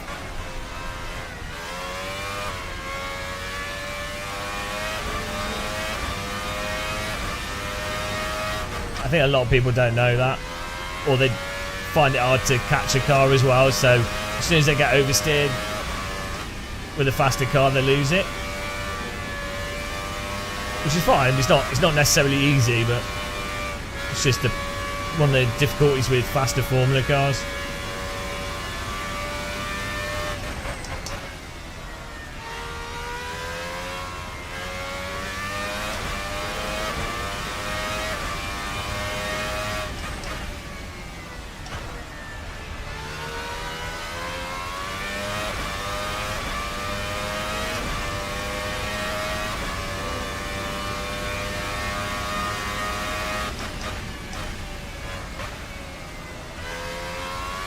We're doing the Nordschleifer race after this, guys.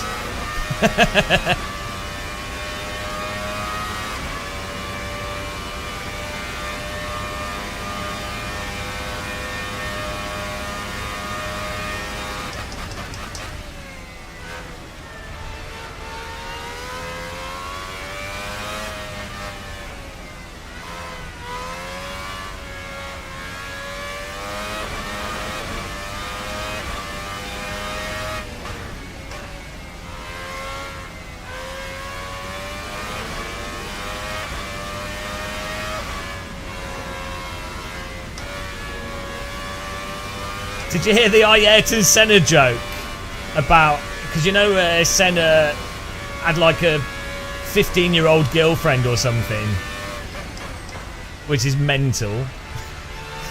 So the new thing is Senna had a 15-year-old girlfriend, and as the saying goes, if you don't go for a gap,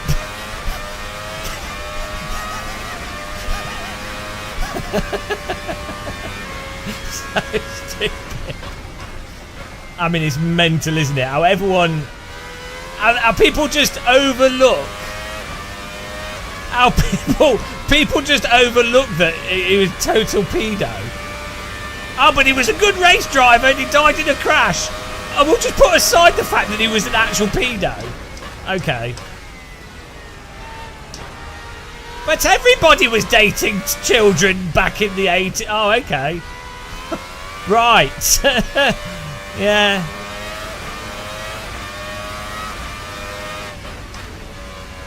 Let's go.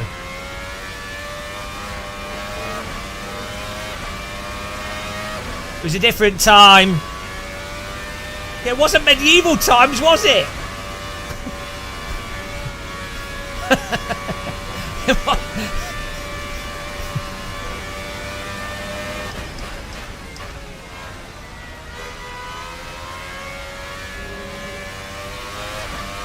It turned out he was a live streamer. Yeah. There we go.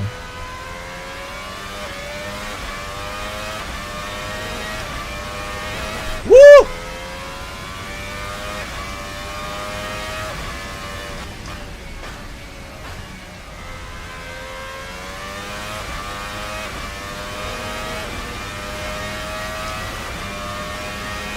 Yeah, this is fun. It's fun to drive. It's just got ridiculous grip.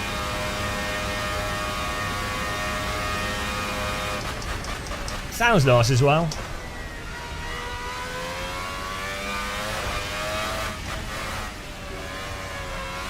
We can use this engine sound on other vehicles, which is good. This is the thing with RSS and AC. Like, if this was just a sound mod for other existing cars, you would pay like £5 or £6 for that.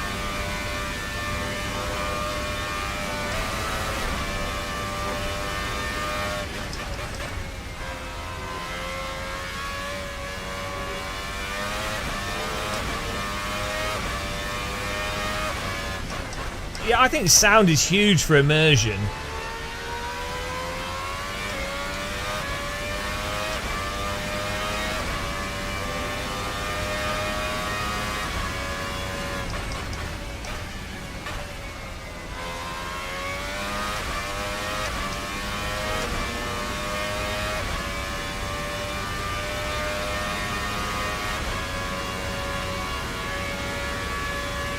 New PB.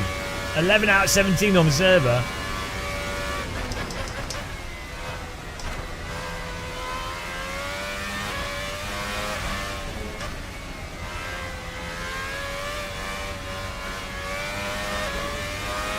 I quite enjoy this car, it's ridiculous. I'm well off the pace.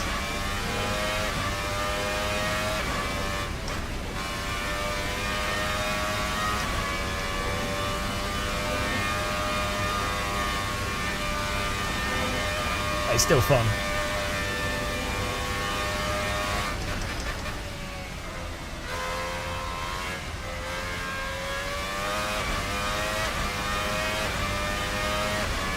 Oh, don't block the track. Who was that back marker? Come on, guys.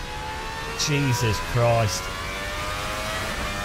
You've just ruined a race for us there.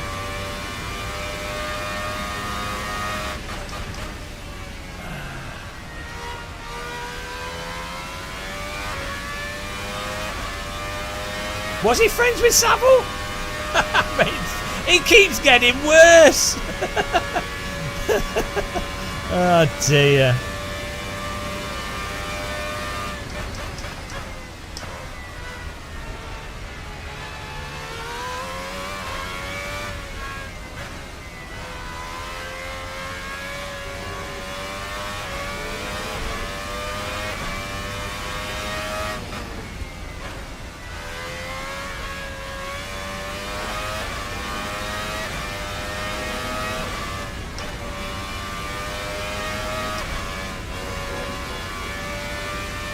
This is like flying an aeroplane at ground level. Are you ready for the Nordschleife race next, guys? We're ready. I feel like I've dialed myself into this car a bit. I think we're ready for... oh, I'm not making that. Oh, they're pretty good off-road handling as well.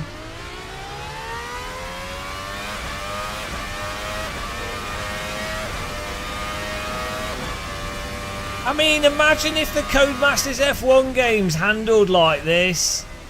And you could play through the full career with cars that handled like this. Ah.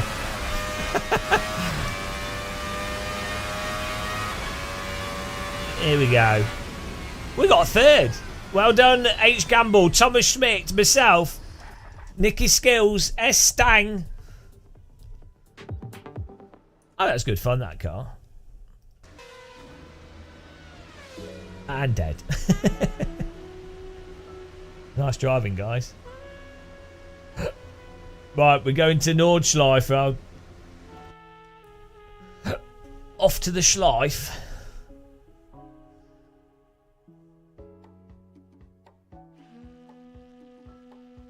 Here we go.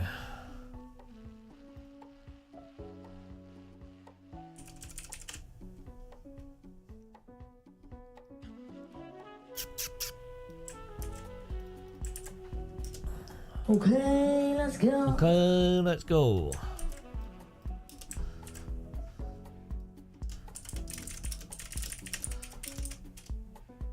Are you ready for the Schleife action?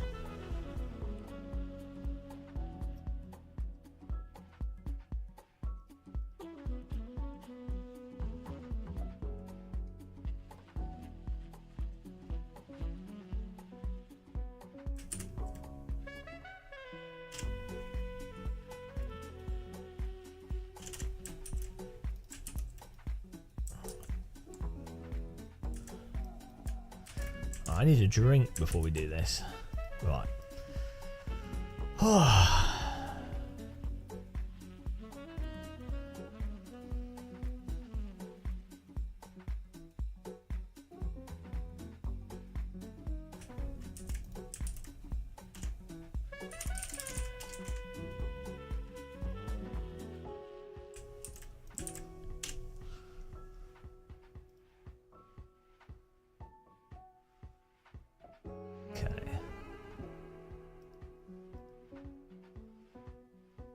Server up here.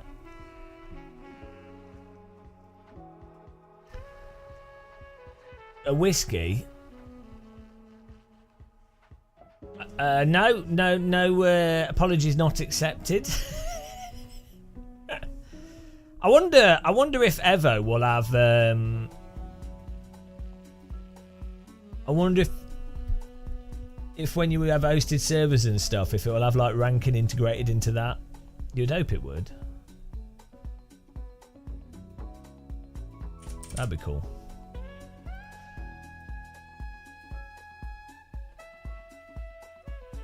Right, here we go. Nordschleife. Which version of the Nordschleife do we do? The endurance layout, or we'll just do the classic layout.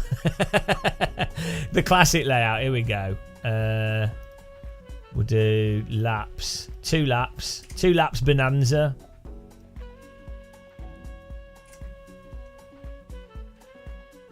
Right. You ready, guys? Hello!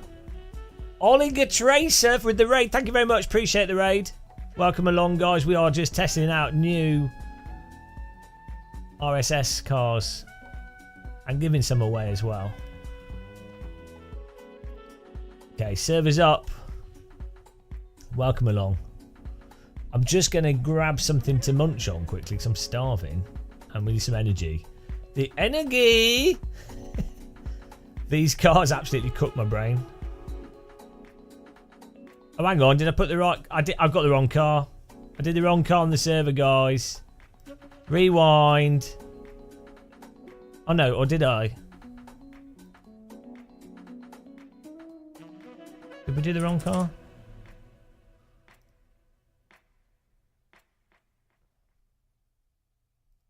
Wrong car. Restart. Can I have a rewind? Proper bow, I tell thee.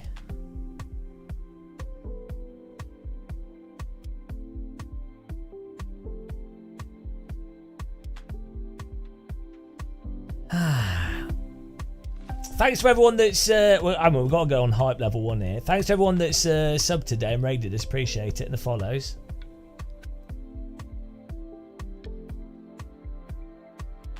There we go, server's up. You have to send me a message on Discord, and you have to be a subscriber or follower, whatever.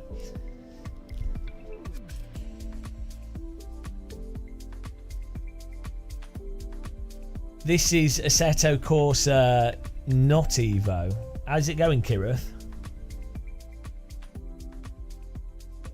Here we go. Get in there.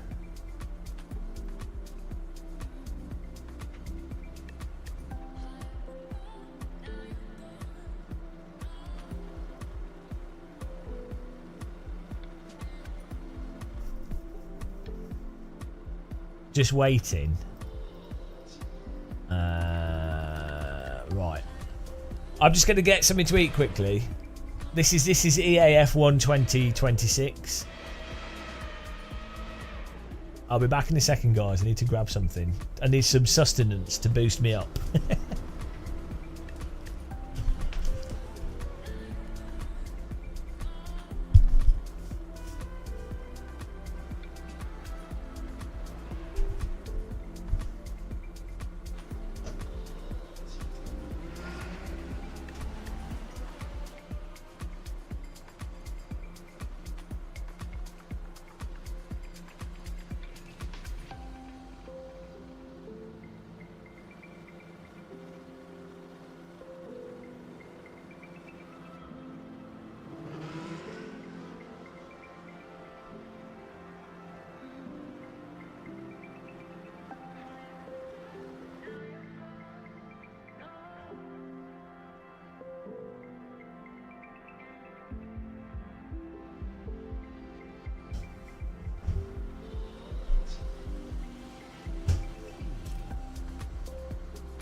Woo!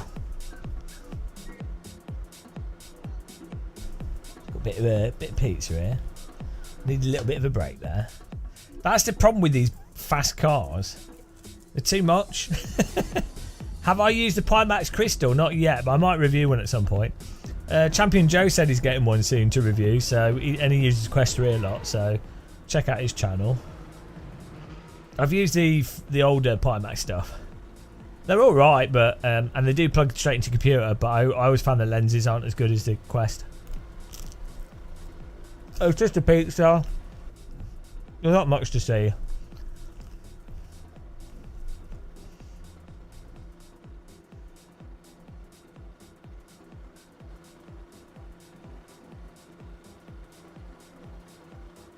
Just a bog standard pizza. I could do with a German doner actually.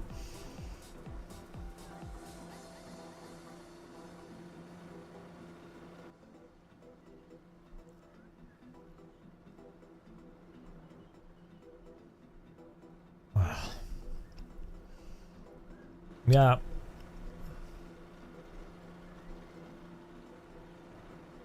I think stuff like MX5 and Skippy is better for live streaming. Well, the F4 car's not too bad, but once you get faster than like an F4 car, from a streaming perspective, you have to concentrate so much on the driving.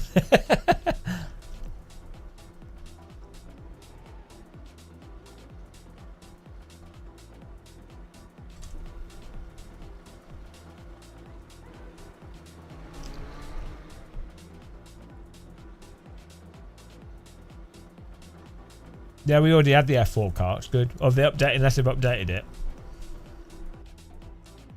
We did reinstalled the new files.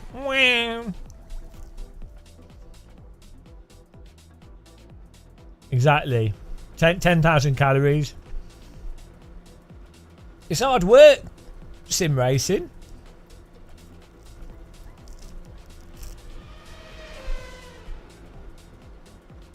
I have to read like annoying messages. Do you know how many calories that uses? Imagine sat down and having a stream of messages. Constant Skywilk comments. Predictably slightly off. Predictable. Oh, AMS 1's got the best physics. AMS 2's fine. Constantly scrolling. Imagine that. It's like one of those Star Trek episodes.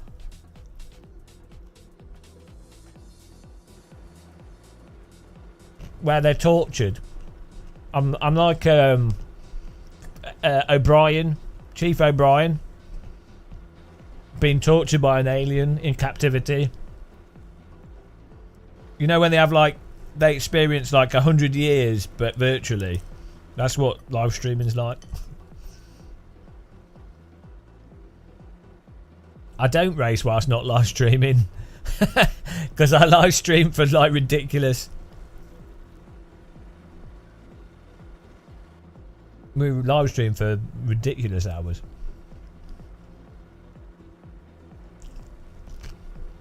I used to.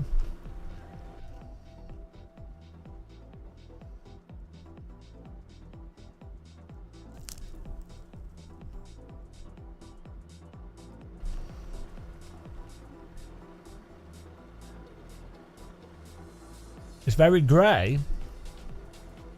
What's grey? This car?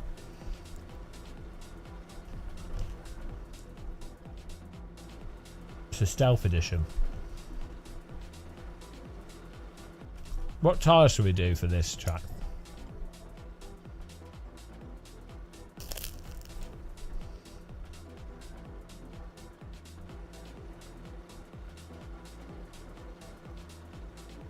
They're really long, aren't they?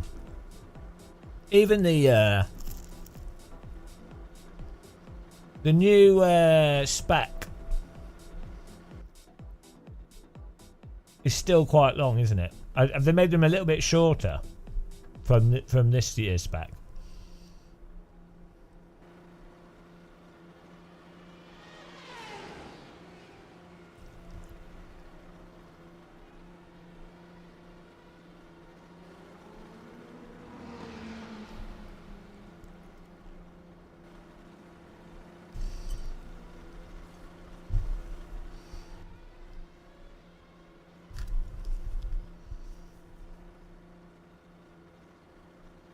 already.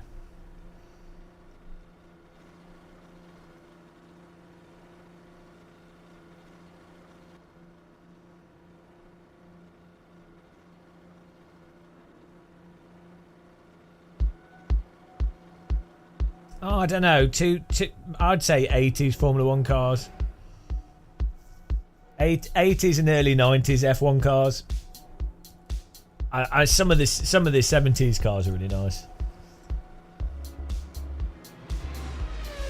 Will active pedals become the norm? I think so. Yeah, I'd imagine for the high end stuff. Cheers, guys. Cup of tea here.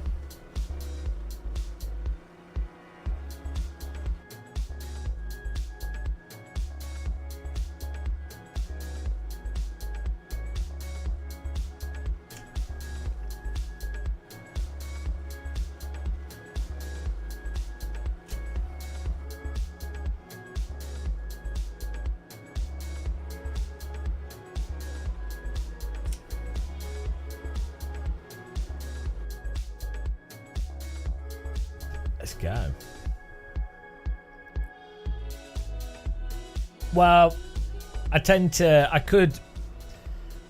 we could have a teapot, but then I find it cools down. But then, so I have a thermos that I can make lots of tea in. But the problem with that is it's too hot, and I like to leave the tea bag in it, and then it ends up cooking the tea.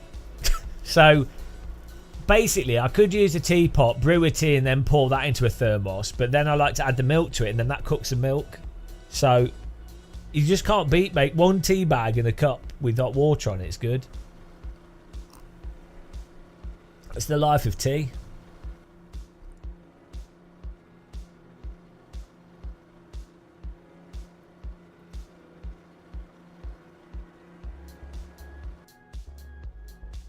Yeah.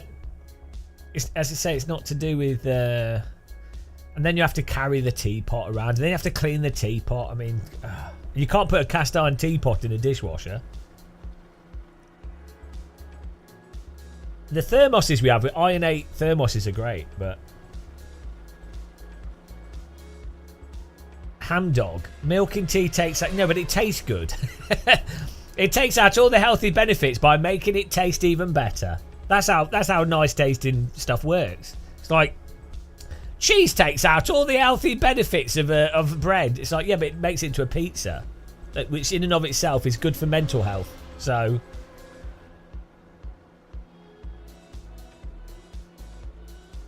oh, bloody alcohol takes out all the healthy benefits of eating fermented barley. Yeah, but it turns it into beer.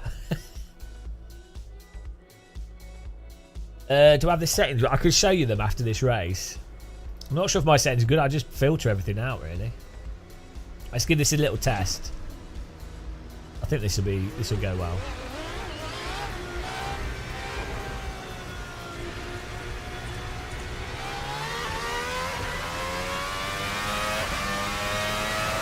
What a sensible car track combo.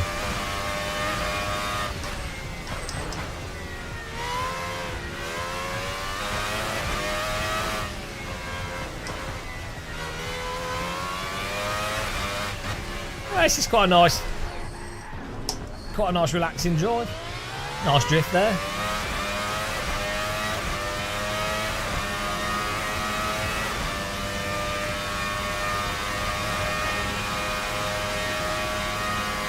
So this is a nice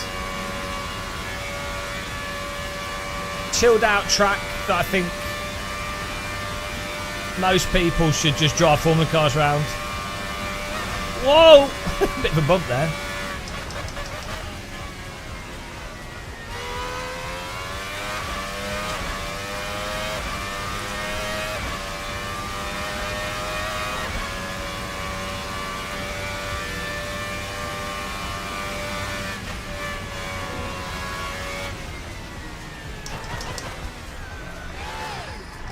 May have needs to brake a bit more for that.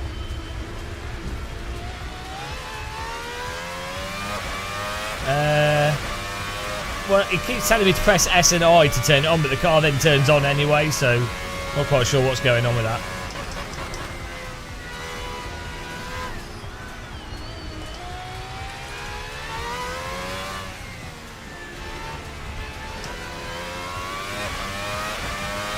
No, this is the old standard Schleifer.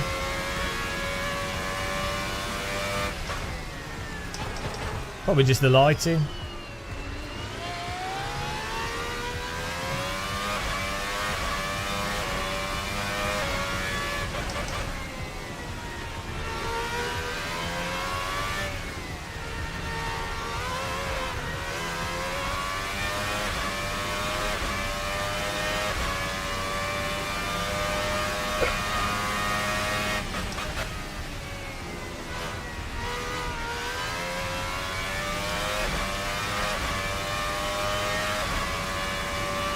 I don't know, just a basic pure filters. I think I adjusted the brightness a bit.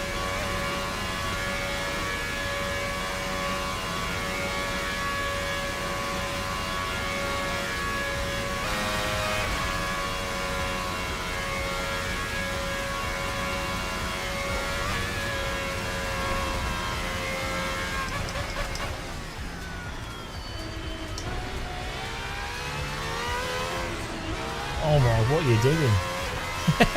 He's drunk! No, I don't think a Formula car would go through the carousel without smashing up the diffuser.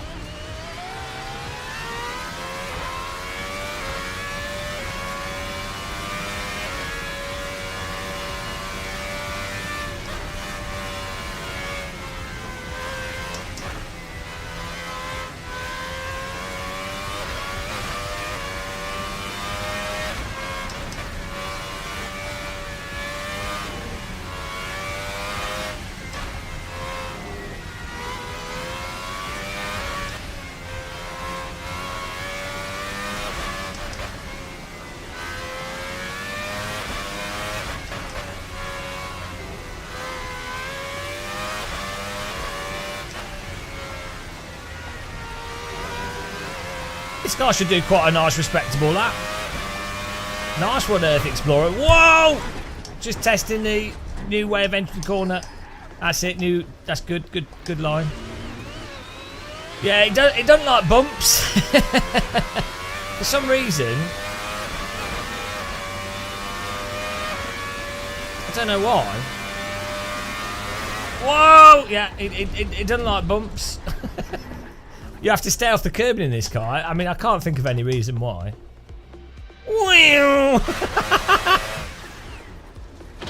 Ow! Breaking my arm. Bloody hell, force feedback.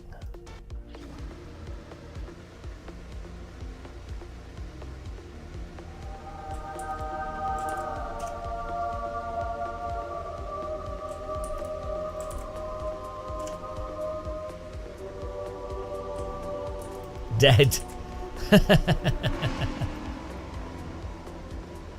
My goodness. Oh, I've seen those teapots. They're from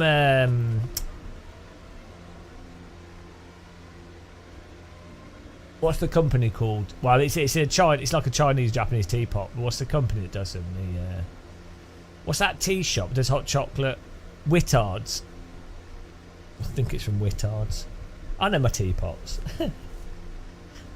I know me teapots, you bastard.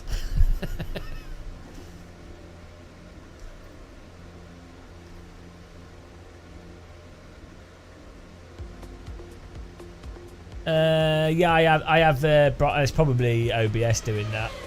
It's probably the capture card.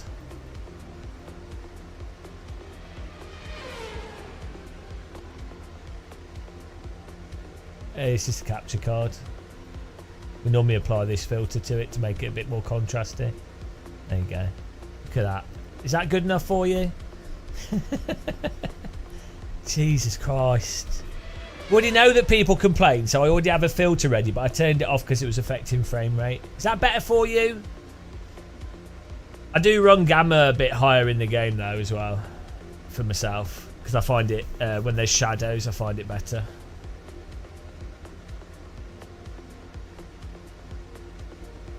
Are you ready, guys? Are you ready? I really want to fly. I want to do some helicopter flying this evening. I think after this we might do some Flug Sim helicopter. Some low-level helicopter. Be awesome. I'm absolutely loving the helicopters in Flight Sim. I was dreaming about it yesterday. With the force feedback joystick, setting the collective and just flying close to the ground. Oh, it's so good. Helicopter life, guys. I wonder if someone's made a high-quality Nordschleifer model in Flight Sim so we could fly helicopters around it better. That'd be good. Should we have a Google? See. I don't. I used to play the Huey in DCS, but I haven't played it recently. I will give it a go, though. It's just a pain in the ass to set DCS up at the first time.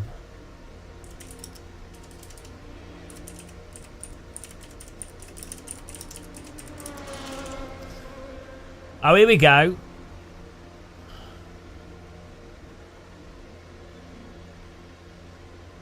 Ever wondered what... Ah, look at this. Yes! Nürburgring Nordschleifer for Flight Sim. Someone's got a really much higher quality model. Ah... I don't know, Flight Sim 2020 mod should work in 24.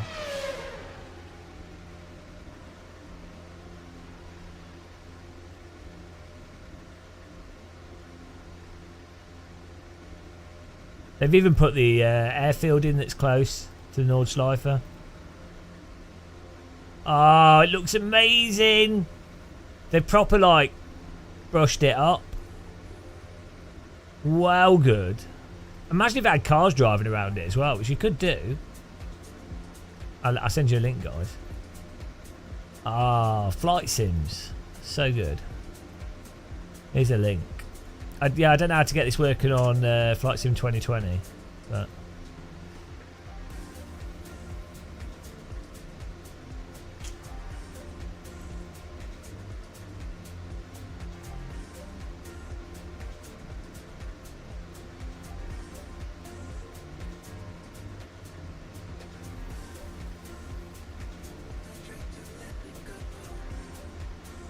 should just work.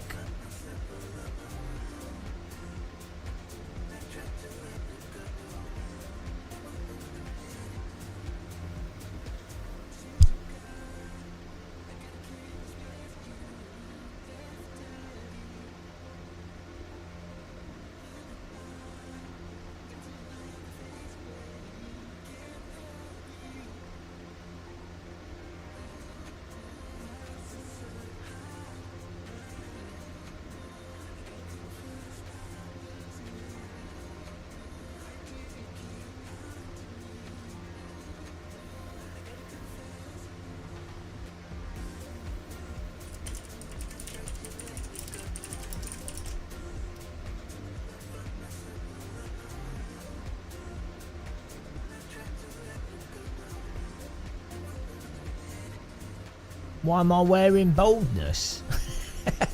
Doesn't it make any sense?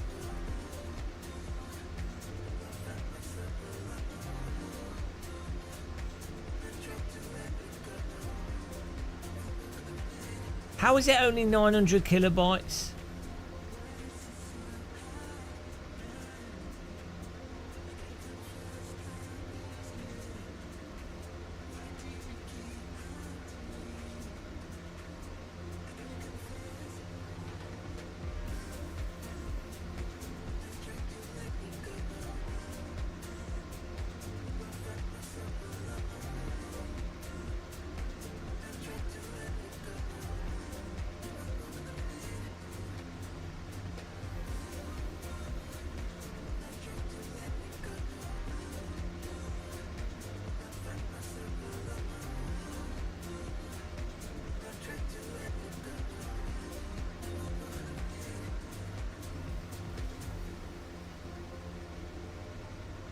There we go, we've got to download some files.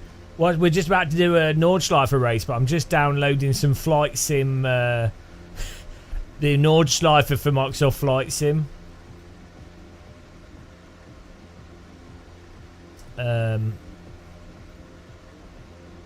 It's like an updated Nordschleifer layout. because the Nordschleifer in-flight sim has like trees and stuff all over it, and this is a high quality model, so I'm just downloading that.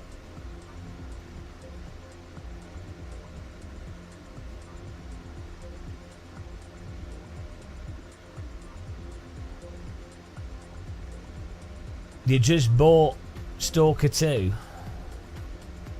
Oh, that game has too like jankier AI for me. Alright, are you ready, guys? Fasten your seatbelts.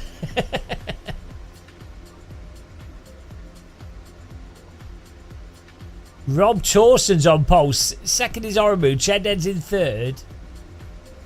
Woo! I think AMS2 Game Change 1.6 is happening this weekend, so I hope you guys are ready for that. It's gonna be fun to play. The hosting of servers is good fun in AMS2. If they've adjusted the camera so we don't get motion sick, it should be good fun to race. Then yeah, it'll be interesting. These RSS cars are great for £7. Really good fun. Even like £14 for 4 cars. The F4 cars are really good. Game changing.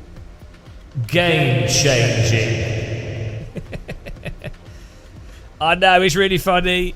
It's so funny. It's the like.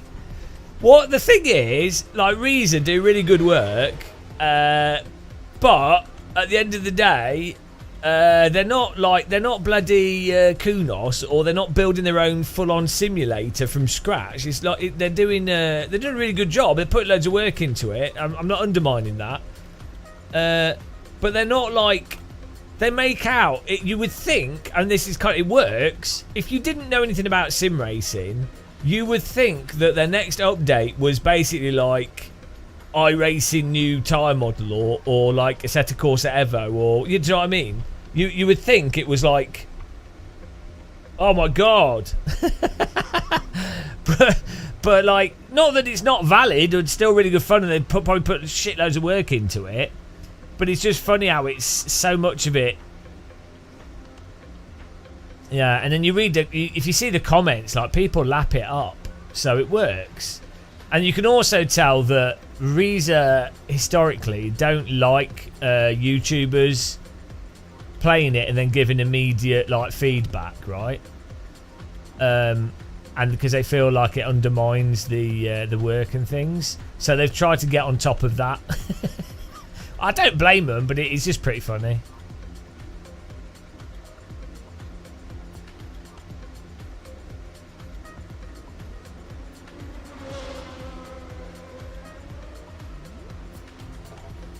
Yeah, but I mean, they can't lose Anonymous, really. Like, it makes sense for them to do it.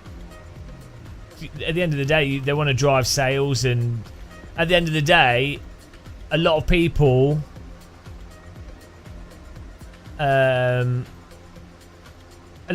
just can't drive at a level where they'll notice anyway, so it all adds to marketing and they'll never work it out. And so a lot of it is about just the hype anyway.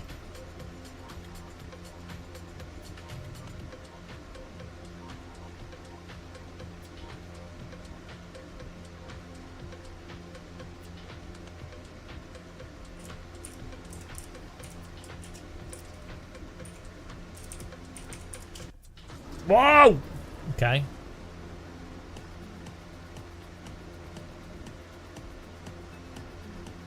Well, I saw this. There was loads of comments of people going, "Oh, if LFM supports AMS2, which I mean, obviously that's what they're doing. LFM will do AMS2. They're like, iRacing needs to be really worried," and it's like, I mean.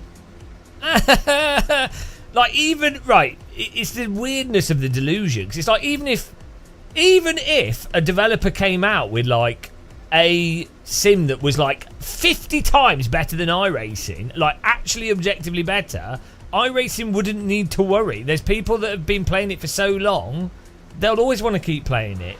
It's not. Right, here we go. Nordschleifer.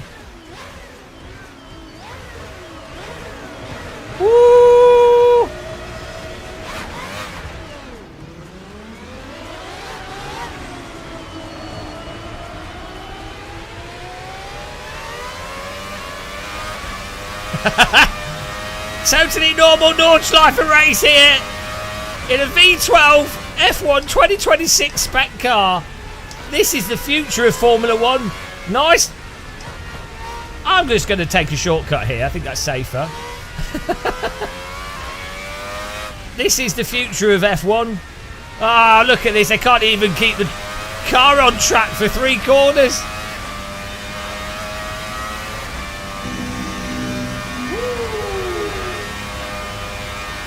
Two laps, guys. Let's give it a bit of curse. I'll save it for the dotting Yahoo!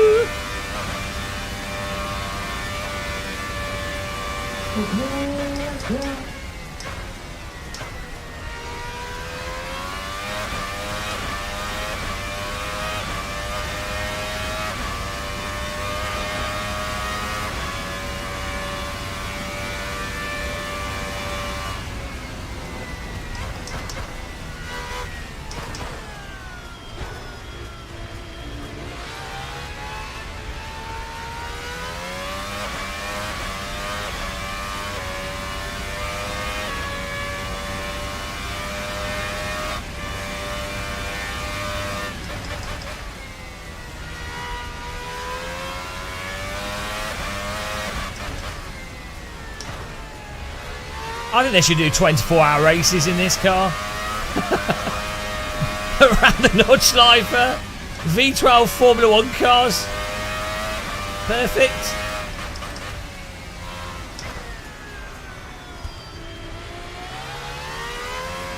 Just need to wear a head torch.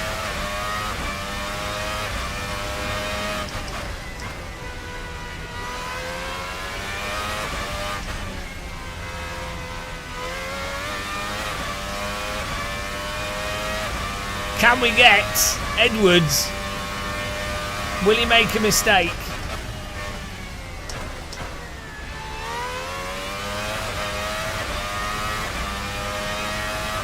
Five seconds gap to P1 here.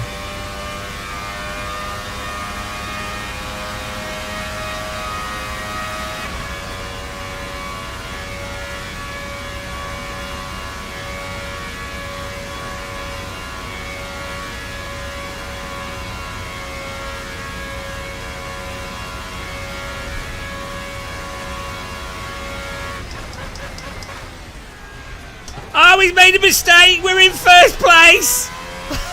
The Schleifer claims a victim. Oh, it looks like we might win the first ever Formula Hybrid 2026 V12 race at Nordschleifer. What a demonstration of pure talent, skill, and boldness.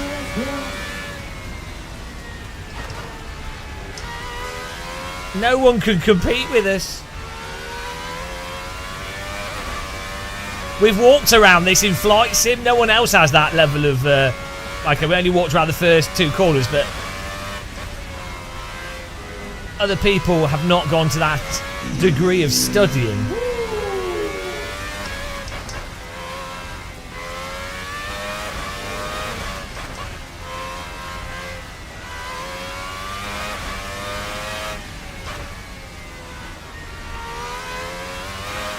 Whoa!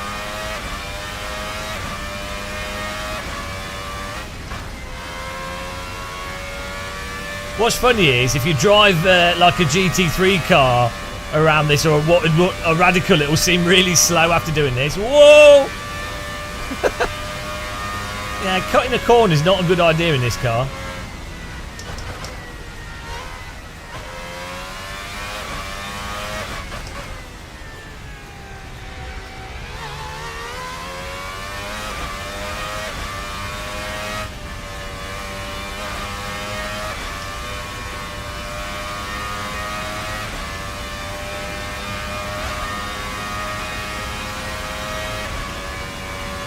.23-second gap. I mean, I think we've just got 1 lap here and we've basically got this in the bag, guys.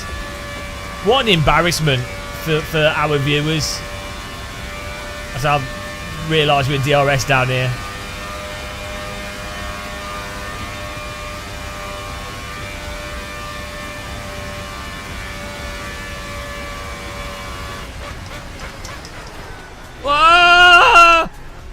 That's how you enter that corner.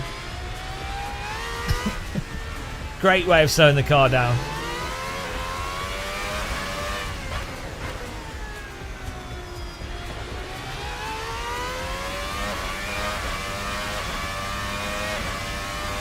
I mean, like, this is a perfect car to do a bit of Lidl shopping in.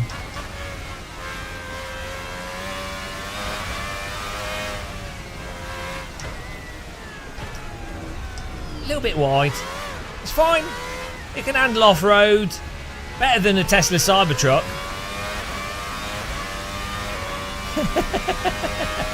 Whoa, the bumps! Oh, I'm so glad we got a DD wheel to break our wrists.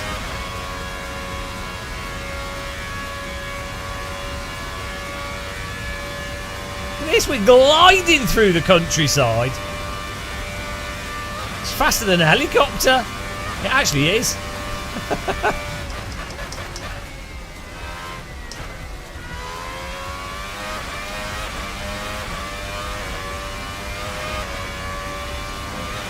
Oh! Yeah, I say, like, staying off the curbs, probably a good idea.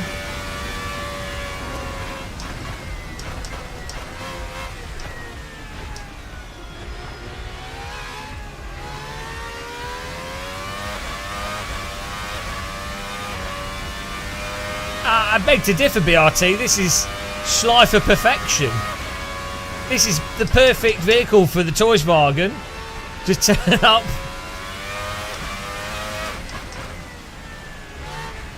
If you crash, you're not going to need a helicopter ride. They're not even going to be able to find... They're going to have to search the forest for a week to find your feet. They're going to have to play Where's Wally for each part of your body that's been vaporised. Makes it easier in a sense. They'll just use a Hoover to pick you up.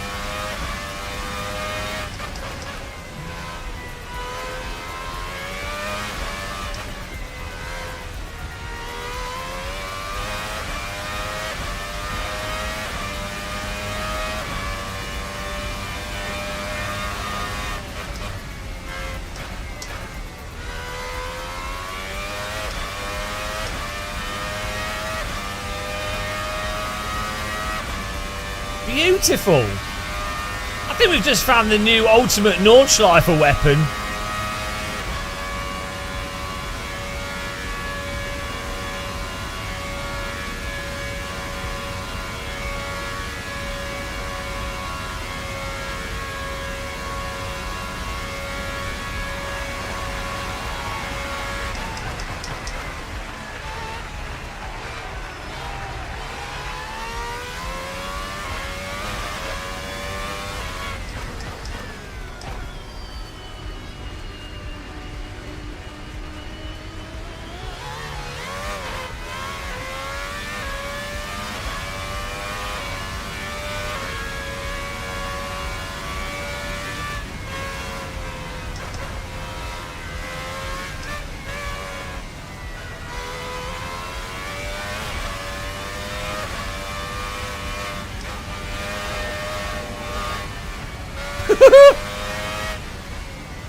Woo!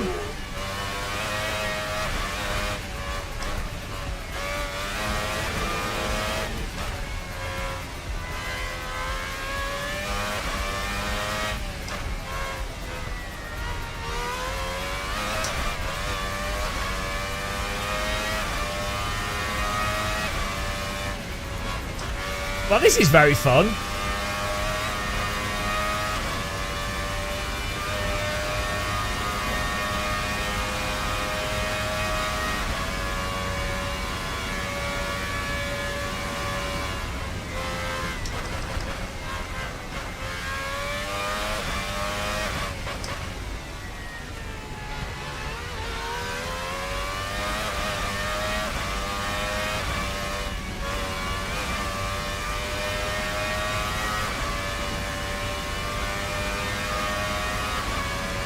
Let's go! I mean, we're going to have to do a rematch, guys.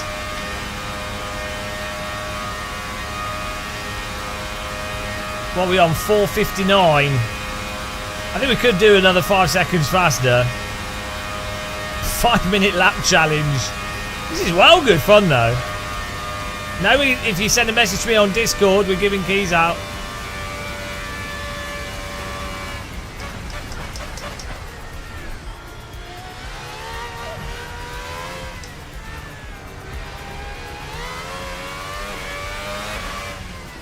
Ah, there we go. Woo! Beautiful. That was a nice relaxing drive. Where's everyone else? What are they doing? What are they playing at, guys? We're going to do a rematch here.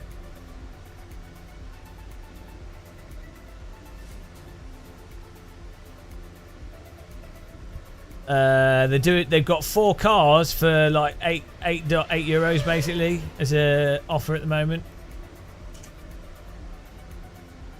It's a car pack. It's really good.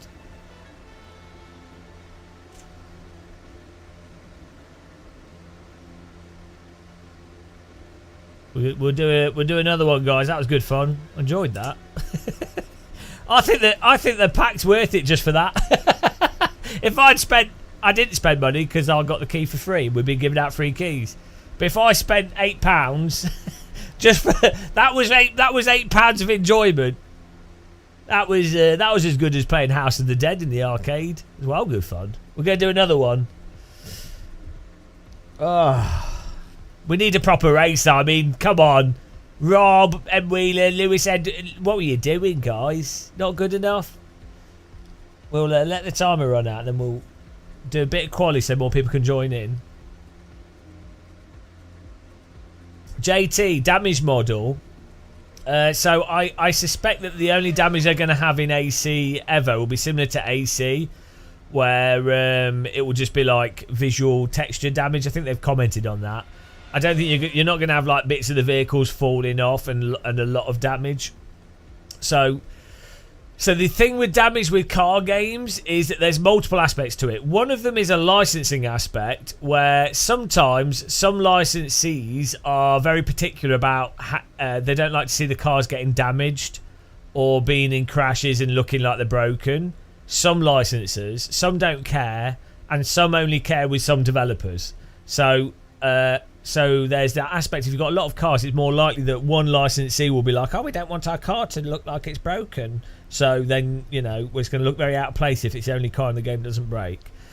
So I know with some developers, that basically means they can't have any damage. But then other developers have had license agreements with the very same car companies, and those car companies have been like, oh, do whatever you want. So basically, the people doing the licensing, you can have different people in the company, or they might be replaced. And the license agreements can be limited to like X year periods, and it depends on the whim of the person doing the licensing. So that's why you get a mixed answer on why. So the de facto answer you would hear back in the day is that car sims can't have damage, or arcade games won't have damage with real cars because the car companies don't want to see damage. And then you'll hear some developers going, oh no, they don't actually care. And so it's actually complex, and it depends situation to situation, license to license. Then you have the technical thing of it's a lot of additional work to have every single car have bits and parts that can fall off it, you know. So every single model then has to have bits that can come off it, animations associated with that, or ways of making the car model break in a way that look convincing, and then you can have performance issues from it, you know, and so that can get complicated. Also, if that works online or not. So, yeah, that's the in-depth answer is I would imagine that AC Evo will basically probably just have like the damage system that AC has, where the car gets a bit wonky if you crash a lot and stuff. Engine might break and things, stuff like that, wear and tear. But visually, probably won't have that much damage, just textures. Maybe like a broken windshield and stuff. Just texture again. It could be stressful on the GPU, but it doesn't have to be. Like, there's ways of doing it that aren't that stressful. So, for example, let's say you have a car with a bonnet. If the car makes a contact with the front of the car into something at X speed or whatever, it depends how you measure it. Then what you can do is you go, right, we swap the bonnet. The bonnet gets turned off, or the car model gets changed to a model which doesn't have a bonnet on it. and then we have an animated bonnet fly off the car. That doesn't necessarily have to be that demanding. Or you could have like a BeamNG type thing where the whole thing is from a point of contact, it then calculates deformation through loads of nodes and springs, and it's insane. Or you could have like a Wreckfest type solution, which is another solution again. Or you can have something where you have like an animation where if X contacts Y, it will go, oh, okay, well that was a 30 mile an hour contact. Play the animation of the car crumpling to this amount and then stop it here. So there's loads of sometimes I mean, you look at Wreckfest, that game runs incredible, and that has like doors falling off, like mesh deformers, I think, and like it's not as complex as BeamNG, but it's full on dynamic, not pre-baked animations of crumple zones, and that actually works really well, and it runs really well. Like it'll run Wreckfest will run on a PS4 and look better than games that don't have any damage. Guys, if you want to join the server, type joining if you're joining the race, because I'm going to go to the next race sooner than I'm not going to wait for the whole quali here.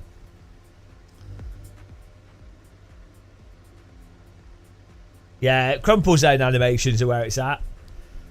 I mean, to be honest, Burnout, the old one on the PS2, it's alright. Burnout on the PS2, that just used baked. I think it had some animations, like 3 or 4 like bits that it could bend to and stuff. But I think it was mostly baked. But that looked actually fantastic. And you'd be watching the crashes in slow motion. I think it was basic. I think really it only had like, it might not have even had like proper deformed meshes. It was just that they had like, for each car there was like 4 or 5 different crash states.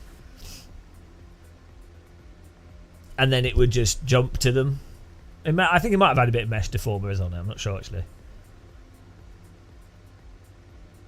John, yeah, send me a message. We've got a few more keys to give out. Just send me a message on Discord.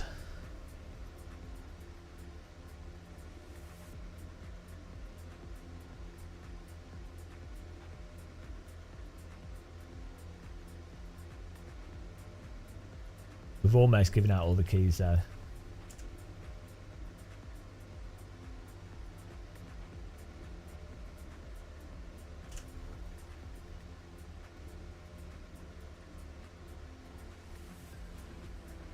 But it's really interesting how crash damage works and the different ways you can do it. Like visual damage.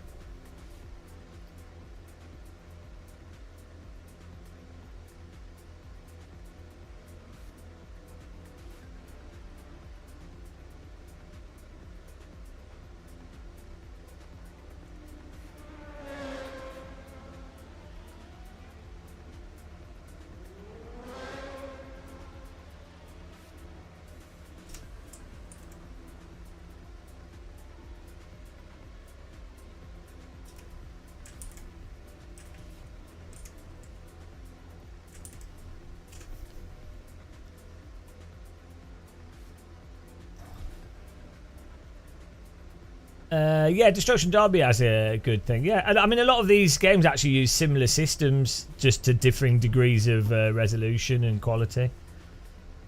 And it gets yeah, it depends, but some of the basic stuff, as long as you don't have crazy high quality models, it's easier. But as you get to high quality models, that can cause, in some ways can cause more problems, and in other ways cause less problems. Like sometimes if you've got a really low quality model, it can mean that when you deform it will fold. It will fold in places where the polygons are in an unrealistic way, rather than it looking like a rounded thing. That makes sense. Yeah, it's really interesting. There's probably good videos explaining it better than I ever could. And especially the way BeamNG works is really interesting.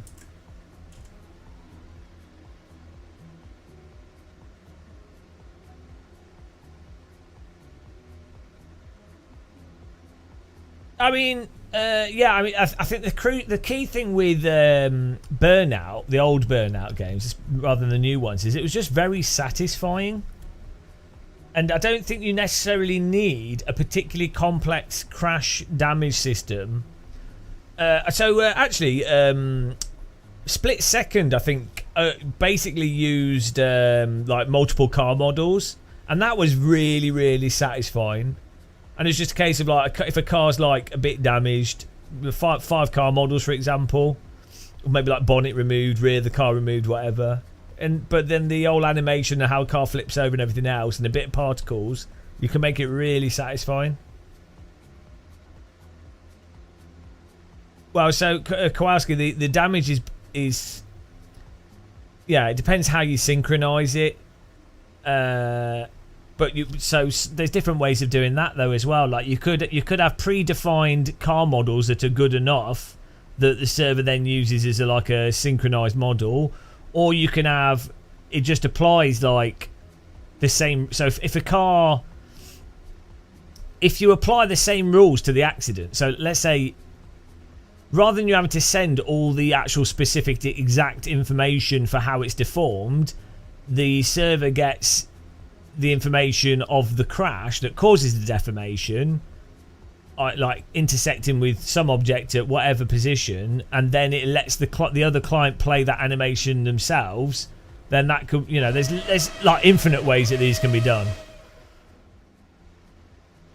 But to be honest, for a track-based racing sim, stuff like just like a nose cone, stuff that was done in F1 2000 and 97. Like wheels coming off, nose cone coming off, rear wing coming off. Because you basically, and with a lot of race cars, it's like, is it enough damage at its terminal? Well, no. In which case, it's probably just a bit of bumper falling off, which you could just do as a different car model with an animation. In fact, I think Project Cars 2, if you look at it, that's a lot of that is like animation based. So you'll notice that the bumpers always comes off in a similar way, or the bonnet comes off, or the back brakes, whatever. But that's actually fine. Yeah, and most of the time it's like there's a little bit of damage and that affects you so that you need to pit, or your car's totally written off, in which case you can just have the wheels come off it and some other stuff, or like a door fall off. So it doesn't necessarily have to be that advanced for it to work really well for a racing sim. But then it's a shame. What I think is a shame is that Wreckfest game engine is so good, and it's a shame that they can't license that aspect to someone like Kunos. So Kunos do like the tire model and the sim stuff, or the pitting, or all the sim stuff. But then it'd be really nice if they could just license the ragdoll physics stuff and all that kind of thing.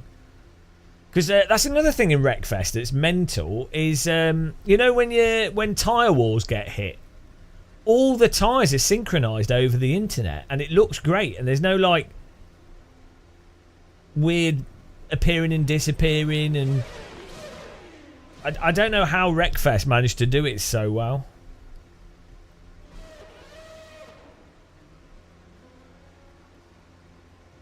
I know some of these games are developing more realistic tires as well, so that could lead to us getting games that have really good crash damage, but also much like R Factor 1 AC type tire model physics. But it's going to take time.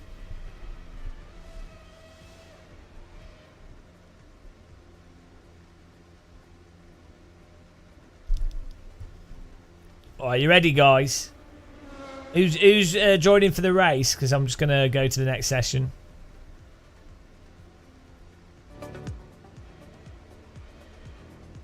Yeah, R Factor 1 did a good job on it. As I say, like F1 97 for Formula cars, just the wheels coming off and having like some kind of the wheel string simulated was good.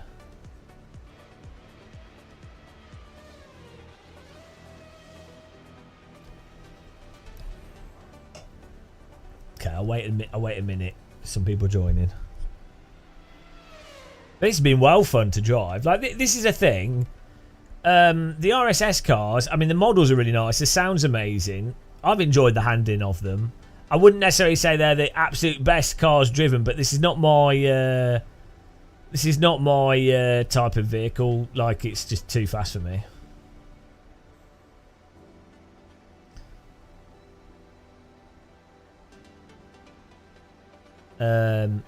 Like my threshold is kind of like F2. Like, yeah, F2's sort of even getting too fast for me. F3 I think is like my limit, but then more like radical type handling dynamics. I think a faster radical is LMP2 is good for me.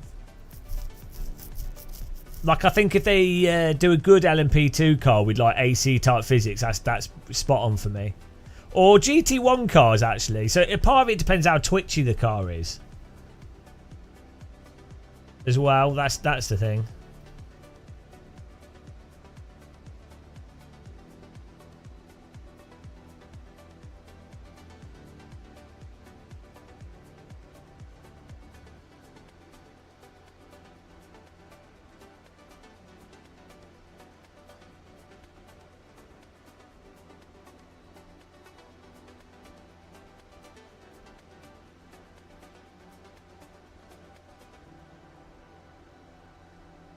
What's my go-to? Well, in terms of what I really would enjoy to race more, but I don't. For live stream racing, I really like the Skip Barber. I really like Radical SR3, MX5s. If I was not live streaming them and I was 100% focused on the driving, GT1. F3, F4, or vintage Formula cars as well. There's different. It's like when you're live streaming, the faster cars, you have to be so precise at basic level just to go around the corners at an okay speed. It's you can't really talk and drive at the same time. AC1 has got by far the best general tyre behaviour. Yeah, I like GTR2. It's good fun. I played it quite a bit on the with the Xbox controller.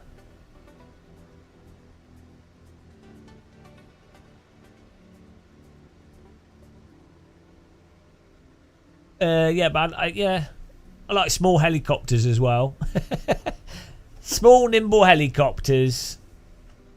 That's good fun. But it's a shame we need. I mean, iRacing is working on its tyre model. I think they will do a sort of more springier, quicker to return to grip tyre model, and then I think the MX-5s will be really fun in that, and also netcode. And it will be interesting what Evo's like, to be honest. Especially the Alpine they had in the demo in the wet was really fun to drive. It had loads of assists on it. Super easy, but it was just fun. There's actually quite a lot of cars in Project Cars 2 that were like that were just fun. Like the the back mono was really fun. Yeah.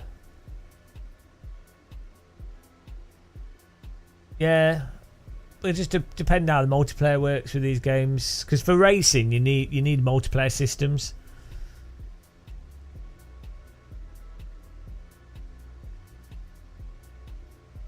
As a reminder, guys, if you're buying stuff on Black Friday and wasting money, we have loads of affiliate links you can use if you want to support us.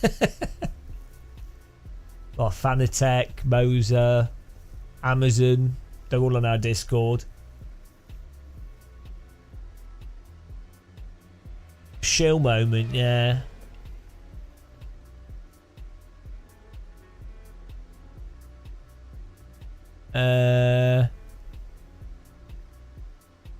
Is that only one correct field of view? Well, I mean, there is. If you've got your head still looking at a monitor, there's one correct field of view in a sense of what would be the field of view if you to treat your monitor like a window. But the problem is you don't put your monitor in a normal position often. It's either really close, really far away. You move your head, and the sim's not real life, and you're not treating a monitor like a literal window. So, yeah, I mean, if you've got a VR headset, there is only one field of view, and it feels really weird if you use the wrong field of view with a VR headset. It's normally locked in games, but it's really funny if you use Vorpex, and there's some sims and mods let you change the field of view with a VR headset, and it feels so weird. It feels absolutely mental. But yeah, on the screen, the thing is, it's not literal, like it's a 2D image, so field of view is not even necessarily the biggest thing. But what's happened is you get a lot of YouTube shorts, driver coaching videos, advice guide videos, which are not giving out wrong advice. They're giving good advice, generally going, oh, this is how you calculate field of view, but then it's presented in a really authoritative way, and then you have a lot of new sim racers that come to it, and they only hear that one version that's the way to do it, and they've not really thought about it in a deeper sense. And so then it turns into a religion of FOV calculator. And then if you question them, they go, well, I saw this real race driver told me, or this YouTuber told me. And it's like, well, yeah. So that's a bit of an issue with modern sim racing, especially shorts. If you have like an authority putting something in a short, the authority knows the nuance, but because a YouTube short is only a minute, or a TikTok or whatever is a minute, you can't add more nuance to it. And it makes more sense to present something in a very authoritative way, but then that conveys things in a very binary sense, which is just not how reality works. The thing is, you can't contradict the math of if your head's static. But I don't like ACC, but I do like the normalist. But that is amazing. So it's probably one of the best. Probably one of the yeah, it's the one of the or not the best simulation to practice like. Yeah, we're racing in 1 minute. It's really good. Yeah, the thing is, a 2D monitor is fundamentally abstract as a process. So yes, technically, if you were to think of your head position and the screen as a window, technically there is only one mathematical field of view that's correct in that sense. However, it's the wrong question to ask in the first place. It's not a literal thing in the first place. So it makes sense to use calculators and to have a calculated field of view, but it's just not that simple. Like it's a good start point. It's only a problem if someone was to use like insanely high field of views or insanely low field of views, and if they struggled with that. Or they plan to drive a real car and then they built up an expectation of some weird thing. But to be honest, they would instantly adjust in real life.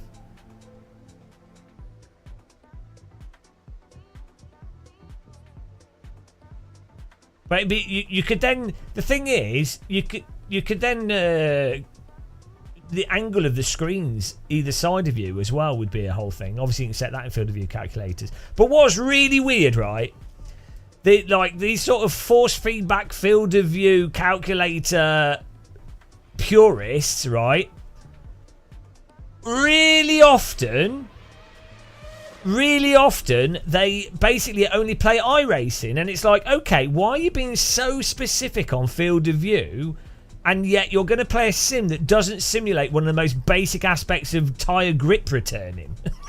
You're gonna be like completely religiously dogmatic and purist on field of view, but you're conveniently going to ignore the most important part of a racing sim and just let that fly. That's what's weird with that stuff, is the selective purism. Right, let's go racing. Yeah, exactly. Also, if you're not, you can adjust to different field of views, and you could probably do perfectly fine. And there'll be loads of people that would be miles faster than someone that's using the correct field of view, but they're just driving better. So, it's people focus on somewhat arbitrary things as well. Well, you need 2 laps of fuel. Let's go here. Take it easy at the start, guys. It's 30-minute rant on time mod. I don't bother anymore. I've given up.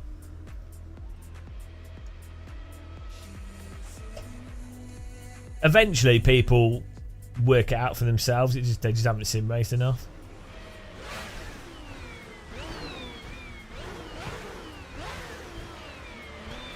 Here we go.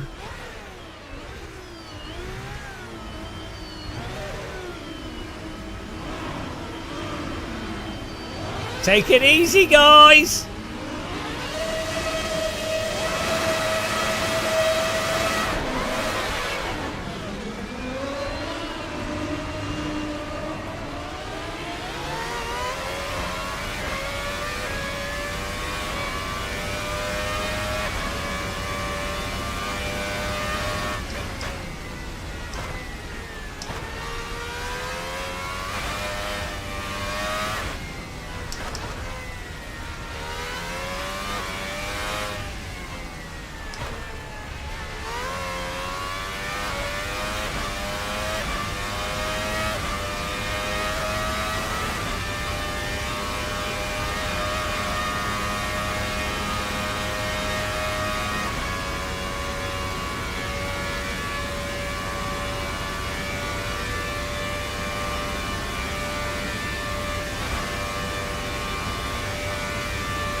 This is the ultimate car track combo.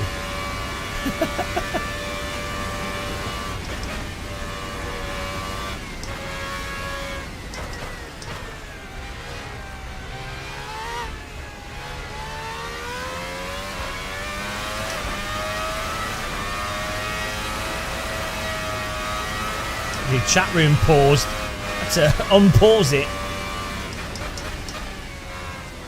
Yeah, it's perfectly normal to have to move your mouse onto another screen whilst driving around the Nordschleife in a Formula 1 car.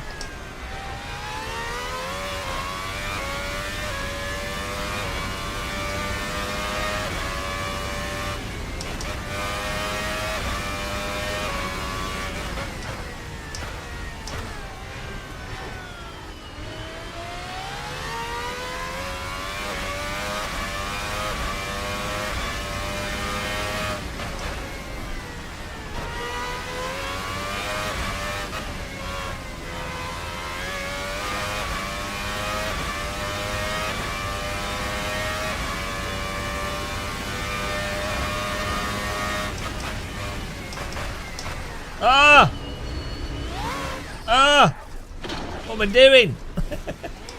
Bloody hell.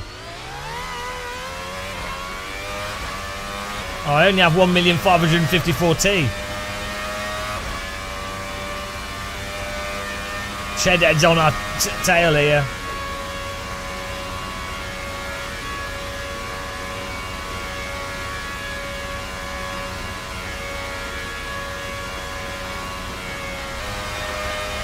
There we go. Whoa, the bump! Ah! We're still fine, we're fine, we're fine. Nailed it. This is working as expected.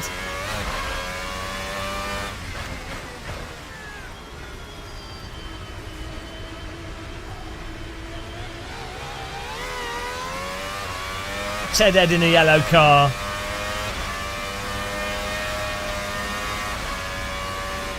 Absolute yellow driving. Oh no, why do I keep losing the rear? I'm sorry, I'm still sliding. Oh, he pulled it off. He pulled it. Oh my god.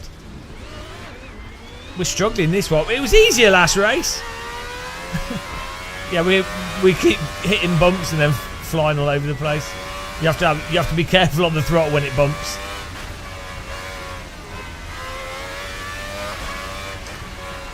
We'll catch back up with him, don't worry.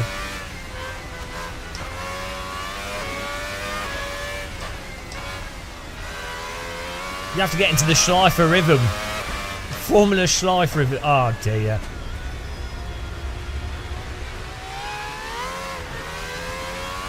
Rhythm not found.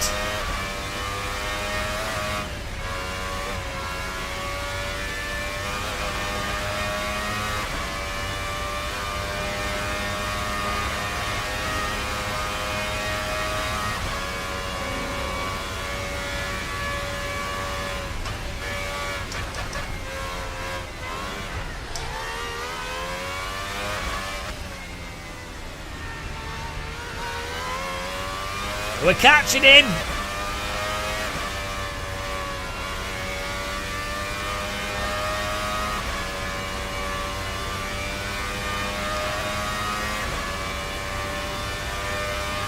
What's the top speed of this car? 342, 43. Oh, he hasn't got DRS, or has he? 341.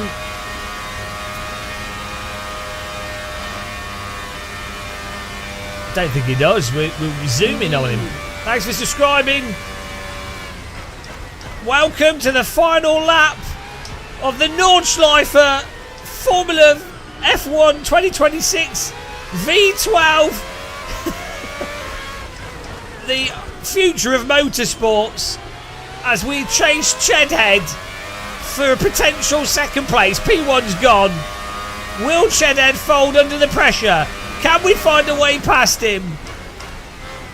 Oh! This is racing! Oh! Oh!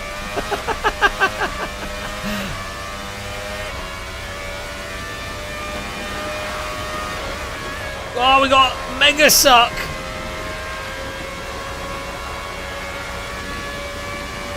Around the outside! Woo! Lower downforce prevails.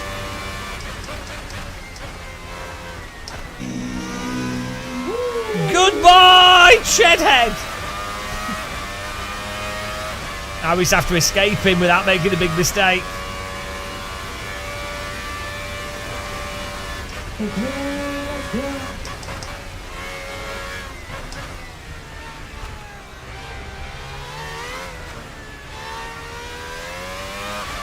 We're off. We're off.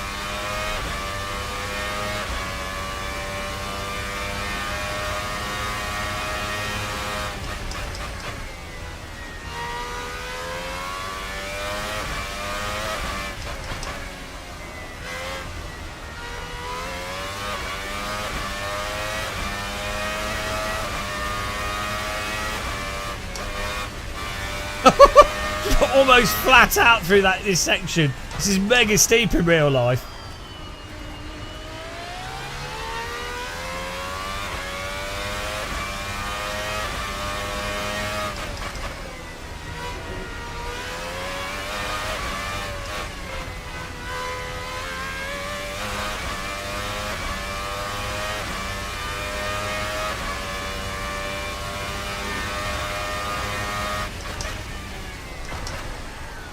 Oh, the understeer.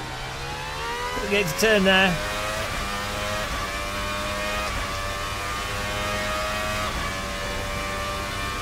Let's go.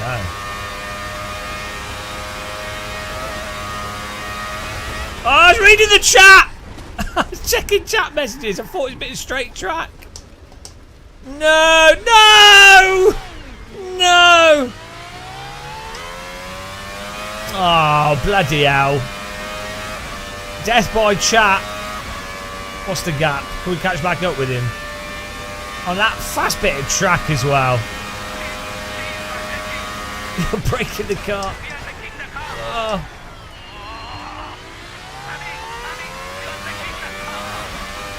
We'll catch him on the dot and go. DRS hacks inbound, guys.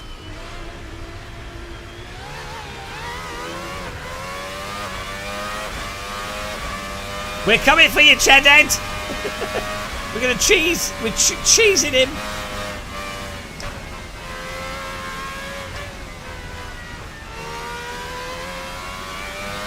Here we come. I see him.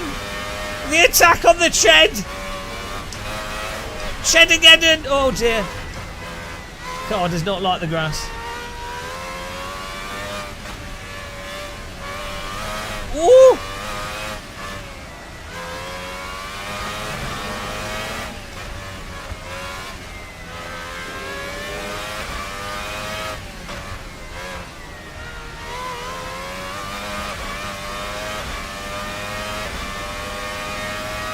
Fasten your seatbelts!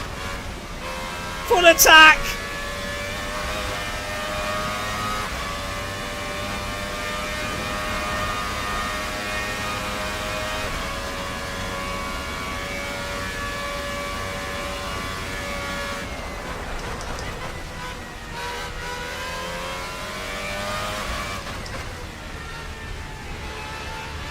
Oh,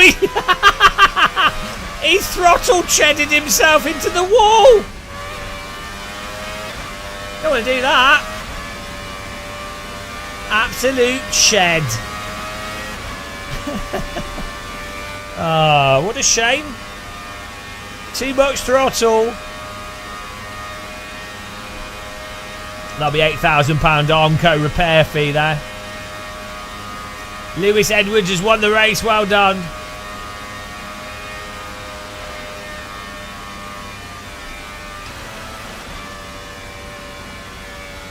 Magic money shift there.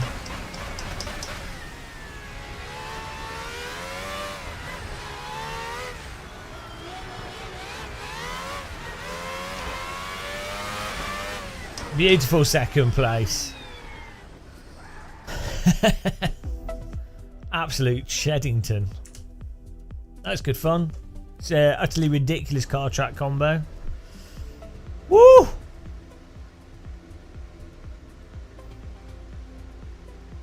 Right. Everyone's dead. This is AC, yes. I mean, I'm pretty sure it says Assetto Corsa in the description. I think these are good fun cars to drive. The difficulty is with the cars like this, unless you do a specific league with them, it's hard to find races. I mean, I might do a quick test with AI guys and see what the AI is like with it. But well done, Lewis, for winning. Myself second, Shed third, and everyone else is dead. Well done, guys. I'm going to do a quick offline test with this car in single player.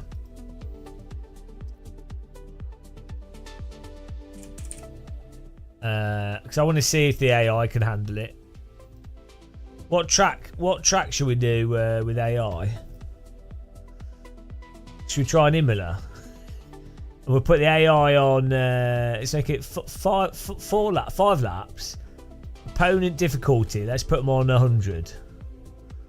Well, let's put them on like 95, and then I'll put the aggression on max or very high, and we'll start at the back.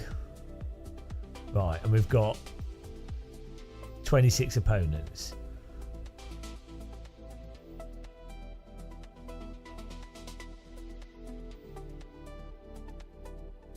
Right, let's see. The ultimate AI test. LFM has people driving the MX-5, that's about it. Grip changes when you jump. Yeah, you know, you just have to put your arms out the car and get the additional downforce. Right, here we go. Can AI handle this car? My bet is no, but we're gonna try and we'll see what happens.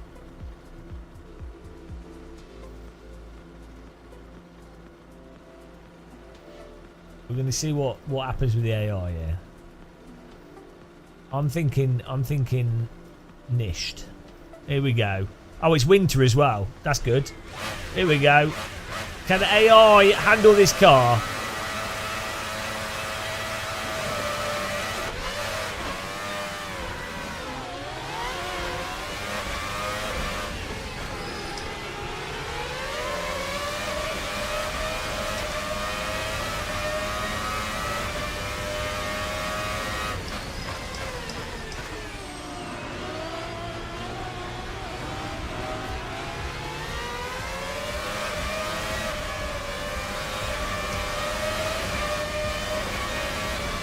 Not too bad. So, oh my, okay, we got cars upside down.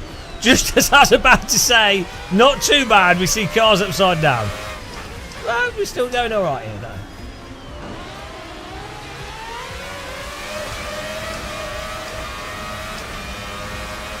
Very festive. What? There's a car flying behind me. They moved out of the way. Okay, yeah. The AI is struggling.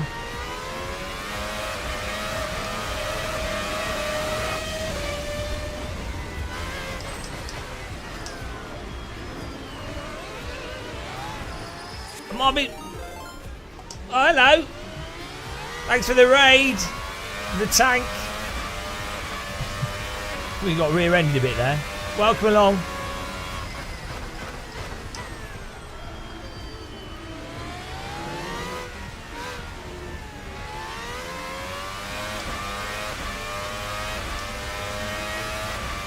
It's not quite nice with the snow.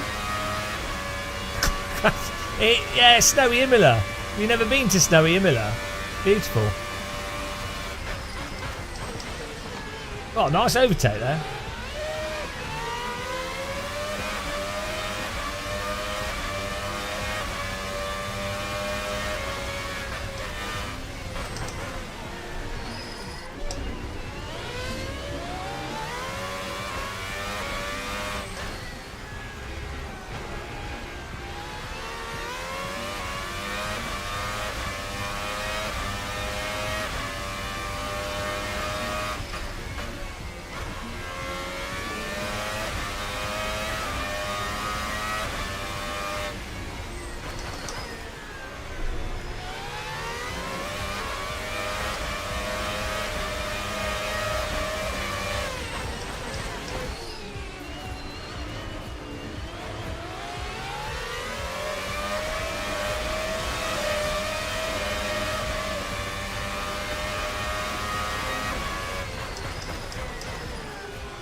He flipped over on us!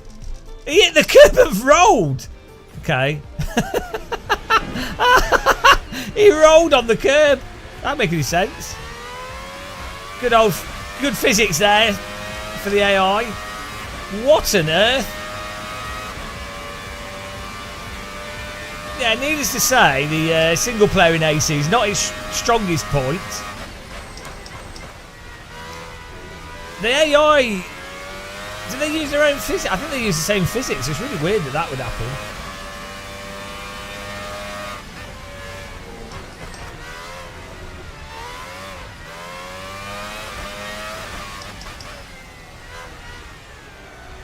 Ah!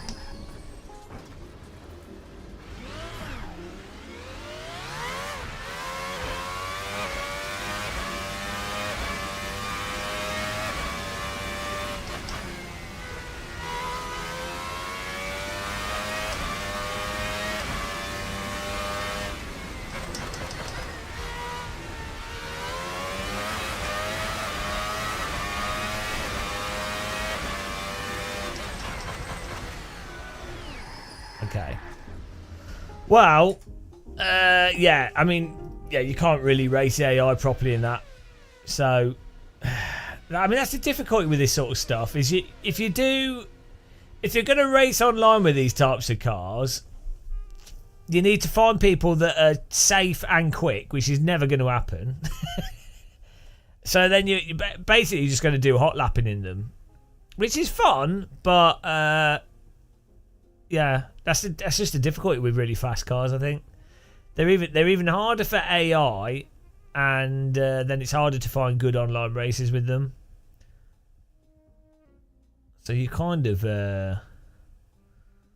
even in iRacing, it's very hard to find racing in the F1 cars in that. So I guess you could do league stuff with it, but then unless your league is full of semi-sweaty, not really cat debate. It's not really the aggression. It's just the speed of them and how they work. Yeah, even if you do a league thing, these cars are just going to magnify the gap between people massively.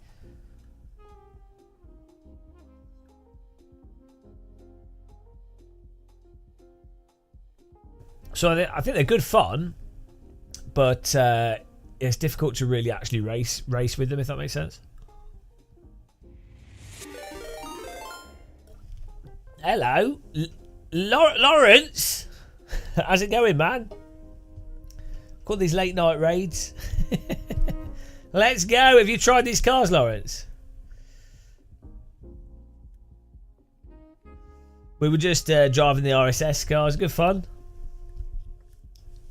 The new RSS pack, the V12, the V12 F26 car, and then we were driving the F2 car as well. They're good fun. But we're just saying now, it's the unfortunate thing is, even on iRacing F1 cars, you can't find people to race, and that's on iRacing. And then just because of they're so quick, it separates out drivers, so you're not going to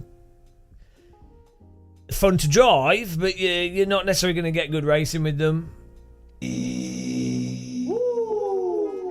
So, and then the AI is not good enough.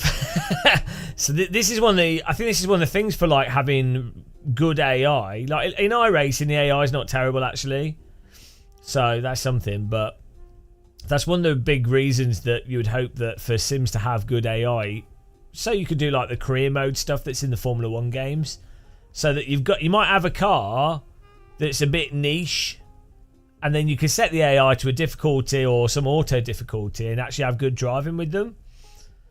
But if you don't have, you need AI that can drive side by side, attack, not wreck you, and then physics that netcode and stuff, or contact code where it doesn't wreck you.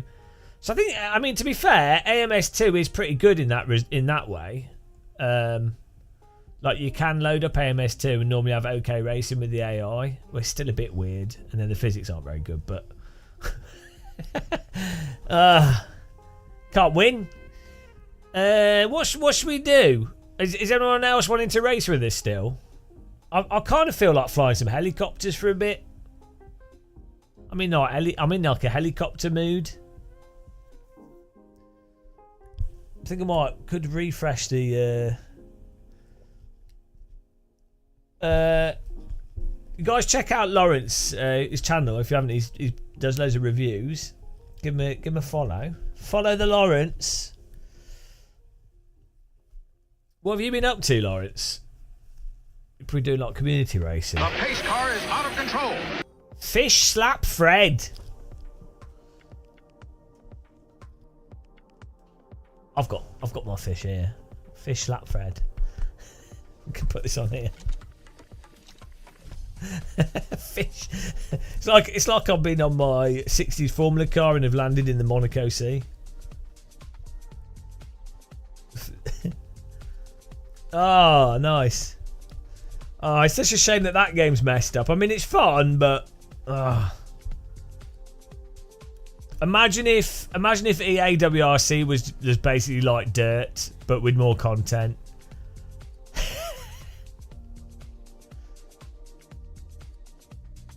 Yeah, it's Sims are in a weird state.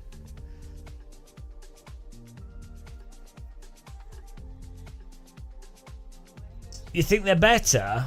Well, right. Yeah, if you ignore there's input delay, and then it still has like a weird like oversteer response,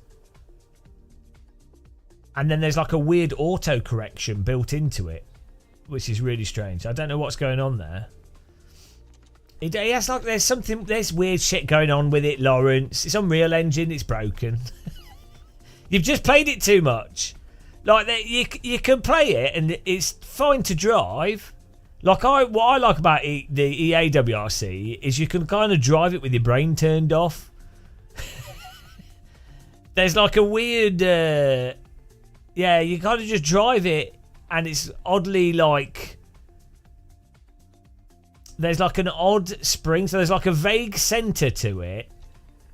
To the physics, I'm not on about the input dead zone. There's like a vague center to how the physics operate, where it wobbles in this zone in the middle, but the car's very stable. But it's got like this zone in the middle where there's like it's moving, and the car's totally happy, but it's like it's not moving, but it is moving, And then you've got the oversteer thing that comes in afterwards. There's something really weird with that game. Like I think it's very easy to drive and approachable, but there's something really off with it. I don't know what's going on. All the rear-wheel drive cars really show off the physics issues that it has, and the weird like oversteer response it has to the throttle. The all-wheel drive kind of hides it quite well, and then the vintage cars are particularly weird in that game. But I mean, yeah, and then the tracks are really low detailed with like weird like bowling alley lanes at the side. So, you know, I just think all in all, it's basically worse than Richard Burns Rally and Dirt 1 and Dirt 2. Yeah, I think gravel and off-road helps make all sims feel better because it's just I think it's an easier thing to it masks the physics stuff. That's why the tarmac seems worse, because it just shows you what's going on with the physics more clearly.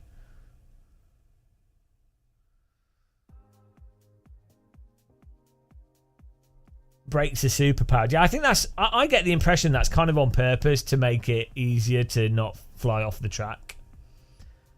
But yeah, it's weird. All the developers don't drink tea. I mean, Unreal Engine though is so bad. Like the blur, the weird stutter that eventually goes, but you can tweak the settings. But I feel like I'm on drugs when I play Unreal based games.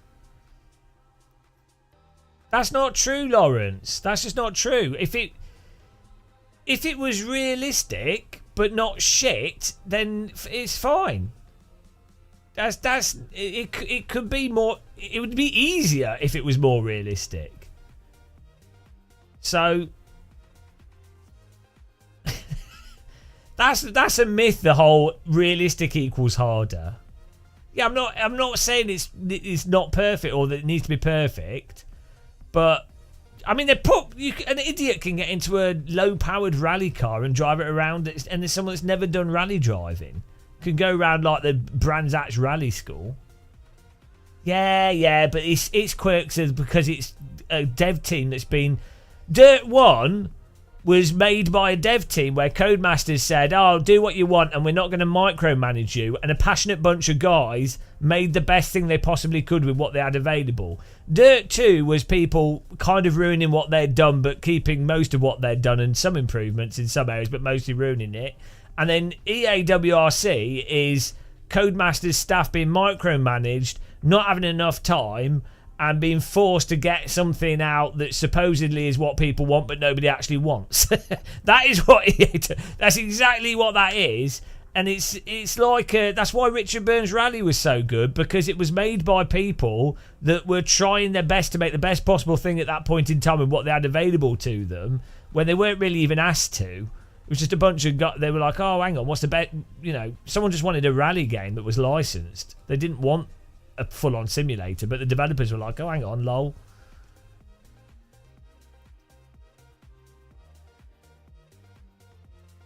Yeah, well, but no, your comments are welcome when they're true. I don't care what game it is. Comments are welcome when they're true, but if I mean, EAWRC's bloody. I mean, like I say, I quite enjoy driving it at times.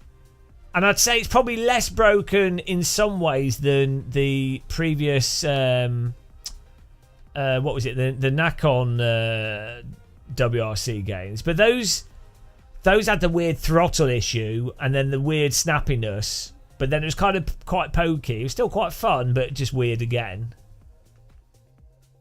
Exactly, the fish wins the argument. I just feel like...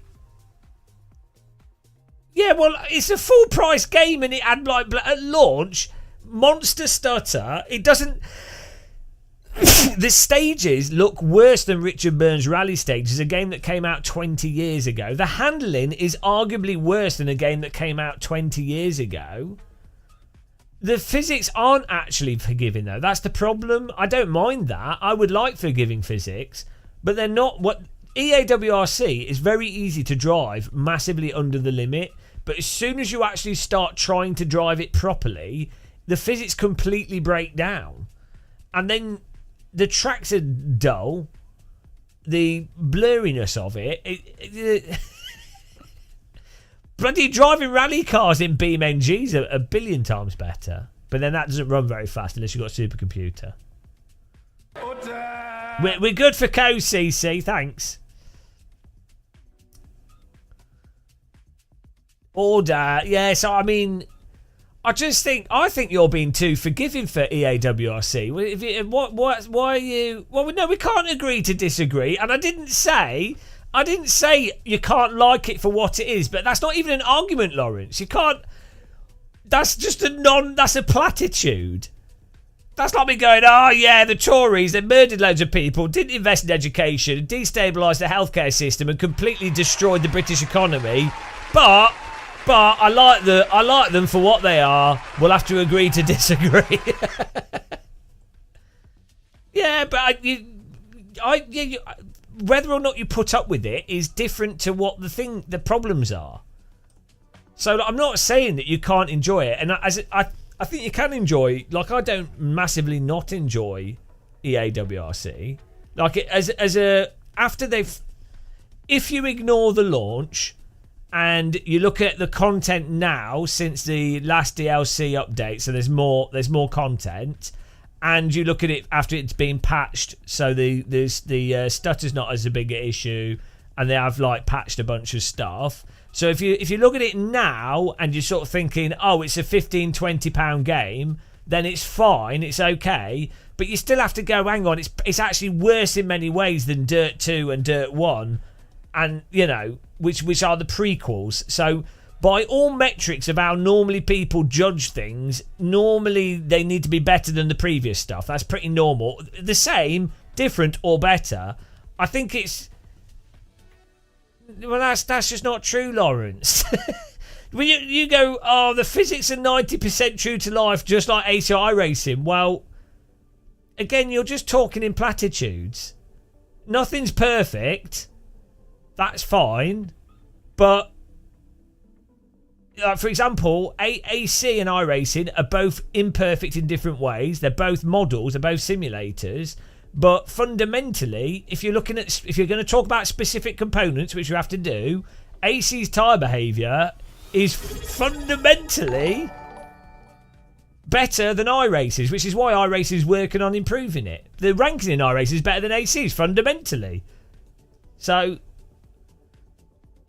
Yeah, but that's fine. You can have that conversation. But what you've done there is you've made a logical flaw in your argument, in that you've just gone, oh, there's some differences, and therefore I'm not going to consider those differences in and of their own merits, and I'm just going to draw a line and say, oh, everything's kind of okay, and not have a further conversation.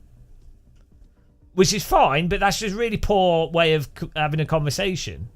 So your argument is it passes a threshold for which you're subjectively happy with, which is fine. I mean, but that's not an argument, is it? Like I say, I don't mind EAWRC. I don't mind Microsoft Flight Sim. It's clearly less realistic than X-Plane.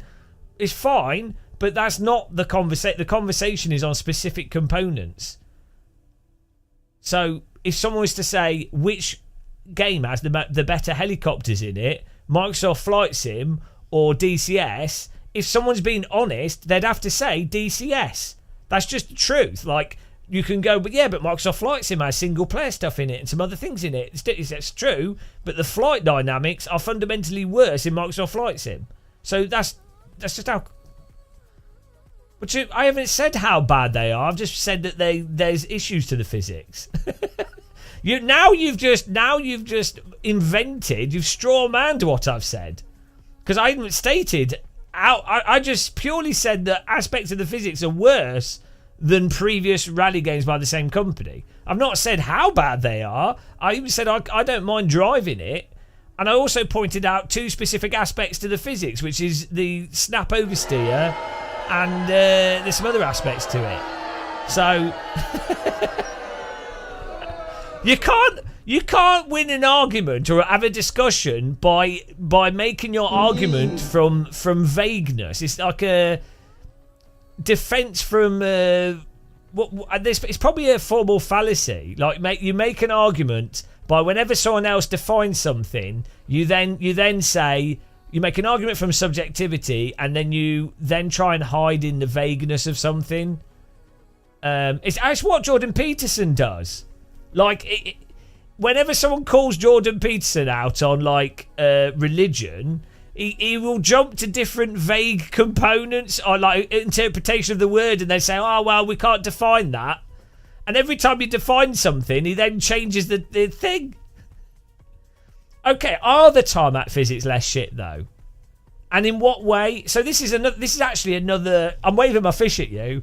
This is another meme with Richard Burns Rally and WRC, what have you, right? Where people just say, "Oh, the tarmac physics are shit," and it's like, well, in what ways though? Because people don't ever actually define it specifically. I mean, is easier to drive a tarmac? It's less like on and off, I guess. Yeah, it is definitely snappy in Dirt Rally 2. You can't. So in Dirt Rally 2, I think the thing to do is you forcibly push it into oversteer or understeer to get it into a stable state. If you try and in Dirt Rally 2 and Dirt Rally 1, if you try and drive in the groove and then the car goes over the groove over into the sliding, if it does that by surprise, it like flips you out. So you have to get into a habit of purposefully pushing it into a slide preemptively, because then the car's more stable. But yeah, I don't necessarily disagree with that. But then the thing with EAWRC is the groove that it has is so vague in the first place that the underlying drive then just becomes really bland. So, and ultimately, Richard Burns Rally does tarmac driving way better. I mean, I quite liked Richard Burns Rally. I don't know with rear wheel drive cars, but with all wheel drive cars, the France stages in Richard Burns Rally is the best sim racing. Fact, scientifically proven. Well, why would you be driving do you mean 4-wheel drive? Am I doing what I accused you of? What's that? No, because we're just saying there's a specific component. So the point is, EAWRC has come out 20 years after Richard Burns Rally. So it should be better than Richard Burns Rally, really. Given that Richard Burns Rally isn't necessarily that good on the grand scheme of things. So it's probably more than 20 years. No, it is 20 years. But yeah, okay. So this is my big gripe with EAWRC wasn't even the physics and the handling and everything else. I don't really mind it too much. As I say, personally, my subjective thing of it is I don't mind EAWRC. The problem I had with it was at launch, the game was stuttering, the graphics were shit, the AI and the single player stages didn't work properly, and the AI didn't even do times properly. So you couldn't even play it as a single game. The single player structure was completely brain dead. You have the rally structure and the amount of content, you were just repeating the same shit over and over again. So yeah, I think it's different. It's different now that there's more content, but so that's why I specifically said earlier that if you're playing it now compared to launch, it's slightly different because there's more content in it. And also, if you buy, I think I did a video recently saying that if you hadn't bought it before and you bought it now, you probably actually it would have been better for people to buy it now. But I just, I think we're both like fans of rally driving. I think you have to admit it is just a bit depressing the state that rally games are in. It's good the fish. Like, it shouldn't be. We should be in a much better, like a game like EAWRC should be much better than it is. I think that's the point. Like, you know, it's just a bit sad, isn't it? Yeah, maybe like not being a bit shit. I think it plays all right with a gamepad, though. I think that wobbly centre to the physics is quite good with a gamepad, because it means you've got this like stable zone of handling that you're not having to overcompensate with the gamepad.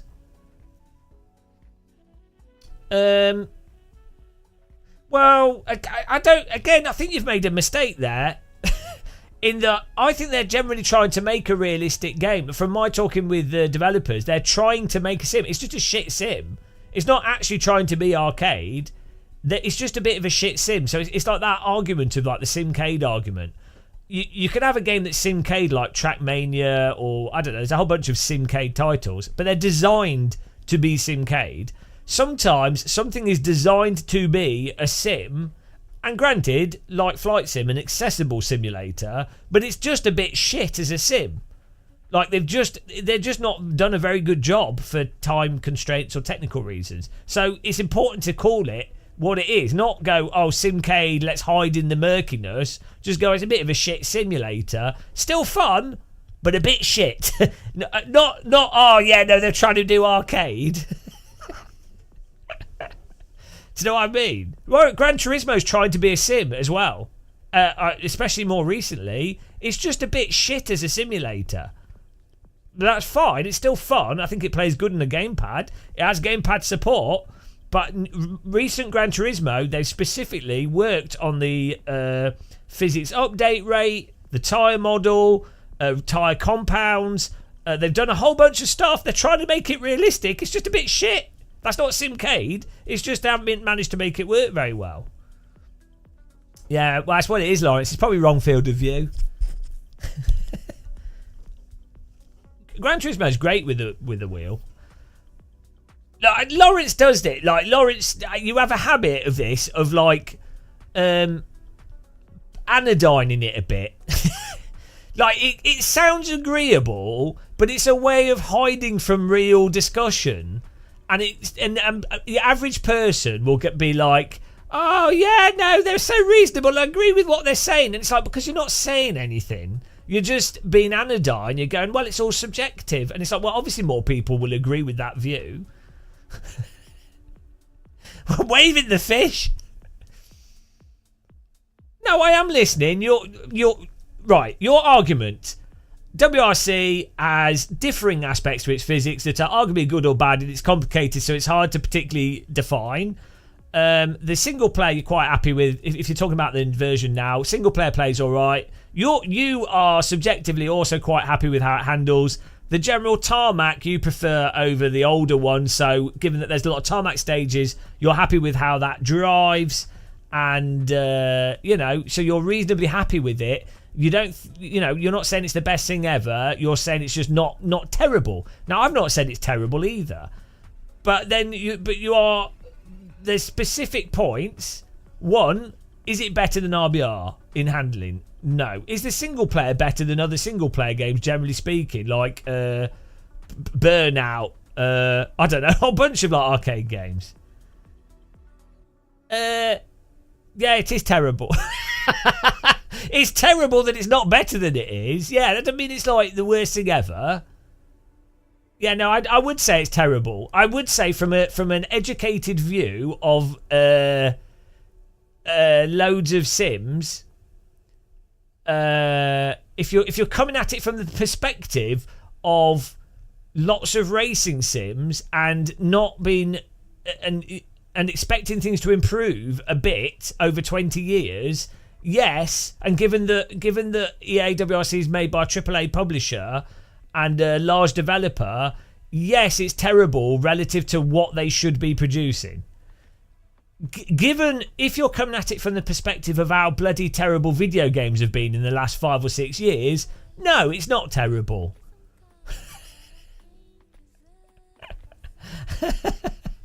So, but you're old and jaded, Lawrence. So you played Richard Burns Rally when it came out, and other games.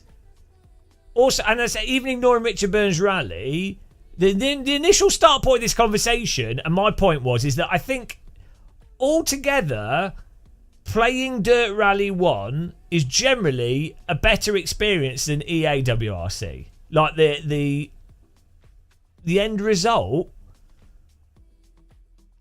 tracks are nicer, handling's generally better. Yeah, the tarmac's a bit pokey and stuff, but you can drive around that. Graphics are better, frame rate's better, weekly challenge system is better, multiplayer's generally better, sound is better. And that's a game that's like 10 years old. I mean, come on. We should have a Lawrence Game of Muscle debate. The sim debate.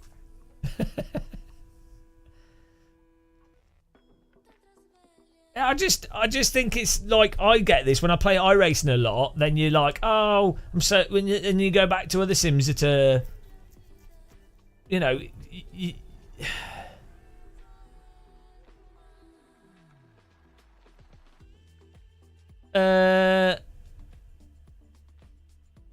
yeah, it's worse. I'd say the handling is worse than Dirt Rally 2, generally speaking. I'd say the input is worse. The content is worse. The multiplayer is worse. or at best, you go. Your argument is that it's arbitrarily different with the handling.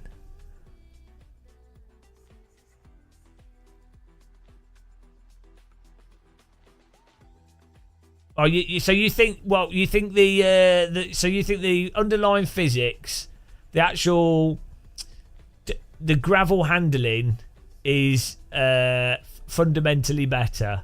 We need to do a. Well, look, they took out the bloody. They took out the handling of the not the handling. You know, the map. You know, the Dirtfish Centre.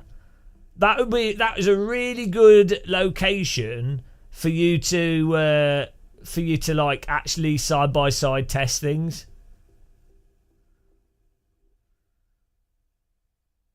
Yeah, well, I think that's. I don't know where you're coming to the conclusion that the dirt handling is better in EA WRC.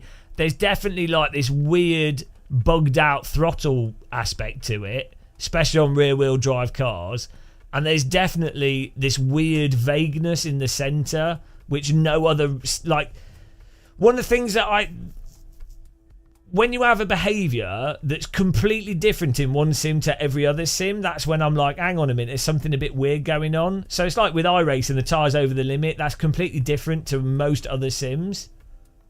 Yeah, of course we removed the 20% dead zone.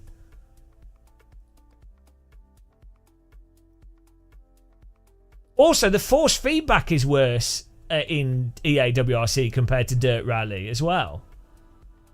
All right, Night Dandelion. The force feedback's got more detail in it in the older WRC, in the Dirt Rally for some reason. Dirt Rally 1 has the best force feedback out of all three for some reason. I don't know why. I don't know if it's because they did some stuff with suspension and things, or I don't know what went on. Yeah, I don't know what went on with that. Also, braking. I say Dirt Rally 1 has better force feedback than Dirt Rally 2. Well, maybe. Look, Lawrence, I think what's happened is you need to play Dirt Rally 1.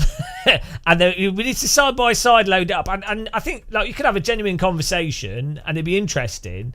Because I forget as well when I play breaking a car. You know, when you play one game and you get used to it, you forget the aspects that are different.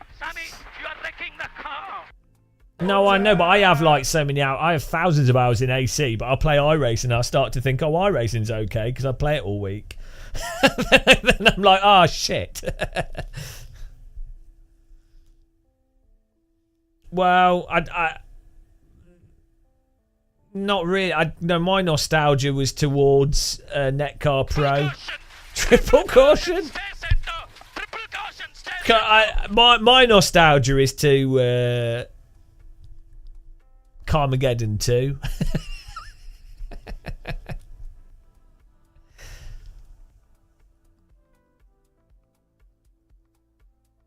How can we take anything seriously? Game most successful streamer 2024 was watching a load bar.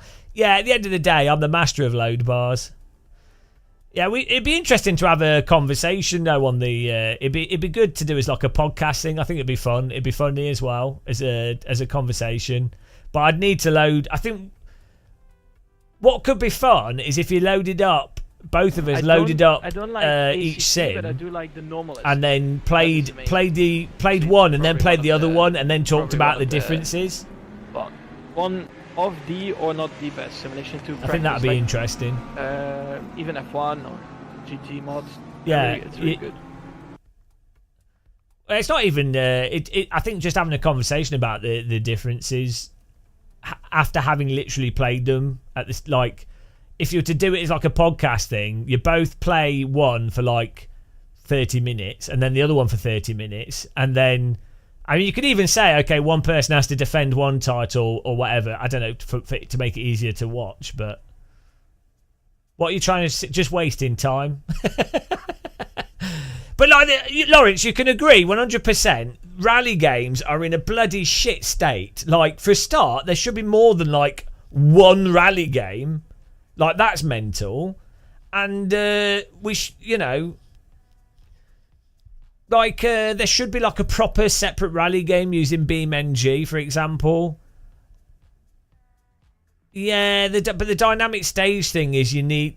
I think you can kind of get around that by having lots of people make stages. But, yeah, it depends how you do dynamic stage. I think if you had an in-game level builder that allowed you to make really good levels in-game... not with chunks, but like you can deform terrain and then build stuff. Yeah, well, for single player, yeah, you need proper damage for rally. But I think they haven't even got the basic physics right, really, in any of them. Like Richard Burns Rally is probably the closest generally, but then that has some issues with suspension and launching and isn't bitey and stuff, and so it's not like that's perfect, but. So, I mean, we can all agree that Sega Rally's the best. So, I mean, really, we should just play that. Just play Sega Rally.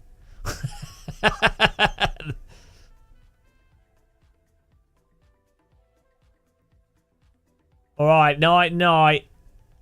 Ah, no. Virtual racing. I see. How can you prefer virtual racing over Sega Rally? This is... Can you trust anything Lawrence says? This is what happens when you have too many potatoes, too many fermented potatoes. It damages your brain. Take care, Lawrence. Guys, go and give him a follow.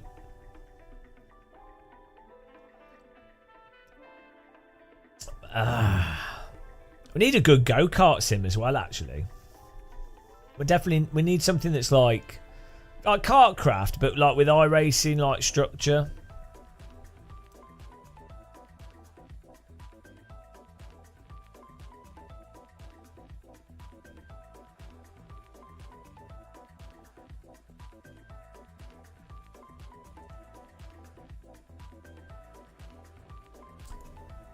Yeah.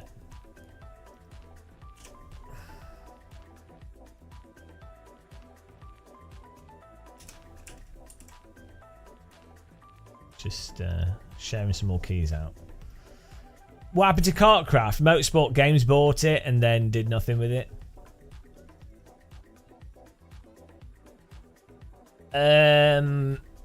BeamNG are doing some development, but yeah, their tire models are a little bit not ideal, but they're working on it. Well, Kartcraft was an Australian developer that was doing really slow development anyway, and then Motorsport Games basically bought it, and then that was it. Yeah, BeamNG is really good fun. Should we do some flight sim, guys? Should we? I have to put the pedals on the rig. We'll have to move everything around. Claudio Alguera, Moser versus Simmagic wheelbases. Yeah, so I'm more familiar with Moser. I don't disagree with the internet view. I think the Simmagic motors are a little bit smoother from my limited experience. We'll probably get some to review at some point next year. We've got a backlog, but I would say both Moser and Simagic are sort of in the same ballpark of like quality. And so what I would buy if I'm like, oh, do I get Moser or do I get Simagic? I'd be like, what wheel rims and accessories do they have that I like? And so I would base my purchase on that, because both the Moser, I mean, we've been using the R12 for ages now. No, I think it's fine.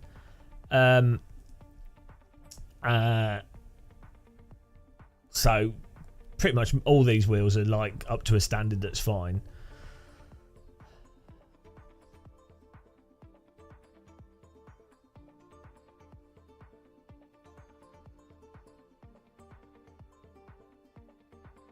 So it's hard to say, really. I have an affiliate link for Moser, so that makes that Moser better. Maybe the Simagic software is better than the Moser software. I mean, the Moser software works, but the problem with the Moser software is sometimes when you load it on a different monitor, it doesn't load, and it can be a bit of a fiddle to get the screen to display it if you've got multi-monitors. They both use the same quick release, so you can't really... There's nothing different with that.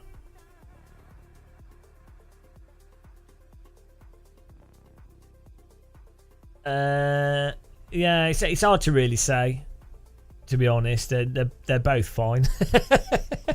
Yeah, but I think the problem is internet consensus is often just based on whichever popular YouTubers happen to have said something based off their specific thing, and then the more popular YouTubers carry more weight with them, and then people regurgitate that more.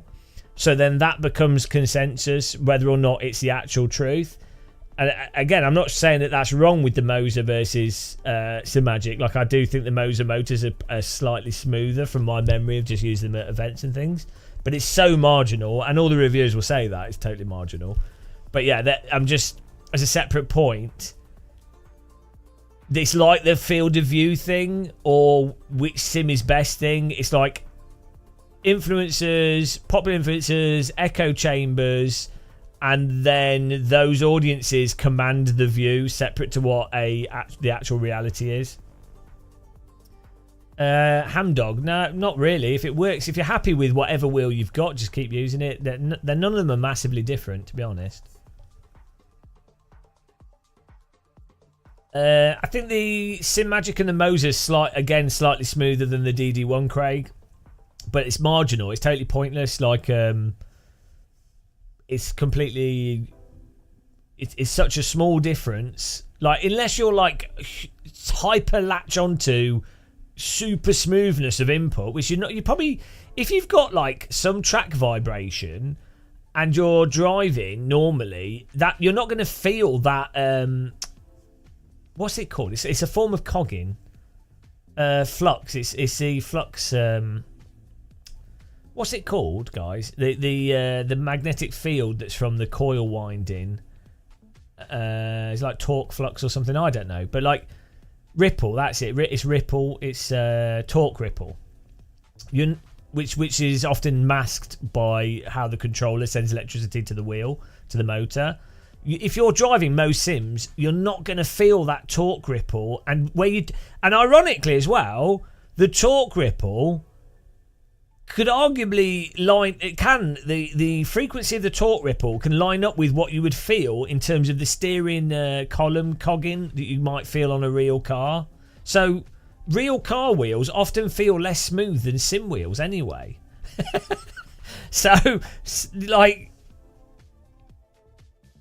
Yeah, Corsair are doing a good job with like warranties and things as well, and trying to, even people that are out of warranty, Corsair are trying to really make a big thing about a Cadbury's ripple. What happened to Fanatec? They had a chip shortage issue. They had some random staffing stuff occur. They had problems with their website like a year or two ago's Black Friday, which meant that there were more orders than they could actually service, combined with chip shortage, combined with logistic issues, combined with a whole bunch of stuff, combined with the market movements due to COVID and all this other things. And then, so ultimately, they were then forced to be go into administration, and then they were bought by Corsair. So now they're owned by Corsair, who've kept the core staff. Most of core staff are still working at Fanatec, which is really good because, as I said before, I know the guys at Fanatec for like years now, like 5-6 years, and lots of the staff I know, they're really awesome people. So the core, I think a lot of the company culture will hopefully be kept, and they've also kept the offices in Landshut as well, so that's good. Yeah, they had a lot of money in marketing, but that's not necessarily unusual or a bad thing. But, you know, it gets complicated with business stuff. The point is, from a consumer's perspective, at least now, Corsair have a reputation of when they buy companies, they keep the pre-existing company offices and staff and structure and product lines. And Corsair is such a large, like a giant corporate entity, that from a general consumer perspective, there'll be a stability there.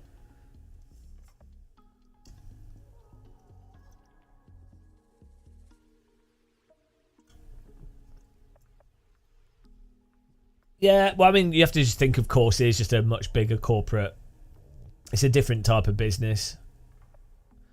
So, which is good and bad, or, you know, there's different aspects to it. But for me, again, the key thing is, from a bog standard consumer perspective, one of the benefits of a much larger business entity running stuff is that entity might have they can hedge stuff better for, like, they don't need to recoup costs more directly, or if there's issues or distribution, a whole bunch of stuff, you know.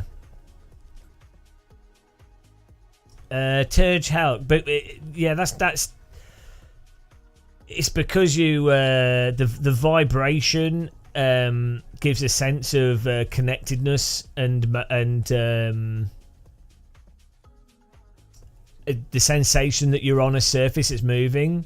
So you subconsciously, you probably relate that vibration to experiences you've had, like riding a skateboard, riding a bicycle, or being in a real car.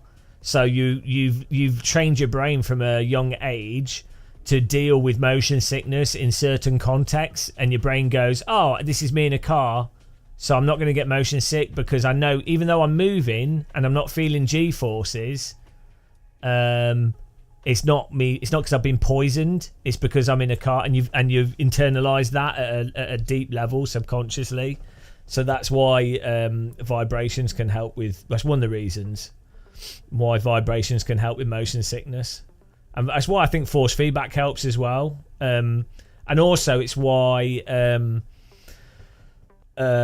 you know, if you're getting motion sick in a boat or something, standing outside and or opening windows and having a breeze, feeling something moving on you really helps stopping you from feeling motion sick, because it's like, oh, there's stuff happening.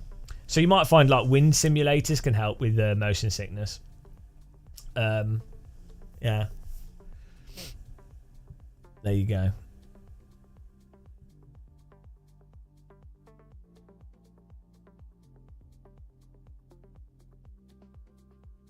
Balloon race across the Pacific. Oh dear. I mean, it's like 11 o'clock. We'd probably need to restart the YouTube stream with a different thumbnail. Gaming highlight of the year, probably the stupid stuff in the funny stuff in Microsoft Flight Sim. But this year has been pretty bad. Oh, the force feedback joystick is amazing. Yeah, we could do a little helicopter cruise. All right, we'll set that up in a minute. Yeah, force feedback joystick. But yeah, this year's been pretty bad for games, hasn't it? Really, there hasn't been a single standout. Yeah, there's been nothing this year. A whole year of nothing. Oh no, CS2 had a good update.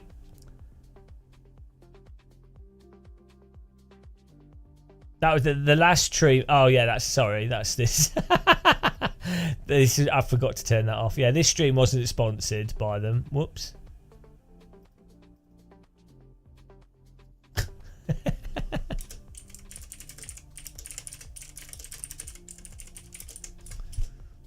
There you go. Thanks for letting me know about that. This is me trying to I want to make it really obvious on live streams and videos when we're sponsored or whatever. Like I want to make it even more obvious, so I try and put stuff on the screen, but I forgot to change it.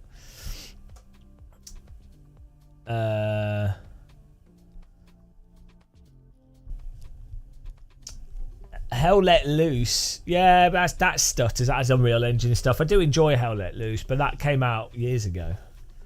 Yeah, it's this year's been pretty bad, really. I mean, I guess previewing AC Evo is interesting, and potentially next year, beginning of next year, that could be really, really interesting.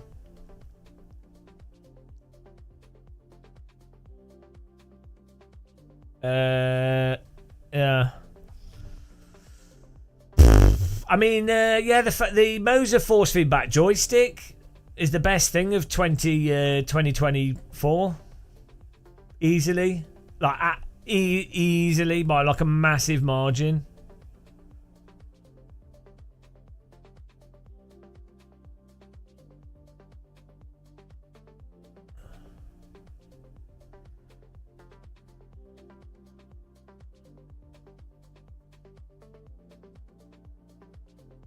I can't think of. Oh yeah, I mean the last really good gaming stuff was like Half-Life Alyx was the last really good game I played, and that was what 2 years ago, 3 years ago. Did that come out in 2020 or 20?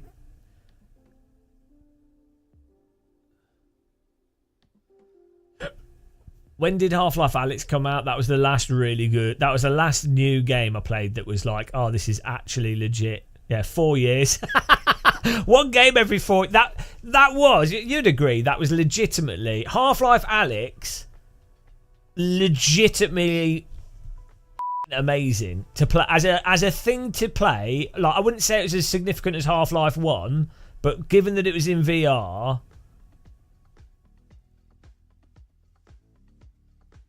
So, yeah, what's that? So we get like one game every 4 years that's a legitimate... Whereas back in the 90s and 2000s, it was like 3 games a year.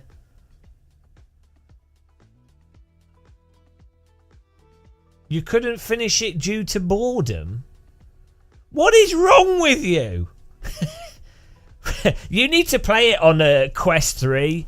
Like the graphic difference, and that's what's funny. Unfortunately, the Valve Index, the lenses and quality don't show off Half-Life Alyx at all as good as it is. Like the graphics in Half-Life Alyx are mental. Absolutely mental.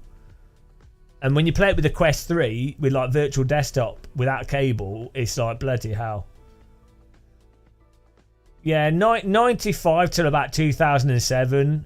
Because that was when in 2007 the Xbox 360 came out, and that was when all the PC games got consolified and simplified and turned into a bit dumb.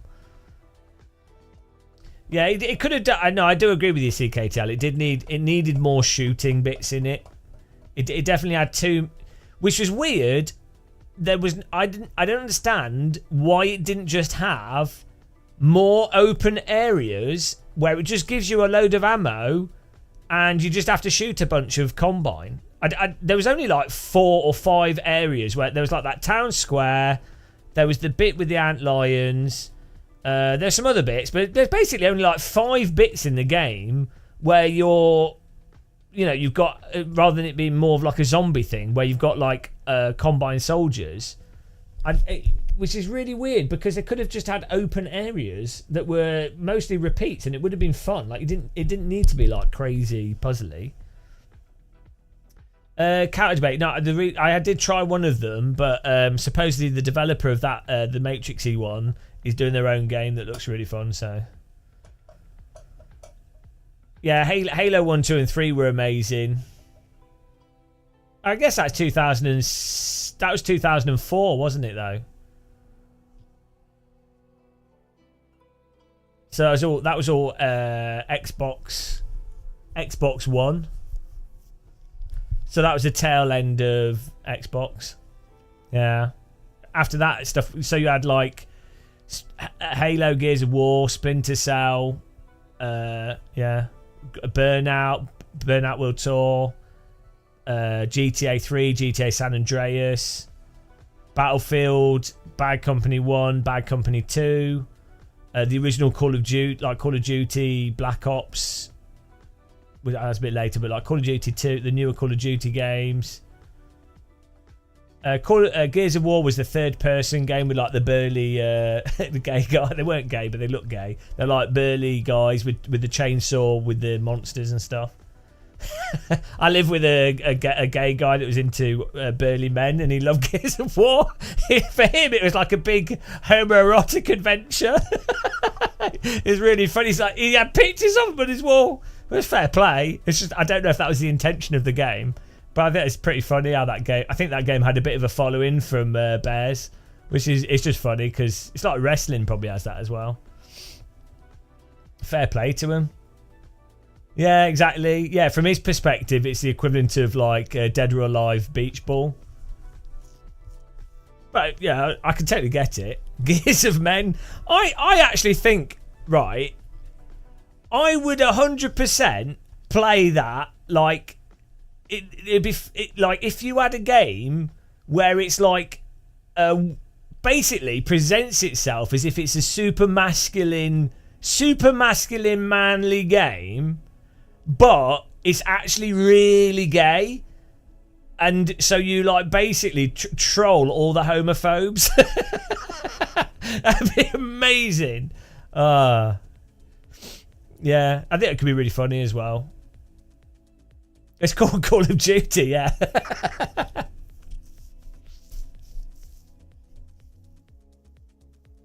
Like, I really liked Muscle March on the Wii. That's probably like one of the gayest, sort of campist games, but it's really funny. It's really good as well. It's just basically a hole in a wall. Right, let's swap some stuff over. We'll do some helicopters. I think I need to restart YouTube here. So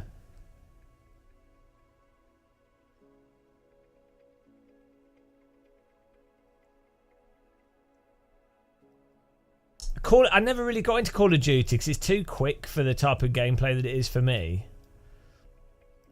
Right, how do we? If I just end the stream here on the YouTube. So thanks everyone on YouTube. Click the like button if you haven't. Come over to Twitch briefly. I need to switch thumbnail on YouTube and title. But I'll end the stream on YouTube, and then we'll keep Twitch on though. So end this.